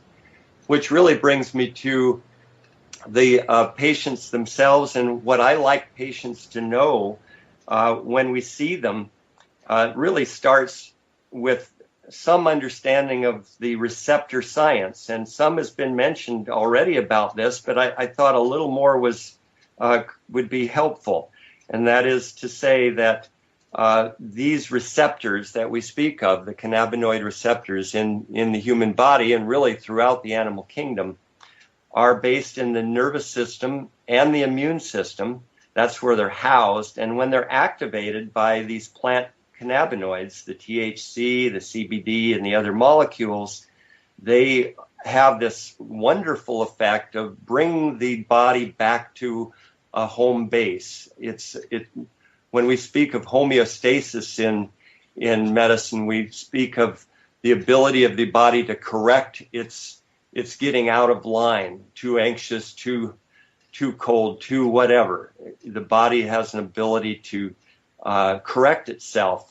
And this is based on the endocannabinoid system. When we activate these receptors, it's like the reset button. It's like restore to factory settings button on a computer. It just brings us back home, helps us to relax.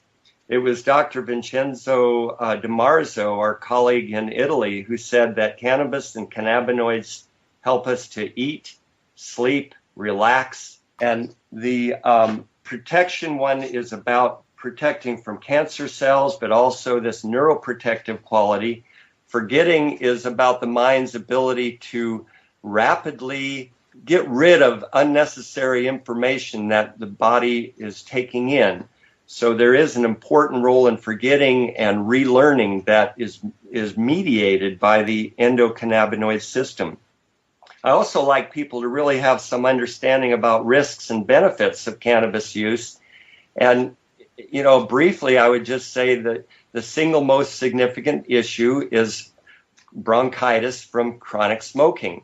We do know from Dr. Tashkin's work at UCLA that it does not cause COPD, emphysema, or cancers of the lungs. Even the heavy smokers do not show any increased incidence of cancer, and in fact really have a reduced risk of developing cancer. So that's something that I like people to understand, although if they are smoking, I often will encourage their use of vaporization or other forms of cannabis because it can be a cleaner way to go and less irritating to the airway.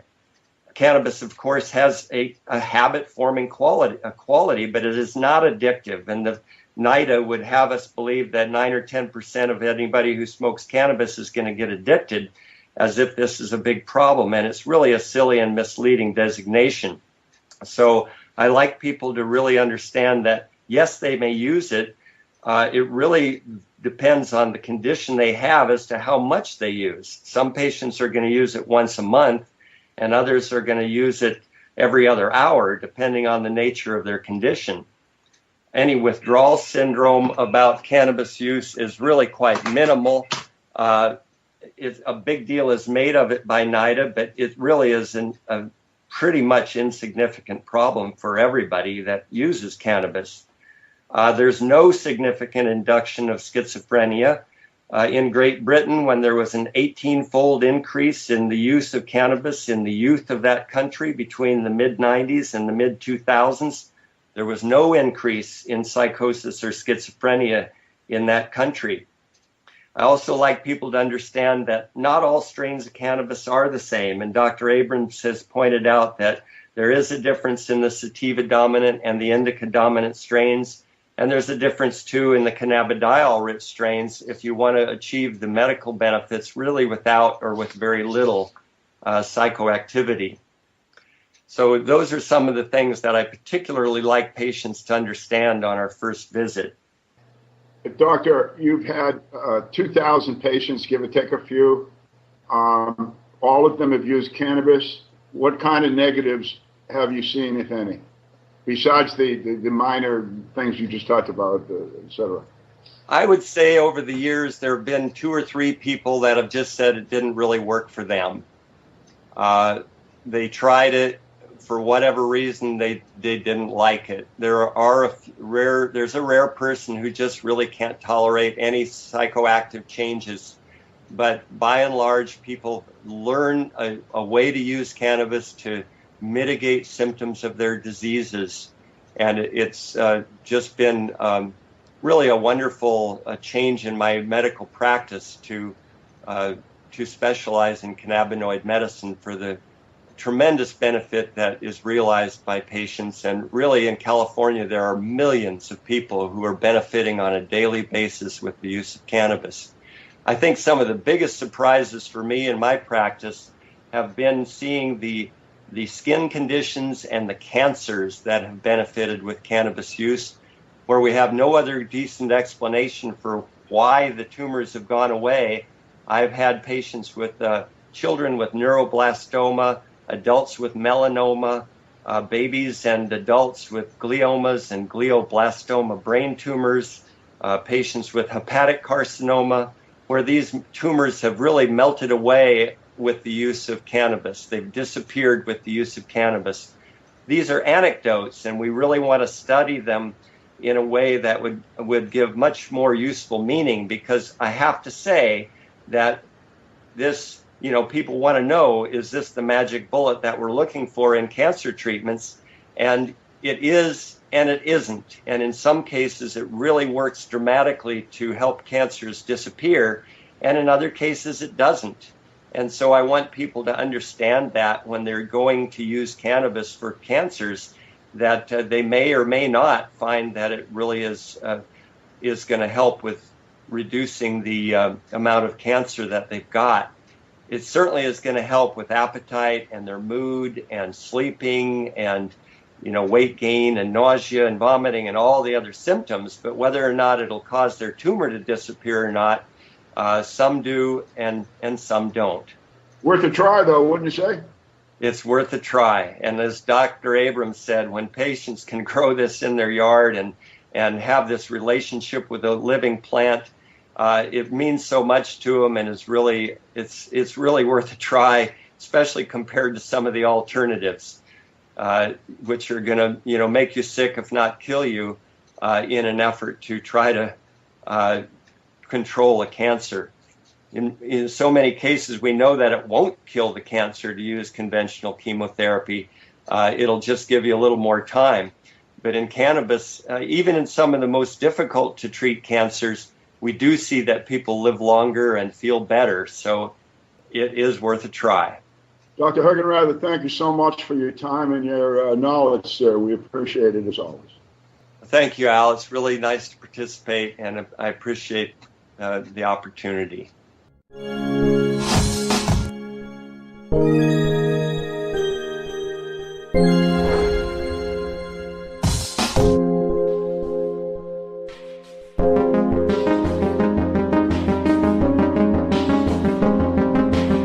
You are listening to the Time for Hemp Global Broadcasting Network.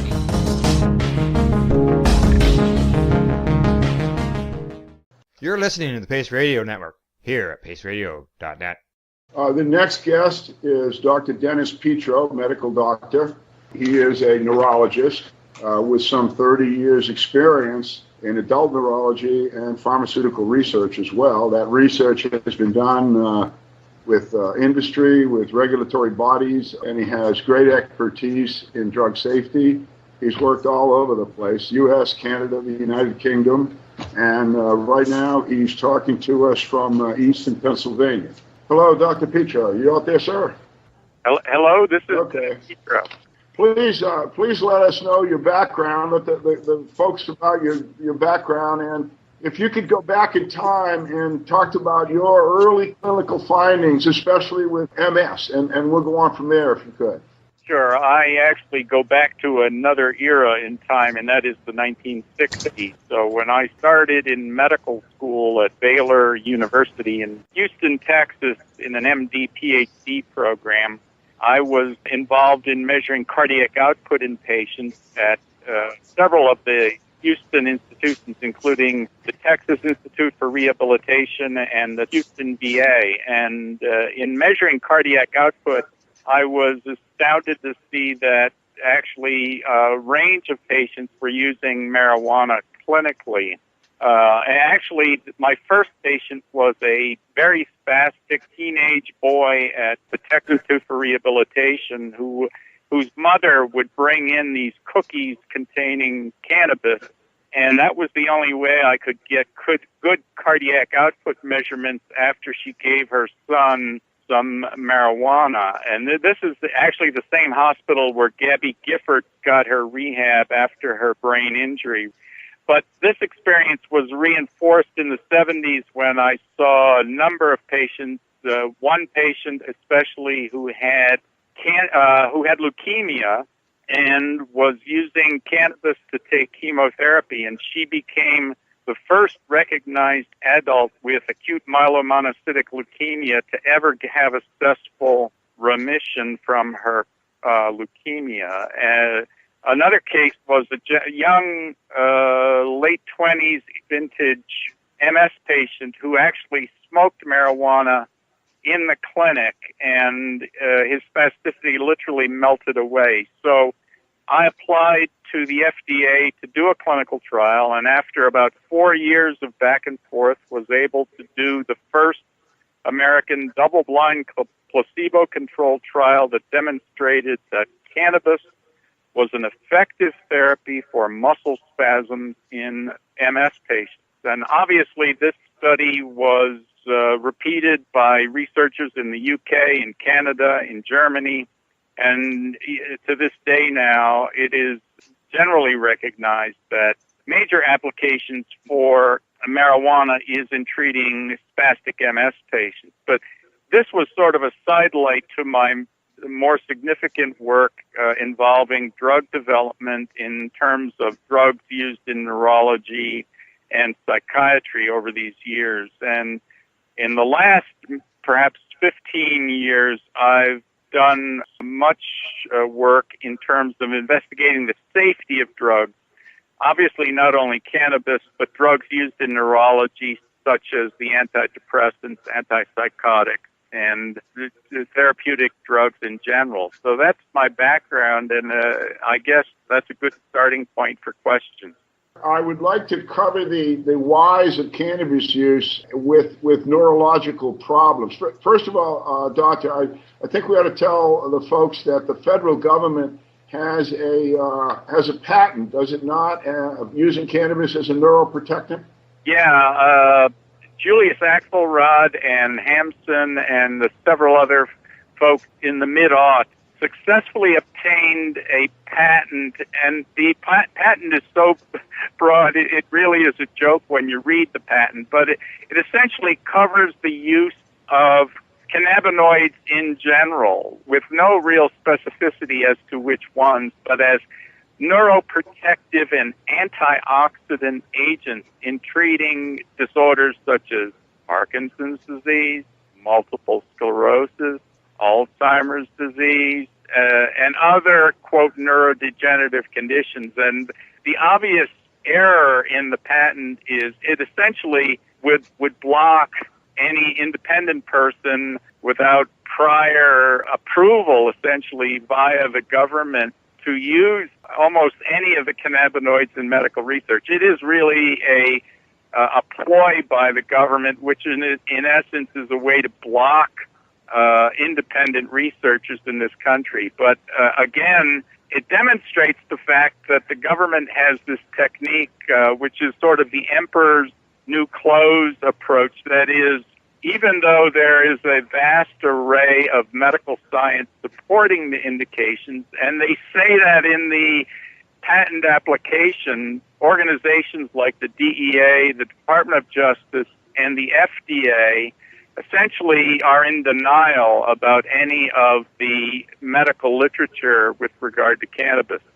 You know, the way the drug development process works, it's not the fact that cannabis can be used in pain syndromes or in spasticity or in nausea of cancer chemotherapy, or in post-traumatic stress disorder, etc. The very fact is that we are blocked in the ability to investigate scientifically in the United States. Could you tell folks about ALS, seizure problems, spinal cord injuries, Parkinson's, Alzheimer's? Those are neurological problems. Does cannabis work for these problems in everybody, in most people? Do we know? Well, I'm glad that you've given me the next 2 hours so I can go into detail about each of those problems. I'll start with spasticity. There is obviously a full range of data that demonstrates that cannabis has an anti-spasticity effect. Of the maybe 400,000 MS patients in the United States, spasticity is a major problem in perhaps 80% of that group of patients. And there is no doubt that cannabis is effective.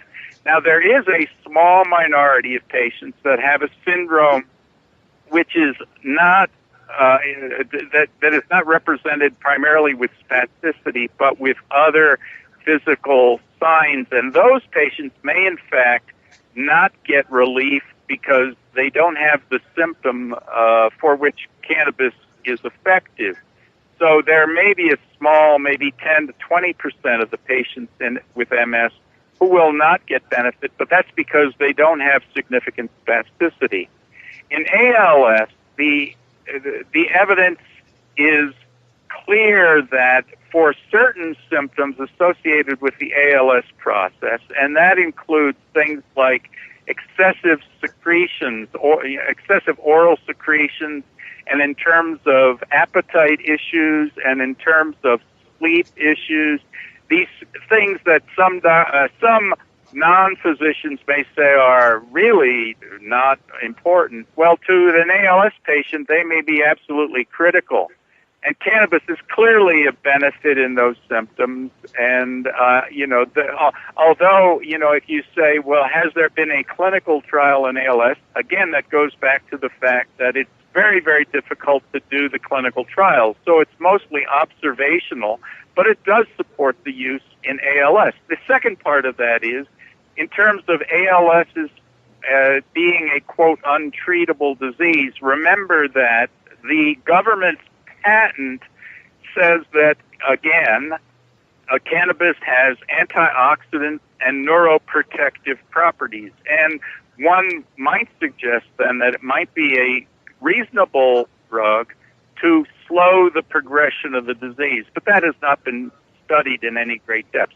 In seizure disorders, there may be 30 or 40 different diagnostic types, so I won't go through all of them other than to say that certainly there are many, many patients with seizure disorders who have been shown to either decrease the frequency of their seizures or, in fact, stop them pretty much totally. And again, the mechanism of action of cannabis on the nervous system would be supportive of an anti-seizure effect. But if you're looking for clinical trial data, there isn't a whole lot to hang your hat on. Now, in terms of Parkinson's disease, there are two approaches. Number one is going back to that government patent. Remember, they say, gee, the cannabinoids may be beneficial in Parkinson's disease as far as the neuroprotective aspect of the drugs. The second part of it is in patients who are initiated on the usual dopaminergic therapies, the drugs like Sinemet or L-Dopa, they wear off over time, and there are many patients who claim that when they use marijuana, it tends to smooth out the on-off effects of their Parkinson's syndrome.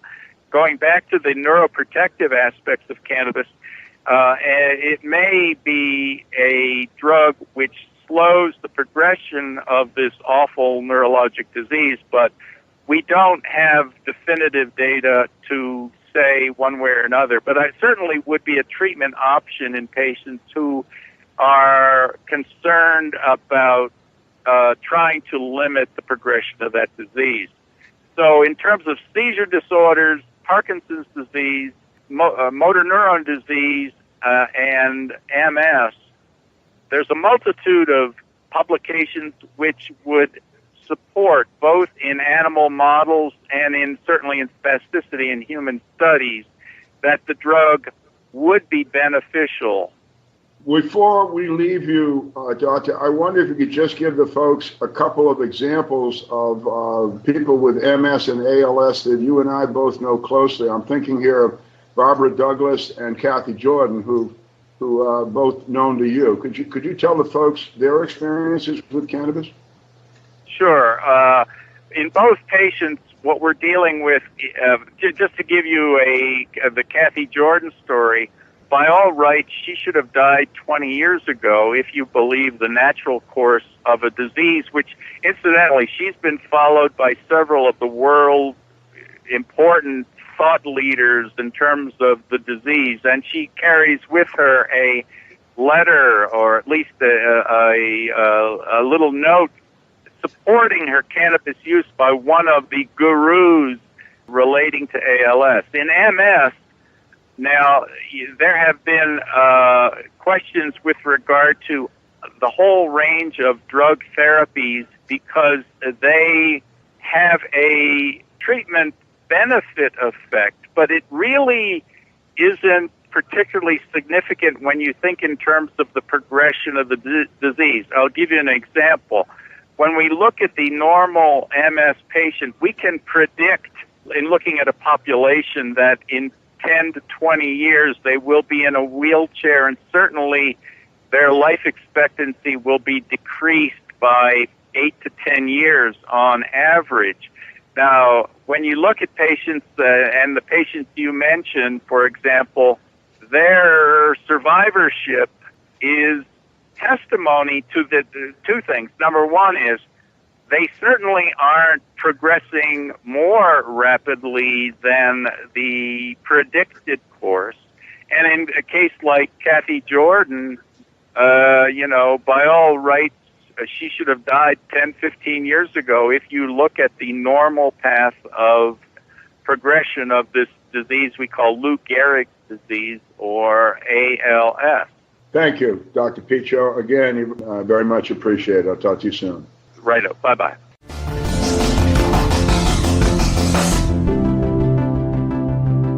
You are listening to the Time for Hemp Global Broadcasting Network.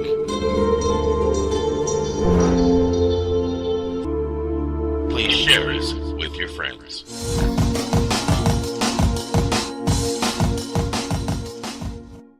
You're listening to the Pace Radio Network here at paceradio.net. Now, the final guest is Mary Lynn Mathry. She is a registered nurse and addiction specialist. She is the president of the American Cannabis Nurses Association. And her job today here is to finish up this conversation, explaining why the nursing community, as well as the doctors and other healthcare professionals, are so important to patient care and the care of cannabis itself. And hello, everyone. We really appreciate Casper Leach arranging for this show. And what we wanted to do is bring you some scientists and clinicians to talk about medical cannabis. And my job, as I said, we want to bring in the nursing perspective as well, since nurses do spend the most time with patients. In the United States, we tend to be voted year after year as the most trusted profession because we do see patients at their weakest time. And back in 2003, the American Nurses Association passed a resolution in support of cannabis. So I do want all nurses out there to know that, as a whole, our American Nurses Association does support cannabis as medicine, and that is a really, really important place to go to. My practice has been in hospital settings in the early years, first as a Navy nurse, and then later in hospitals as a medical surgical nurse. One of the most stressful jobs we have, and different hospitals do it different ways, but many times you might have a nurse being the medication nurse. or in other areas, the nurses just take care of all of the medications just for the patients they're assigned to. Either way, you're spending your shift making sure the patients get the right medication in the right dose, in the right route of administration at the right time. And it's very stressful. Finding out, sometimes you don't know these patients very well, and you might have 20, you could have 50 patients. In the military, I had quite high numbers of patients at a time, and you're trying to get them all this right medication and hope you don't make a mistake because of what could happen should you make a mistake. Now let's introduce cannabis as a medication to the hospital. I've looked at, and other nurses that I talk with who are familiar with the use of cannabis, we kind of look at it as nurses, as a great tool in nursing care. The medication is safe. We're not going to overdose anyone. We're not going to kill anyone. We're not going to destroy their kidneys or their liver. All of these things that can happen with the wrong medication to a patient. So right away, there's that little safety factor. But as you've heard before from some of the other clinicians, Dr. Abrams, Dr. Hergen rather, there's different routes of administration. Patients don't have to smoke. They can vaporize. One of the guests we've had before, Michelle Aldrich, was able to actually use a vapor pen in California while she was undergoing treatment for lung cancer. And the nursing staff there were very welcoming of that. It had no problems with her, with other patients in the area. No one else was going to get that medication. It was in a dose that she could handle and provided relief almost immediately. I think the other thing that for nurses, when we're giving medications, a lot of these medications that we do give have the side effects that are difficult to deal with. You treat someone for pain, they end up over-sedated. You might treat someone for something else, and the medication causes them to be extremely nauseated and they're vomiting, or they just lost their appetite because of the medications.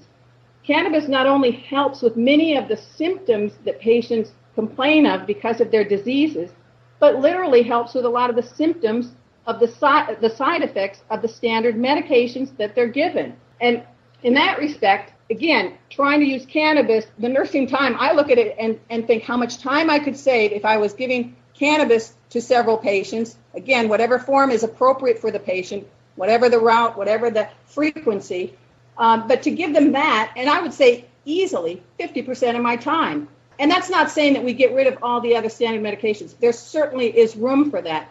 But I think the point that I would like to make from a nursing perspective is that this should be one that physicians should have the freedom to use their clinical judgment and recommend it possibly as the first choice because it is so safe. If it doesn't work, maybe they need to try other medications and something else. But why start with a powerful drug with potentially harmful side effects when the patient could try something that generally, literally makes them feel better all the time?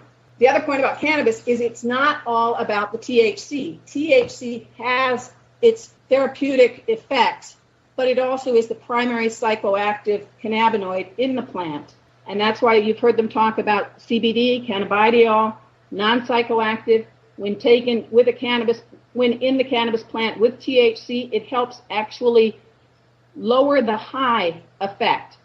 So when we're talking about medical cannabis, we're not talking about super stoner pot to get someone really high. We're talking about delivering medicine, whether it be by a vapor pen, vaporization in some sort of manner, and that's meaning that we're heating the material so that the effective medicine is released and people can inhale it, but it's not hot enough to where it burns, so they're not inhaling smoke. That's a wonderful delivery. But there are salves made for patients, whether it be skin conditions, psoriasis, arthritis, rubbing it onto their joints, using it for skin cancers. The oral, very concentrated oils or tinctures people can take, and they literally dissolve in the mouth, so they get into the bloodstream fairly quickly. All of these things can happen and are happening in places that allow cannabis, but the other states, again, I think the population only thinks of cannabis as smoking marijuana and getting high. One of the big problems we've seen with patients is non-compliance. It happens throughout. It's always a discussion in hospitals. How can we help with compliance? And I think the first thing that any good clinician knows is the way to get compliance with the patient is to make sure that they're included with their plan of care and that they actually agree with the plan of care, rather than just being prescribed something and told, here, I want you to take it, and they don't pay attention to how much this is going to cost the patient, how it's going to interfere with their life, if they can remember to take the doses on different times, etc. Or the fact that they just might not like some of the side effects, and the patients quit taking it on their own because it never really helped them that much.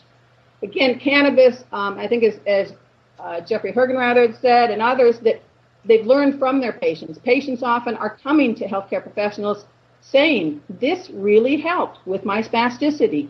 This really helped with my seizures. I'm having fewer. Whatever it is, they're coming with information. They've discovered this on their own, and they do want to learn more. They want to know, is there a better strain for me to use? Is there a better form for me to take it? This is very important for healthcare professionals to take on. And when we ignore it or just run the other way because of the fact that it remains illegal in the United States and many other countries, is, that's not serving the patient. It really is up to healthcare professionals to stand up for our patients and advocate for them. Well, thank you very much, Mary Lynn, for getting in the closing word here on the Medical Roundtable, focused on medical cannabis and the wonderful aspects that this plant has for our healthcare and everyday needs. Al, I also want to thank you for being a great joint host today, and I want to thank our audience for tuning in. Again, I encourage you to try to download this program, share it with your friends, any medical professionals who might benefit from this, send it in their direction, and remember, the next time you hear me, you'll know that it's time for hemp.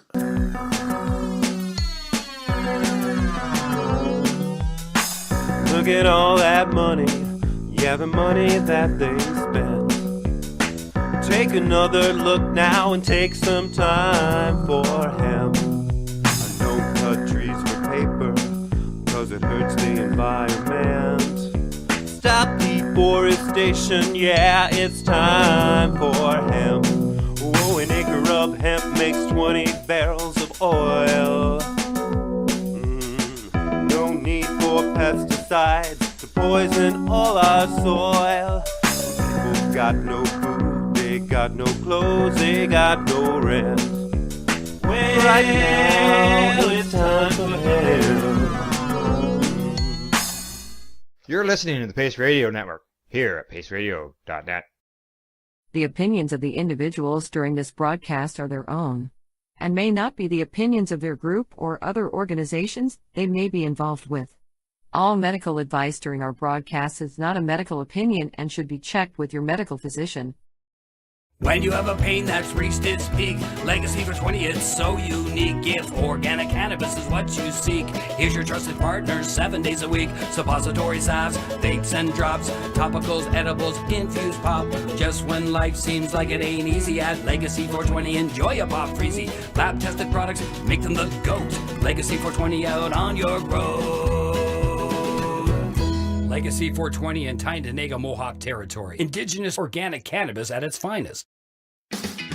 Enjoy the buzz of legalization with Campbellford Lifestyle Shop. From lights to plant nutrients, books, consumption accessories, and more, we've got all your basics to grow or consume cannabis. Visit our info center or take a look at our piercing services and body jewelry, now available in-store through Campbellford Lifestyle Shop, 17 Bridge Street West, Campbellford. Limestone City Hydroponics is Kingston, Ontario's hydroponics shop. Take your growing to the next level and create the optimal environment with a tent kit, or maximize your yield with an ebb and flow flood table kit. Either way, Limestone City Hydroponics has more sizes and options to fit your needs. Are you looking for the power of the sun that adapts to your budget? Then look no further, as they have professional grow lighting. They have indoor grow systems that are easy and cost effective, with many options to fit your living space and lifestyle. Cultivate your growing potential. We have everything you need to succeed. And if you can't make it to the store, they offer local delivery to the greater Kingston area. Remember, when you're looking for experts to help you grow, then look no further than the locally owned Limestone City Hydroponics, 105 Sunderland Drive in Kingston, Ontario. Call them at 613-548-0420. We are people advocating cannabis education here at paceradio.net. You're watching the 420 Pace Network, found at 420radio.ca and paceradio.net.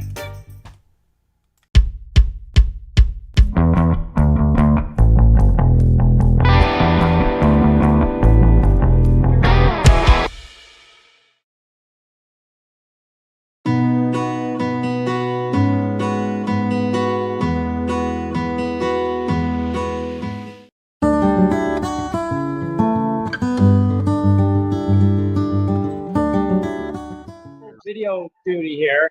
I've got the camera on MJ for this broadcast, but she also wants her own video, so I've got this video right here. Look, there's her on my camera. Then we got to figure out how we're going to video this while I'm taking a photo of us with Tommy. I don't know how we're going to do all this. I know how we're going to do it, because we're the newbie and the doobie. That's how we're going to do it. You figure it out. Here we go. She's also please. she's also our new high highlight. So, yeah. They just jumped the line. Uh-oh. See a winner? That's what we did earlier to get in the building. He's a at the back of the line, and we're like, we're the newbie and the doobie, and next thing you know, here we are. We got no badge. Okay. That's the way we roll. All right, here she goes. It's exciting. You know what? That's what you looked like the first time we met. It was about 3 a.m., February 2nd, 2018. You performed at Casino Rama up in Aurelia. It was just after Shelby's birthday in Ontario. 2018, yes. And it was Shelby's birthday the day before. We had an interview where I gave you a present, you and Teach. You asked me a very important question, and I still brag about it. You asked me, do you suck or blow? And my response was, well, you gotta suck before you blow. I'm glad it hits just as hard the second time around. With that, I'd like to present the newest version of the Shatterizer. It's called the Bubbler. So this is a Canadian company. They absolutely adore you, as I do as well. And we also have one for your son, because I know how hard he works to help keep you going. And there's the info on it. And I just want to say, I seen a movie the other day that I had never seen before that you did with your family. Far Out Man. Yeah. That fucking movie is so hilarious, and I love that you pulled the family in. It's great. I love it. It got stuck away. You know what? I found it on Tubi. Yeah. I'm gonna tell everybody. Yeah. I'm definitely telling everyone. Yeah. So this is my partner. When I first met him, he didn't know anybody that consumed cannabis at all. I told him bullshit. No, he doesn't do either. That's my job. But now we do a cannabis podcast together, and we educate other people. And actually, one of the first cinema reviews he did was on Evil Bong. Oh. Yeah. I've watched all of your stuff.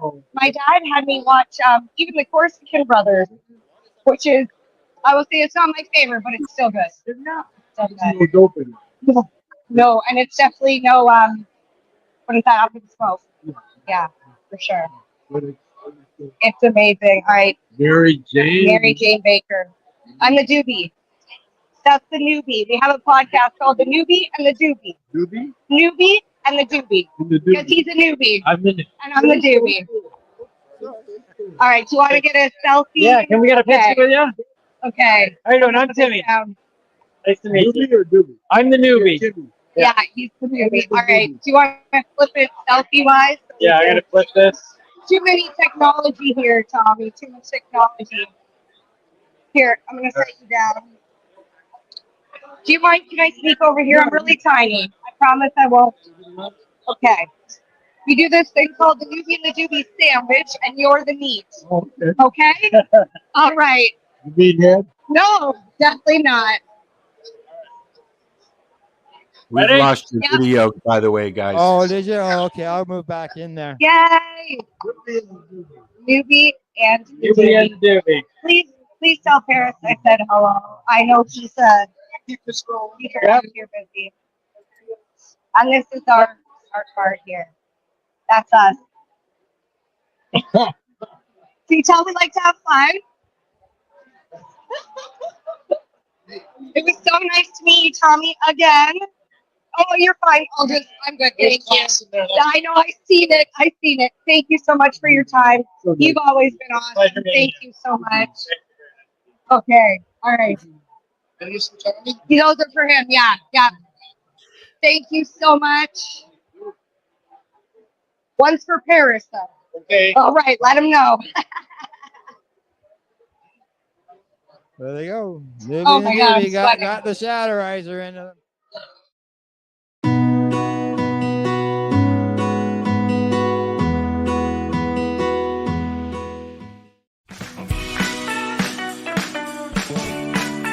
Hi, I'm Timmy. And I'm Mary Jane. He's the newbie. She's the doobie, and this is the show where we toke cannabis. Talk. From both sides. Is that even possible?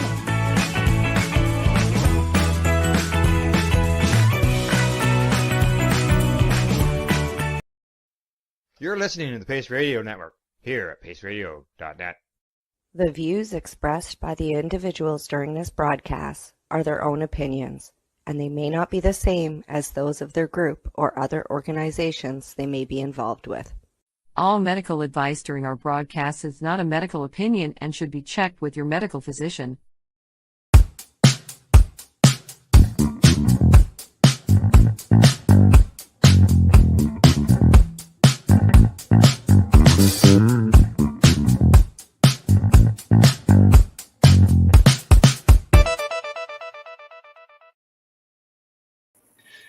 Good day and welcome to the Mushy Moment today on May 7th, 2024.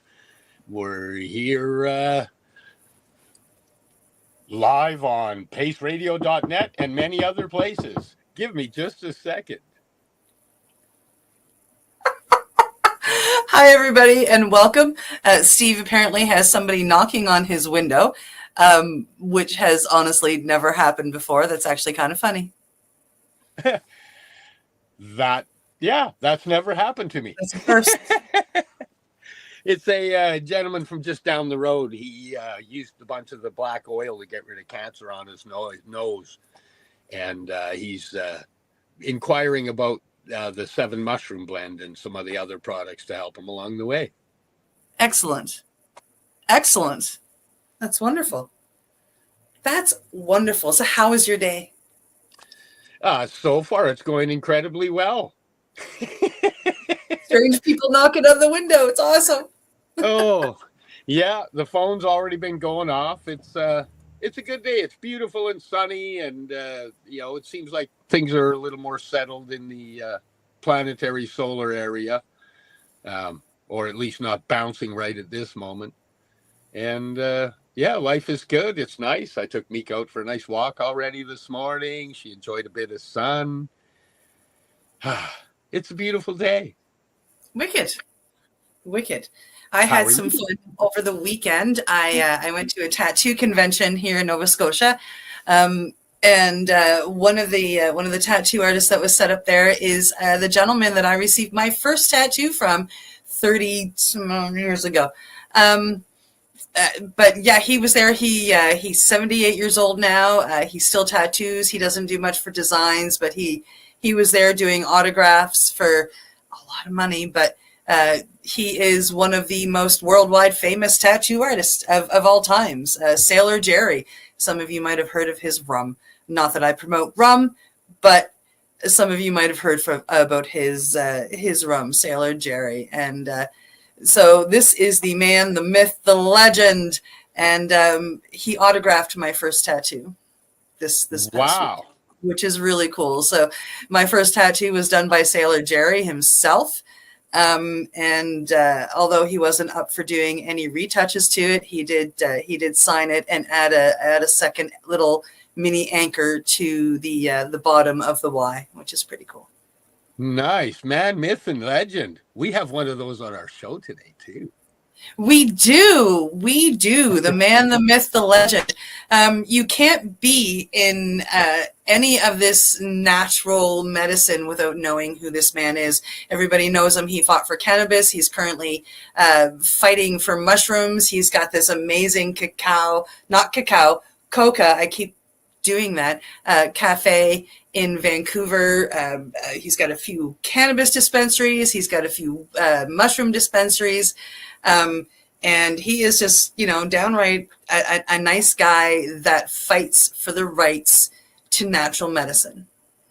Yes, he's been a very strong advocate and a very very prominent and loud person in the trying to change the way drugs are viewed and to end the drug war that is currently devastating North America.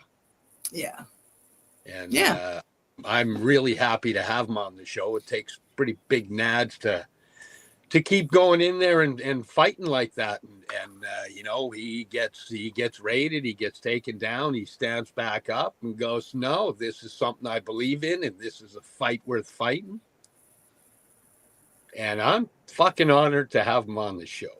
Yeah, I've been able to tell by the way you've been sharing the advertising. It's been pretty beautiful. So welcome, Dana. Hello, thank you for that lovely introduction. We have a lot of respect for you. Lots and lots of respect. Yeah. So my first question is always one that seems to provoke some thought and some pretty good answers in the past. I want to know, what got you started in this years ago? Like you've been this amazing, loud activist making differences and making changes for quite a while. But what was it that made you pay attention to this sector and made you decide that you needed to stand up and make a difference?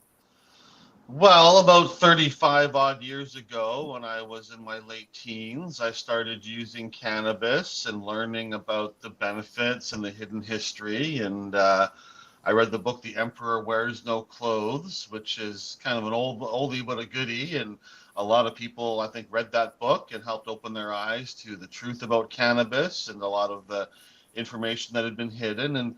But for me, I saw quite quickly that it went beyond just cannabis. And although I do think that cannabis is wonderful and probably the world's greatest plant, I sort of saw that what we call the war on drugs is really a war on plants, and that coca leaves and opium poppies and psilocybe mushrooms and peyote cactus and all these different things are all also really wonderful plants with a great deal of historical, social, cultural, spiritual, religious, medicinal use around the world. And so my first kind of activist project, I started writing letters to members of parliament in Canada back in the late 1980s and keeping their answers in a binder that I had and sort of tracking those kind of conversations. And, for the since then, for 3.5 decades, it's been a pretty wild ride and quite a journey, but I've never seen anything to convince me otherwise that the truth that the war on drugs is a terrible, harmful, destructive policy that causes and worsens all of the problems it claims to be trying to solve. And so, I never thought this was going to be something easy to change. It's very deeply baked into our culture and into our world institutions at every level in every country. And if you want to be participating in the global network of countries, you've got to buy into the war on drugs, or you are excluded and ostracized and attacked. And we got cannabis legalized in Canada after a great deal of work. And of course, the legalization we got isn't perfect, but it is a monumental victory. But for me, it's always been more than that. And so I've been working on psychedelics for the last couple of years, but it goes beyond that as well. And really, the whole thing needs to be dismantled. I'm not sure we're going to see the real end of the war on drugs in my lifetime, but I think we're seeing the beginning of the end, and hopefully we can push things forward. But it's still many, many years away, if not decades away, of really dismantling this global policy, which has just caused so much harm and destruction and devastation on every level. So that's kind of my history and where it comes from. And the more I've learned and the more I've seen over the years, the more I've become convinced that we're in the right, and that prohibition is really the policy that needs to end, and that prohibition and drug war are devastatingly harmful and deadly for millions, billions of people around the world. Yeah. So there you go. Oh yeah, hands down. So when you look back, is there any one episode or any one event that actually triggered no, I need to step in and fight this? Well, not really. I mean, I had a pretty privileged upbringing and everything, and to me, this is a nice way of giving back.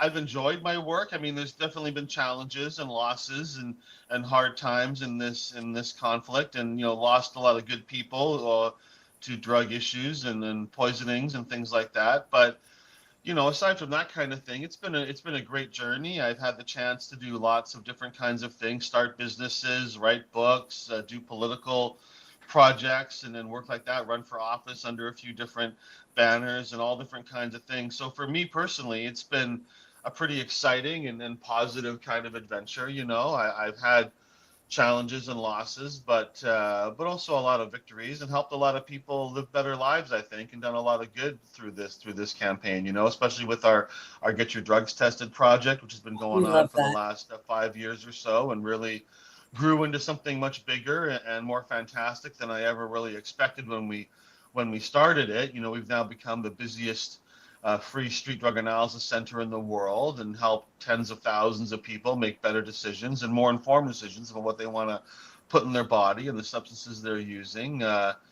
So, I mean, there wasn't any one single incident, I don't think, that's led me to that, but just a lot of different incidents over the years that have just showed me that. When we started off this campaign in the early 1990s, you couldn't buy a bong or a pipe in Canada really easily anyways. They were illegal. Grow books and High Times magazines and things like that were all prohibited and quite difficult to get. And we've come a long way since then, but we've still got a long way to go. And there's plenty of people in the cannabis community who see cannabis and recognize that the prohibition of cannabis is harmful and failed, but don't really extend that to other substances. And they'll say, well, heroin and meth, these are very dangerous and harmful things, and they should be banned. But cannabis is safe and helpful and should be allowed. And I understand the logic of that, but the reality is that it's prohibition itself that makes these substances more dangerous and often perverts them from their natural forms. And in some way, I think of like fentanyl or some of these things. They're kind of like the spice of cannabis. Cannabis, you get this spice product, which isn't really real cannabis, but can actually be quite harmful and deadly on its own, but sort of a substitute for cannabis when you can't get it because it's cheaper and easier to make, but it has lots of those harms. And I believe in a legal system that people tend towards the safer, milder forms of these substances, and that it's prohibition that puts them towards the more harmful and deadly versions, often that are replacements of the more natural forms that become harder to get. So yeah, I've seen a lot and learned a lot over the years, but nothing I've seen or learned has ever convinced me of anything other than the war on drugs is incredibly harmful, and it's time for it to come to an end for the benefit of all humans and all civilization and our advancement as a species. We need to put aside this terrible war on drugs, these terrible prohibition policies, which are just, like we've been saying, just causing so much harm and death and destruction in Canada and all around the world. Yeah. I have to agree. And, it's not like it's getting any better. It's just constantly exponentially getting worse. And, like now, to begin with, it was like, oh my God, there's fentanyl in the heroin. Then it's like, oh my God, there's carfentanil in the fentanyl in the heroin. Oh, now there's benzos in the carfentanil in the fentanyl in the heroin. Now there's trank in the, and the safe absolutely. supply stops that. A lot of people see the. Go ahead, yeah. I was gonna say when I first started doing this in like the early 1990s, there was considered to be a drug poisoning crisis in British Columbia then. There was about one person a day dying from an overdose or drug poisoning in British Columbia. And this was considered a major problem, right? And so the NDP government at the time had the chief coroner of British Columbia do a big report. He traveled all around British Columbia, talked to tens of thousands of people, had all these town halls and seminars and discussions, and came to the same conclusions back then that all the experts come to now, that prohibition is causing these harms, and that We need legalization and regulation and safe supply. But that was one death a day. If we got back to that now, if now in British Columbia the death rate dropped to one a day, they would consider that a huge success and problem they'd solved. they'd be dancing in the government. They'd say problem solved, but the reality is that in itself was a crisis, an avoidable crisis caused by prohibition, and it's only gotten so much worse since then. And so it shows to me that, you know, how out of whack we've got, how far we've gotten, that what was once considered a major crisis would now be considered a solution compared to how bad things have gotten now. And of course, we've had decriminalization of small amounts of a limited number of substances here in British Columbia, which has just been overturned. And they're blaming overdose deaths and poisonings and chaos on this decriminalization, which started fairly recently. But of course, this problem's been going on for years and years and decades. And of course, in jurisdictions without decriminalization, like right next door in Alberta, things are just as bad, if not worse there. And, you know, decrim in itself is not going to really solve anything. But the point is, criminalization doesn't solve anything either and makes it worse. And the default for any substance should be decriminalization and non-criminalization of anything, unless you show there's a benefit to penalizing people from possessing or having that. And there's been none of that with prohibition and with our current laws. But they've just overturned this and gone back to criminalization in Vancouver or in British Columbia here. And it's, you know, some of our political leaders, they will, I've seen this before in my career, where they try to do the right thing or they'll move towards a better policy, but as soon as there's any kind of pushback or challenge, they just cave because they don't know how to talk about the issue. So, you know, our politicians in British Columbia, they don't know how to defend decriminalization. They don't know how to explain these issues. And so they try to put this policy in place. There's a few speed bumps on it, and they just cave entirely and push back on it instead of understanding how to defend it, how to tweak it, how to put better rules in place. But there's an argument being made that decriminalization is the cause of all these problems in British Columbia. And of course, nothing could be further from the truth. But decriminalization isn't really the solution either. It's part of the solution, but the real solution is replacing the drug supply with a legal one. And that is difficult to understand. And we've got this weird situation where instead of doing what I think should be done, which is legalizing and selling these substances to people, they'll give them away to certain small numbers of people. And I don't really think, I mean, in some cases you need to be given stuff for free for whatever reason, but I don't really think giving people free things is the right way to go. For the most part, drug users are happy to pay for the substances they want to use.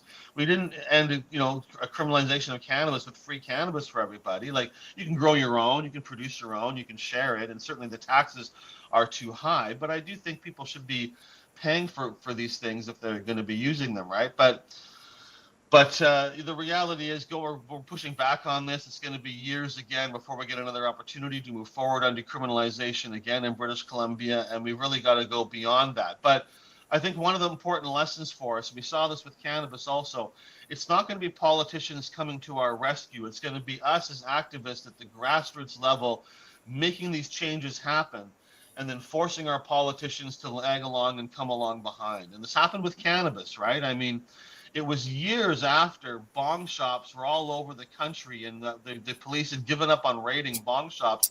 But the law against bongs and pipes didn't actually change until legalization in 2018. We had many years of pipes and bongs still being illegal in Canada, but the law being ignored. And the same thing with seeds, and then with seed banks, and then with dispensaries and cannabis sales, and ultimately open sales. And none of that was given to us by a government. All of that was taken by activists making those changes, you know, starting off in some of the bigger cities, but ultimately spreading all across the country. Many people got raided and arrested and penalized for that, but the movement kept going and kept growing. And we're going to see the same thing with other things too. We're seeing it now with psychedelics, and certainly our shop is one of the leaders in that, but not the only ones. There's plenty of places across Canada with dispensaries, mushroom shops and things. Those fun guys in Ontario are very active. They've been raided and attacked and keep opening new shops and keep pushing back on that. I got raided once, and that was pretty terrible, but those guys get raided all the time and somehow manage to keep pushing back, right? So certainly not just me by any means doing this. I'm the only guy putting my name and my face out there in that sense, that most of the other mushroom dispensary owners they may, be committed and maybe working hard, but they don't normally put their face and their name out there like I do. But I think this is going to be the solution. It's going to be us pushing ourselves. And your viewers may or may not be familiar with the Drug User Liberation Front, a group in Vancouver that had been running a compassion club. I was going to ask you about them. Yeah, I mean, they've shut down now under intense pressure from the government and from the police after getting raided and having all kinds of legal conditions put on them. But they were doing great work at providing a safe, reliable source of methamphetamine, cocaine, and heroin for their members. And, that maybe sounds outrageous to some people, but the reality is these people are using these substances anyways. And by having access to a reliable, safe supply, none of them died in that time period. None of them had any those kind of serious health problems that come around from this. And we need more of that. We need more people stepping up. They're coming. It's happening as well.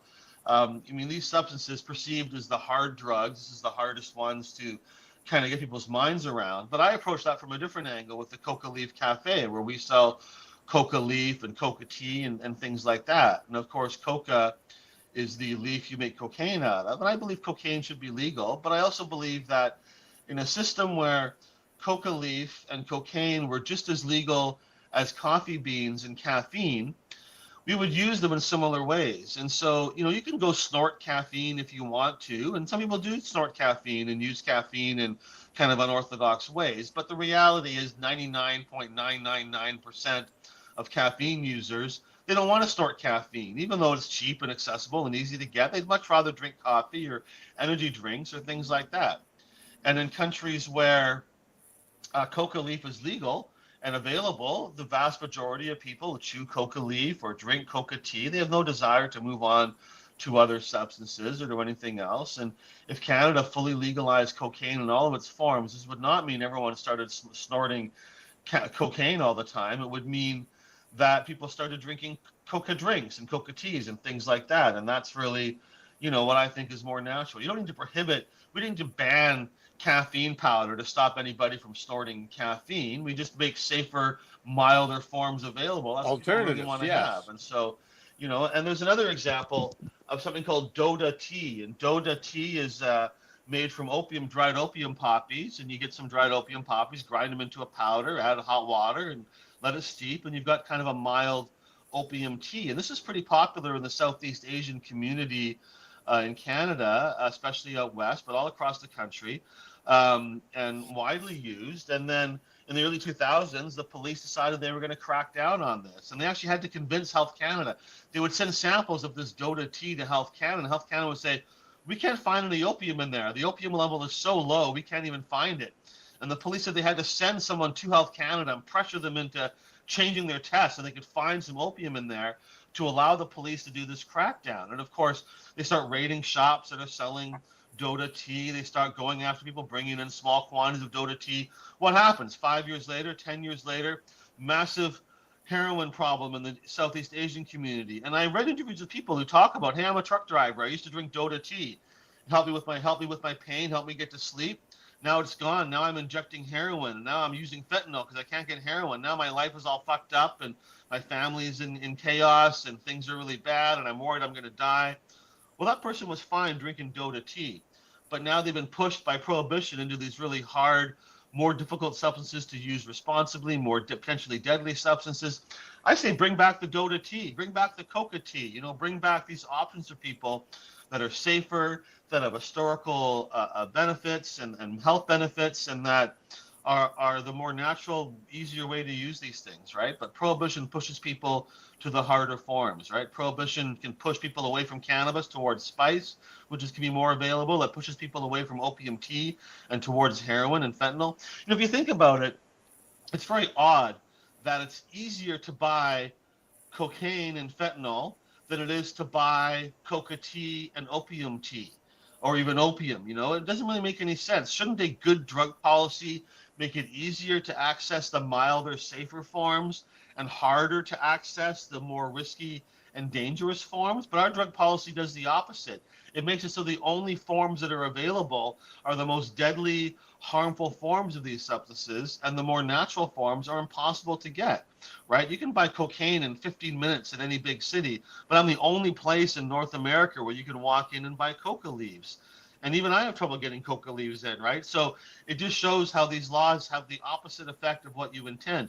And we saw this during alcohol prohibition, where getting a glass of beer or a cup of wine was impossible during alcohol prohibition, but getting bathtub gin and drinks with alcohol with methanol and poisonous things in it was very easy to get and caused a lot of harm and a lot of deadly results, right? And so we've seen this over and over again, but we can't seem to learn as a society what the truth is about these policies. We seem to keep going back over and over again over these terrible policies and recreating them to our detriment. So that's where I stand and what I'm working on and the change we're trying to make. Wow. Boom. That's pretty damn awesome, man. Pretty deep. Yeah, mic drop. Yeah. So you literally were just a young fella who saw this and got and said that you needed to make change. It wasn't something happened to you. You just saw the wrong things happening and needed to change them.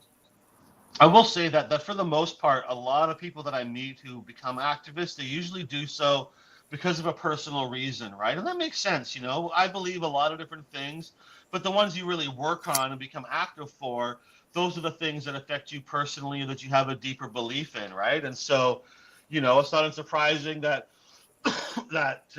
LGBTQ people are at the forefront for fighting for rights for LGBTQ people. It doesn't mean other people don't believe in it. Others may become activists, but those who are really most affected by it become the people who lead the front lines. And I've met a lot of people who have become involved in cannabis because they or someone they love has a need for medical cannabis. That's often a turning point for people when they see the benefit and they can't access it for them or their child or their parent or someone in their family.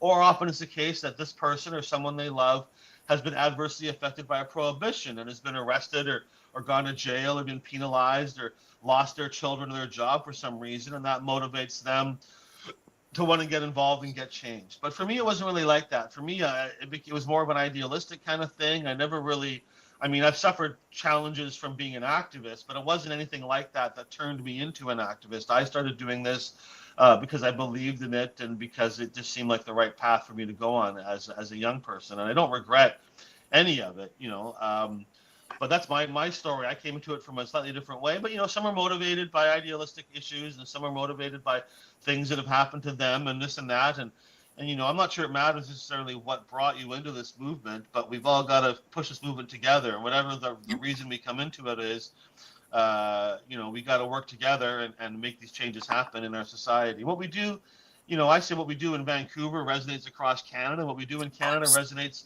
around the world. This is a thing that affects every country on earth. Every city and town on earth is affected by this in different ways. These policies are very difficult for any country to change on their own. We complain about cannabis legalization's flaws in Canada, but we also got to recognize that we are the only country on earth, other than, I guess, Uruguay, that has full legalization at the federal level. Of course, it's not going to be perfect. Of course, it's going to suck and have all these flaws and problems. We're the only country that's done this at the beginning, right? We're not going to be able to get it perfect the first time as the only country. It's going to take a lot of other countries doing this too and moving forward kind of together. And if any one country goes too far, they can be punished by other countries. Canada would not have been able to legalize without many American states doing it first and weakening the sort of moral authority of America to tell everybody else how to run their drug laws and their prohibition laws when their own states are decriminalizing, right? So it's got to happen at the same time or in sequence to a lot of different countries all around the world. No one wants to go too far on this or they become a global pariah, right? So it's very challenging. And we got to recognize that when we look for these changes and be aware that nobody can make this perfect. It's going to take a lot of countries doing things, different ways to get to where we are. And we are still many years, if not decades and decades away from really seeing the end of this war. Yeah, I got to agree there. Yeah. But it's nice to see it started. It's nice to know there's warriors at the forefront that are, that's one of the things I always sat there and admired about you. I always work in the background, I don't like playing that whack-a-mole game. I tend to get whacked. But I notice, you're out there in the forefront. You're putting your face and your name out there, and you're standing behind your convictions. I see the news put out their different little stories, and a lot of times they try to make you look like not a very good person in their stories. And as a person that has a couple of daughters in fentanyl addiction on the downtown east side, I have to say I completely appreciate everything you do. And through that, I've learned to understand what decriminalizing drugs actually means, and the pressure that it takes away. And if we could make that happen on a national scale, then there'd be a better chance of making healing happen on a national scale.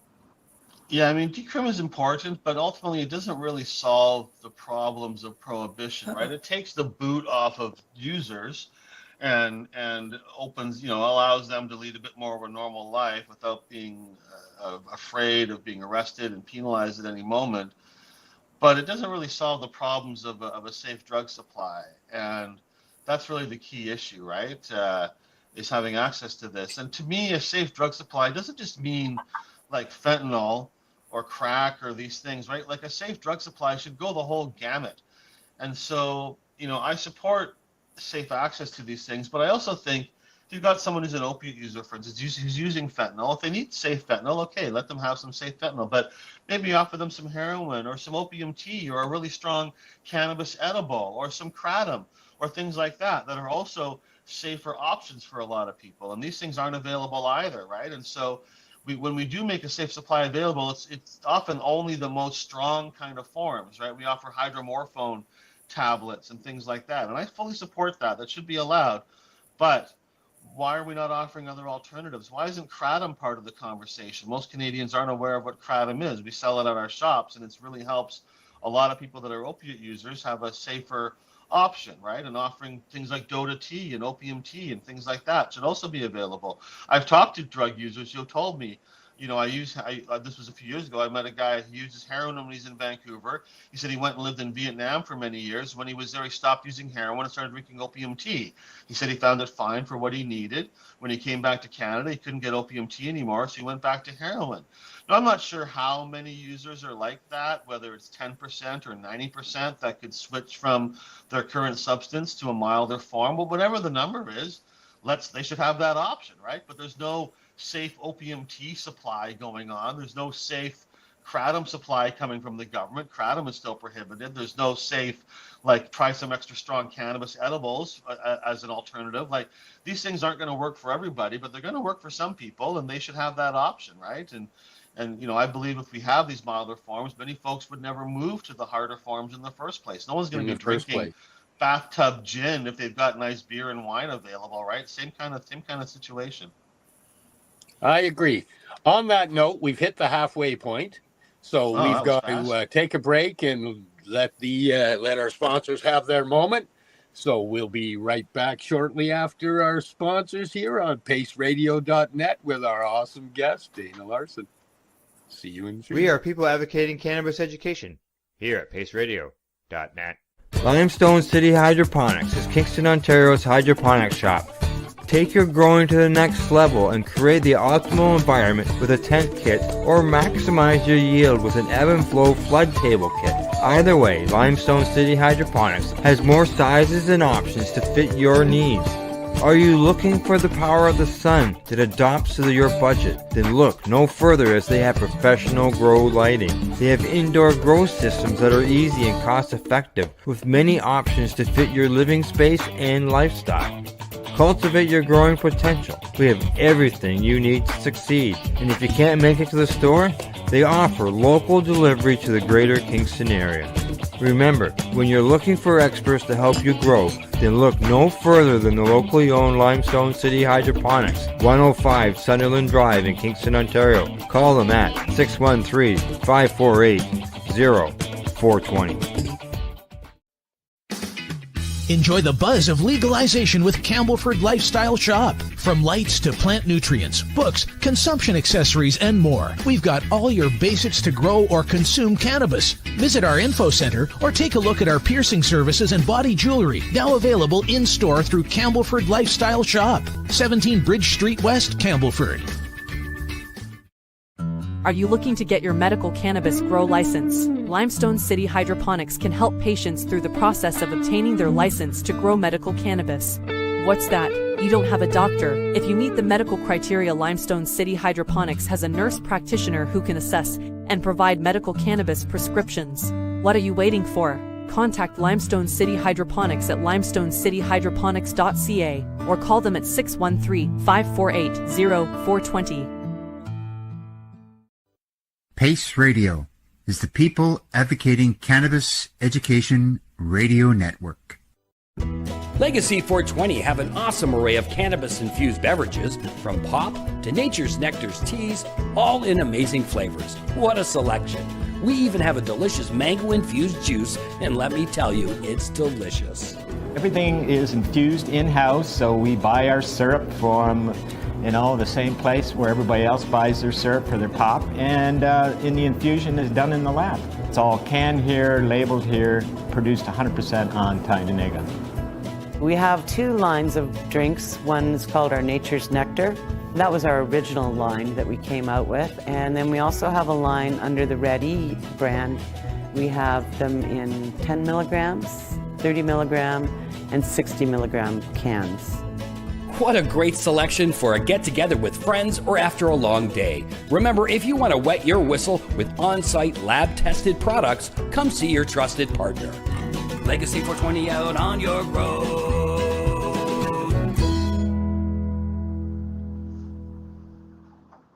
You're listening to the Pace Radio Network here at paceradio.net. Good day. We're back on the Mushy Moment, live with our awesome guest, Dana Larson, and my wicked co-host, Reverend Cindy. So we're back. There's always a ton of stuff to talk about. First off, I just want to say that I have even more respect for you now than I did before, knowing that you're just here to help. You're literally you got into it to help, and I think that's amazing. And for somebody that it has personally benefited, myself, thank you. Not to mention, as Steve mentioned, his daughters, and that opens us up to a whole world of humans that we've met, especially Steve, and is very close to. So, so the most recent thing that you were in the news for, there were two things. The raid was one, but the other thing that I got the biggest kick out of was your generosity to the politicians in your area at Christmas time. I mean, I thought that was beautiful. The cards that you sent out with the golden teachers. Yeah, well, we got raided in November last year, November 1st, and I wasn't really expecting that, although maybe I should have, but there's a lot of other mushroom dispensaries in the city, and we're the only ones being hit by the police. Of course, we do a lot of things other mushroom dispensaries don't do. We sell LSD and DMT and kratom and coca leaf, and I think actually that raid was about the coca leaf. They don't tell you when they come in what triggered it, but looking back, the police said they started investigating us in June last year. Well, in May last year, there was a story about this company in British Columbia that got licensed to import coca leaves to make cocaine for research purposes. And this became a big story, even though it's, a very small amount of cocaine, probably to be given to rats and things like that for research. But we got tied into that story. And of course, being the blabbermouth that I am, I was in the news talking about how we import coca leaves from South America for our cafe. And under the law in Canada, coca leaves are considered the same as cocaine as a product. They're both Schedule 1. So here I am in the news talking about how I'm importing Schedule 1 drugs for my cafe, and I think that's what actually triggered the raid, right? But I'm not really sure. They don't really tell us, but it was pretty devastating. They emptied out all three of our shops. We lost a lot of money, a lot of product. It was very challenging to us. We were about to expand the Get Your Drugs Tested program, and that got delayed by several months as we had to rebuild and pay off debts and go through some very serious challenges that we're now kind of coming out of.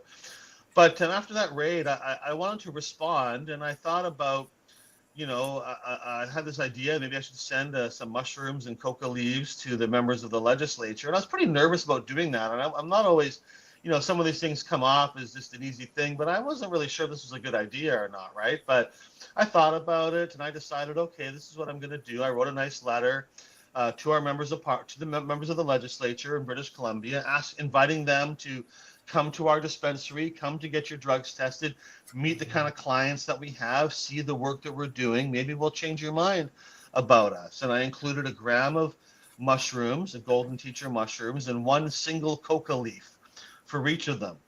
And a lot of them, a couple of them texted me that I know. I mean, I know a lot of these guys, especially in the NDP. I ran for the leadership of the NDP in 2011 against John Horgan and Adrian Dix and Mike Farnworth, names that are familiar to anybody who follows British Columbia politics, right?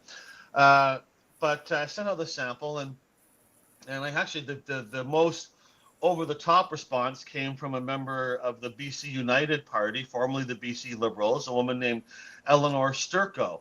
And she's the addictions critic for the United Party. And she was very over the top and opened up the parcel with gloves on and called the police and said that she thought that probably, it could be that somebody died or somebody was murdered over this coca leaf, and that she didn't want to be involved in something that could have resulted in death and murder. And of course, the coca leaves are legal in Peru and Bolivia and Colombia for people there. They're not supposed to export them out of the country, but they're grown in large quantities legally. These aren't cartel leaves.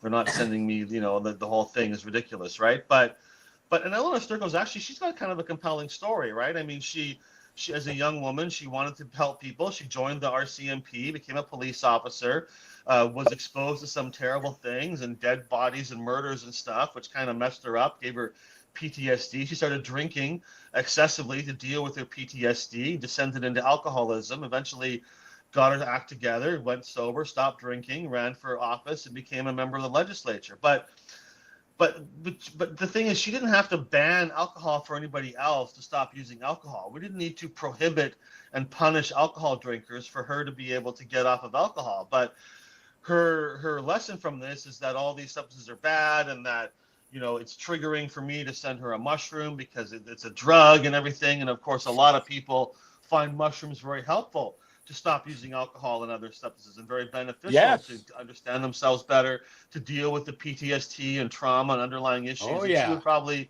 benefit very much from having a mushroom experience, or even from microdosing, right? But you kind of need that pushback also to make a point, right? So her over-the-top reaction got a lot of media, got me a chance to be in the news, to talk about these issues, to explain there's nothing to be afraid of when it comes to a magic mushroom, nothing to be afraid of when it comes to a coca leaf. In fact, both of these things have centuries and millennia, really, of cultural, social, spiritual, medicinal use by millions and millions of people who find them beneficial and positive plants and then very good for you. And so it got me a chance to talk about that and bring that forward. And it was kind of fun as well, and kind of teasing them all a little bit. You come raid my store, well, I'll show you. I'm going to send you a gram of mushrooms and a coca leaf in the mail, right? I mean, as a retribution, it's pretty gentle. I'm not really getting anybody. I'm just trying to sort of tease them. So I'm still here. We're not going anywhere. It made me quite laugh, actually. Right. Yeah, that was the point, to have kind of a lighthearted moment in a way out of something that was really quite serious, because that raid was really, where we lost a lot of employees who didn't want the risk of working for us anymore, or felt things were going to happen. And like I said, we had to delay our Get Your Drugs Tested expansion, which I think is a life-saving, important project. And it wasn't easy, right? But thank you for putting that. Thank you for putting that together. My revenge is I send them free gifts and embarrass them by sending them free stuff in the mail. I thought it was awesome. And one thing that I did note, because I read that story and I kind of was like, wow, this is way over the top. But then I was also subject to going to the Richmond City Hall to speak on a vote about maybe putting in a safe usage site at the hospital here. And Yeah. I got mobbed there, and it blew up because a lot of people think like that lady did. There's a lot of programming around things where a lot of it is almost absurd. If you're in the community, you can see the absurdity in a lot of it. But they run a program that's so heavy in fear, and it's like, well, we don't want the drugs here, we don't want the drugs here, and what they miss is the drugs are already here. You can't stop them, they're already here. So let's make them safe for the people using them, so that we're not burying our kids. I've got so many friends that have already buried their kids. I'm an extremely lucky man. Mine are still alive. But if there was a safe supply, those people wouldn't be dead. So I'm a big advocate for that myself, and I thank you for for taking your hard-earned money and putting it towards getting drugs tested so that people like my daughters can stay alive. Well, there's a public perception among people that of what a drug user looks like or what they are, and it is a very inaccurate perception. And even the phrase drug user, of course, everybody uses drugs in some form or another, right? From coffee to cannabis to tobacco to alcohol to whatever else. Aspirin. Drugs.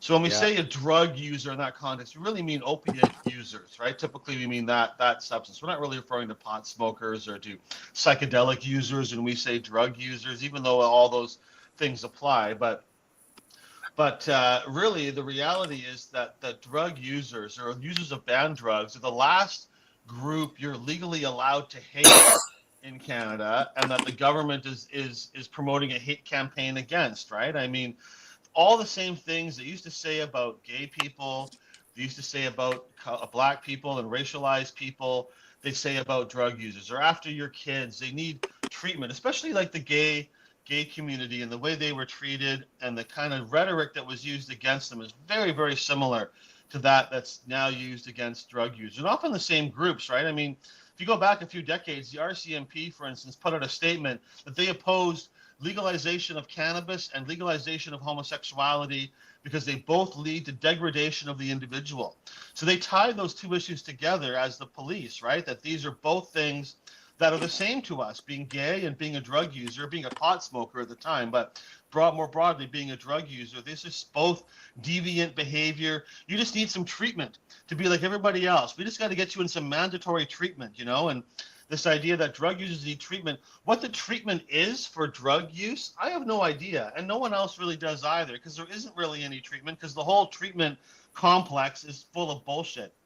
And most of what we call treatment is really abusing young people, often violently, sexually, emotionally. And we see this in these treatment programs that are often loci of some terrible behavior and really traumatizing stuff, often with kind of a religious overtone to it. But some people need help with their substance use and with those issues. But usually it's about getting a better relationship with that substance, and it is about this idea of treatment. And of course, we didn't solve the mass death crisis caused by alcohol prohibition with forced treatment for alcoholics, right? We solved the mass death problem of alcohol prohibition with a safe legal supply of alcohol. And that's the solution ultimately here as well, right? So, I'm not saying some people don't need help or therapy when it comes to their substance use. Some people need help and therapy when it comes to their sexuality and with the way they behave sexually, right? That they act out or do things that are risky. They need some therapy and counseling so they can deal with those kind of issues. But that's not the same as saying that everyone who's gay is immoral and messed up in the head and needs treatment to be made straight again. Nor is everybody who uses opiates or illegal substances need treatment. They're not all messed up in the head. They're mostly, for the vast majority, are normal people who look and act like everybody else. Our perception of drug users is that they are the people living in the downtown east side who are homeless and who are mentally ill, but often it's the other way around, that becoming homeless, leads you to problematic drug use, because it's more difficult to use things responsibly when you're in that kind of situation. And of course, prohibition makes it very, very difficult to use something in a responsibly limited kind of way. There's nowhere to go use it, no knowing what's in the substance. There's all these issues in British Columbia claiming that drug users are using in playgrounds and public areas, which isn't really true, but also like, you got to create safe, legal indoor spaces to be allowed to use these things if you're going to eliminate use outdoors. In fact, that's the same thing with gay people too, There used to be people in parks and stuff, and certain areas, you'd go there at night and all the gay people would be hanging out there because there's nowhere else legally for them to go, right? So they would end up going to public areas to meet other people in their community and to socialize and do the things they wanted to do. And you had the same kind of problems, right? There was like, the gays are in the parks and they're all doing gay stuff in the parks and we got to get them out of the parks. And like, that was a real thing, but it wasn't because being gay intrinsically makes you want to go to a park to meet other people. It's because that's the only place you could go. Everywhere else, you're going to be ostracized or punished or beaten or criminalized for being who you are. So we need safe, I remember legal that spaces, period. That was the period where gay bashing was going on here in Vancouver. Right across the country. To me, I mean, it's not a perfect parallel. Obviously, there's differences, and I don't want to draw out the parallel too much, but I think there is a real valid comparison there, right? That when you push things down and you don't allow people to do things in a natural way, it becomes unnatural. Like it becomes public. It becomes uncontrolled. Same with alcohol prohibition. During alcohol prohibition, public drinking increased. People were drinking in public all the time because there was nowhere else to go. And so people were drinking in public, having alcoholism issues in public, drinking shitty rot gut bathtub gin that was poisonous, dying in large quantities, all in public. And when alcohol prohibition ended and people could drink in private spaces again, all those problems were drastically reduced, right? And so, this idea now that they're trying to portray it as decriminalization as the cause of these drug poisoning deaths and the cause of all these problems. No, decriminalization They were all happening is not already. Or the solution either, right? It's more, we got to go deeper than that. No, and the drugs keep getting more toxic. What is it? Xylazine, Trank, and there's another one now in there as well, along with the benzo. Yeah, it's an ongoing thing. The fentanyl's not even clean. People come into our space they think they bought fentanyl, and like you're saying, it's not fentanyl, it's carfentanil, or it's got xylazine in it, or other things as well. And that's a natural result of the prohibition market. The more we clamp down, the harder we make it for the quote unquote drug dealers, the lower the quality gets and the more problems everybody has. And ideally if you just had a totally unregulated, uncontrolled market with no prohibition, that'd be better than what we have now. But the ideal one is a regulated system with proper rules in place. If you buy something in a store and it's got a label on it, well, you want that label to accurately represent what's in the product, right? So we need rules like that in place, right? Those kind of controls. But beyond that, prohibition is just causing, like I always say, it causes all the problems that it claims to solve. We've seen this with alcohol prohibition. We've seen this with other prohibitions and other types of cultures and behaviors, and it's not the way to go. Proper regulation makes sense, but it's hard for a lot of people to see that, and I do understand that. If your perception of a drug user is well as a homeless person on the downtown east side, that's what a drug user is, and that person needs treatment or help in some way. Like, I'm sympathetic with that ideology, but you're greatly mistaken as to what a drug user is and how to deal with these problems, right? And so we got to show people that, and it's a challenge. And the media, these days especially, is so biased against this, right? The National Post has been running so many articles, and these Adam Zivo and these other so-called journalists just hammering again and again with nothing on the other side really be getting out there in a public way about the truth of this. We saw this with cannabis for years, where the perception of cannabis users was also very negative and stereotypical. And now we've gone beyond that, because most people, if they don't use pot themselves, they know someone else who uses it, and they can see that person's actually pretty normal, and so their perception of that goes away. But just like it was with being gay, there's a lot of drug users out there who don't want to come out as being drug users, right? And so your perception of a drug user is only the ones that are identified publicly, and those ones are the ones in the worst situations. Just like your perception of a gay person might be very stereotypical or very harmful, because the only ones you see are in the news or ones who act in certain ways. And you don't realize that you actually know a lot of gay people, but you can't tell they're gay because they're just like everybody else, because that's how it is. And the same with drug users. Most drug users, you can't pick out of a lineup because they look like everybody else, because they're just normal people, right? But they don't Yeah, come you out don't as drug start users. on the downtown east side. Yeah, but they don't admit it, right? They're not going to admit it, because what's the benefit? They're going to lose their job. They're going to lose their kids. They're going to lose everything they have. Their life's going to be ruined. So they're never going to come out and admit, yeah, I use heroin on the weekends. Yeah, I snort cocaine once in a while. No one is going to come out in public and say that, because the social and legal repercussions are so damaging. So as a result, people are left with stereotypes. The only ones that they see publicly are the ones that conform to those stereotypes. And it's going to require a lot of people to come out of the closet, and like be open about this. But who wants to be the first one to do that? Not many people want to be the first one to come out of the closet, and this so much reminds me of other groups and of this history that we've gone through. And we got to see these parallels and make these changes. Yeah, I have to agree. It's going to be a long, hard fight, but I think we got some good people doing the battle, and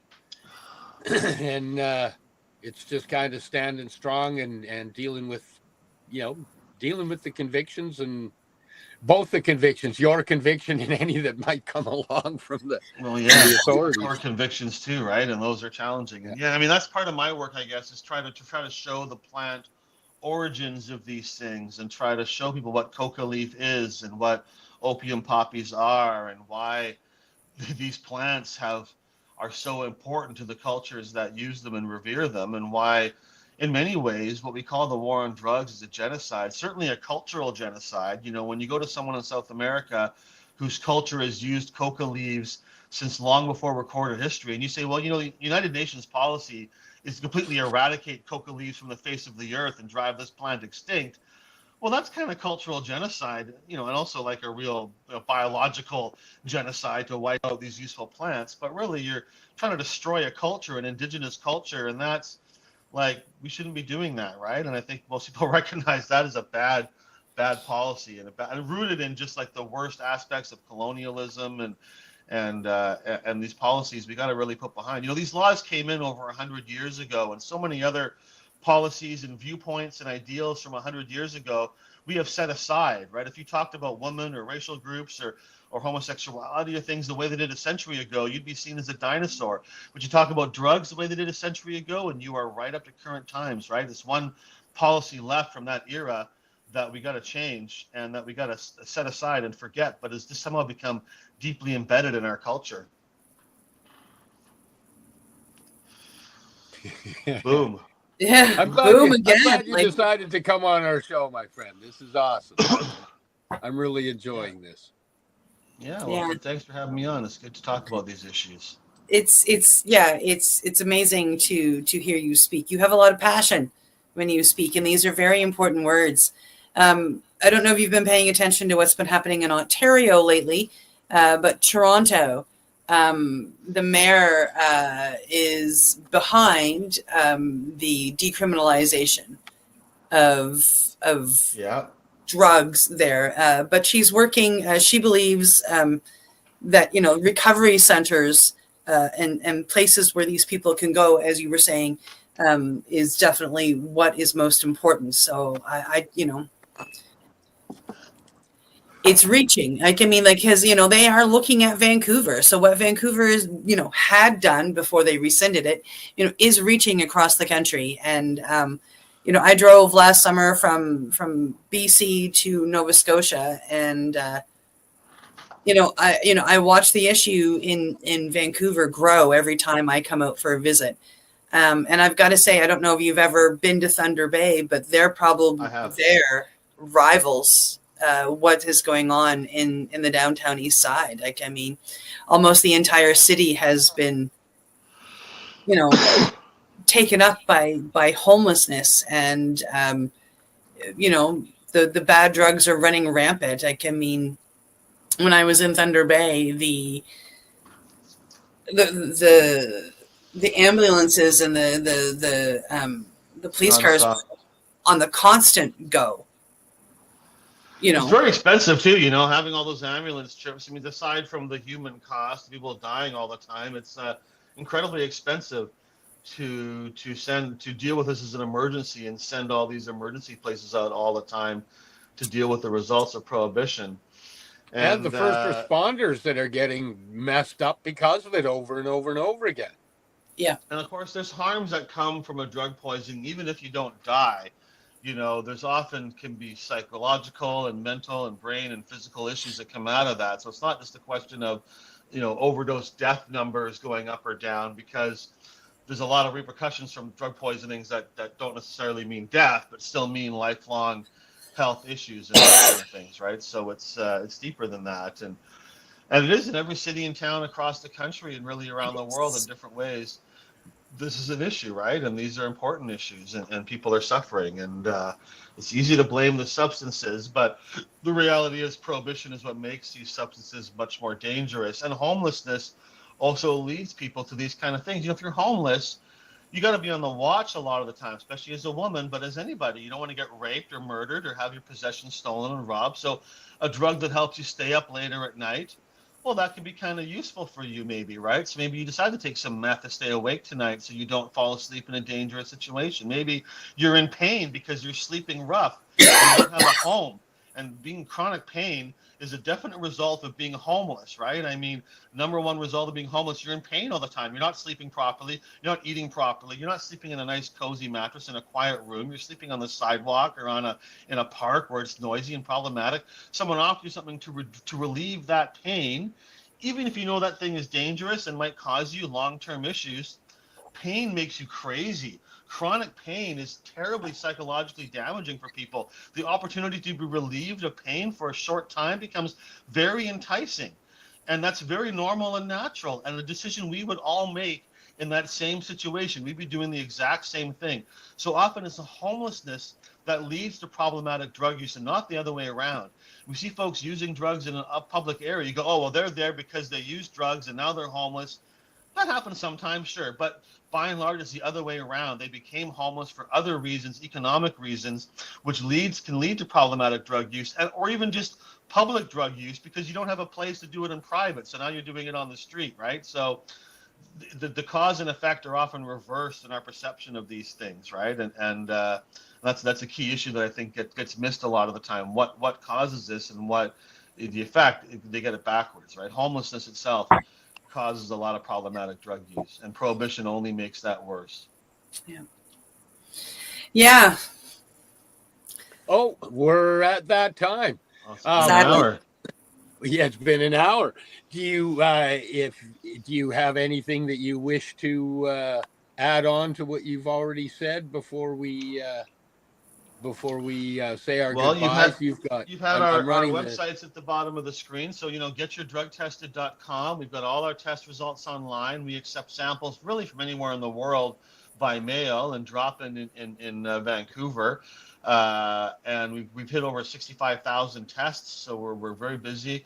Of course, mushroomdispensary.com, cannabisdispensary.ca. If you're in Canada looking for safe access to these substances, we've got you covered from our websites. If you want to find out about me, DanaLarson.com.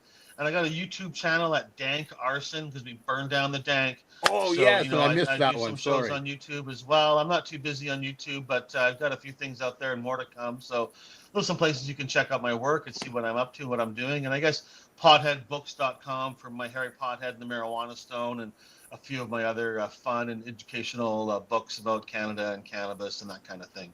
Yeah, I own a few of those. Are awesome books. There you go. Well, I guess we have to say goodbye. It kind of bums me out because I'd like to hear more. So hopefully we can get you back on the show. That would be incredibly awesome. And, maybe we'll talk a little more about your dispensary and stuff. Yeah, always lots to talk about, and I can just go off. But it's been a great hour. It flew by. Thanks for having me, and I look forward to coming back again sometime soon. Thank you, Dana. We really appreciate you coming on. All right, take care. Absolute pleasure. Thank you from paceradio.net, streaming to you live everywhere here on The Mushy Moment with Dana Larson, Rev Cindy, and myself, Steve. Have an awesome day. Bye. You're listening to the Pace Radio Network, here at paceradio.net. The opinions of the individuals during this broadcast are their own, and may not be the opinions of their group or other organizations they may be involved with. All medical advice during our broadcast is not a medical opinion and should be checked with your medical physician. When you have a pain that's reached its peak, legacy for 20, it's so unique. If organic cannabis is what you seek, here's your trusted partner 7 days a week. Suppository salves, vapes and drops, topicals, edibles, infused pop. Just when life seems like it ain't easy, at Legacy 420, enjoy a pop freezy. Lab tested products, make them the GOAT. Legacy 420 out on your road. Legacy 420 in Tyndonega Mohawk territory. Indigenous organic cannabis at its finest. Enjoy the buzz of legalization with Campbellford Lifestyle Shop. From lights to plant nutrients, books, consumption accessories, and more, we've got all your basics to grow or consume cannabis. Visit our info center or take a look at our piercing services and body jewelry, now available in-store through Campbellford Lifestyle Shop, 17 Bridge Street West, Campbellford.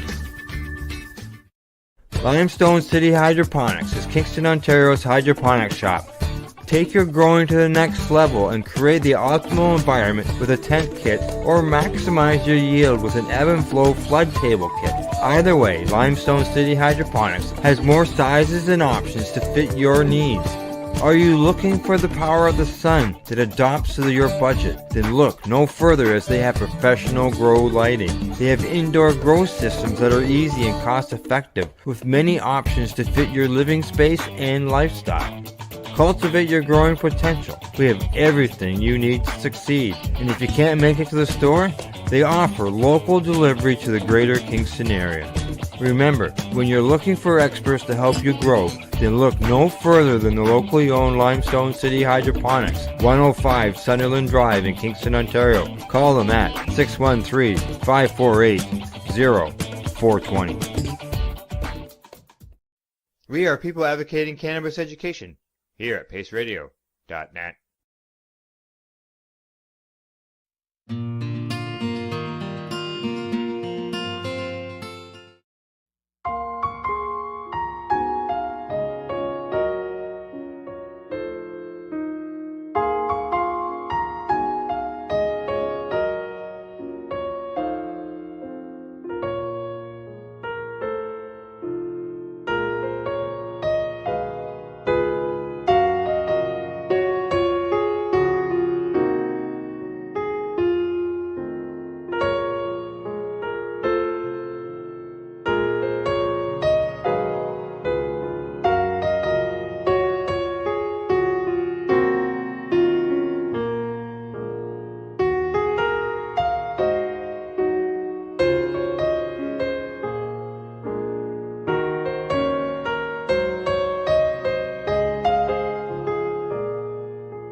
Stay tuned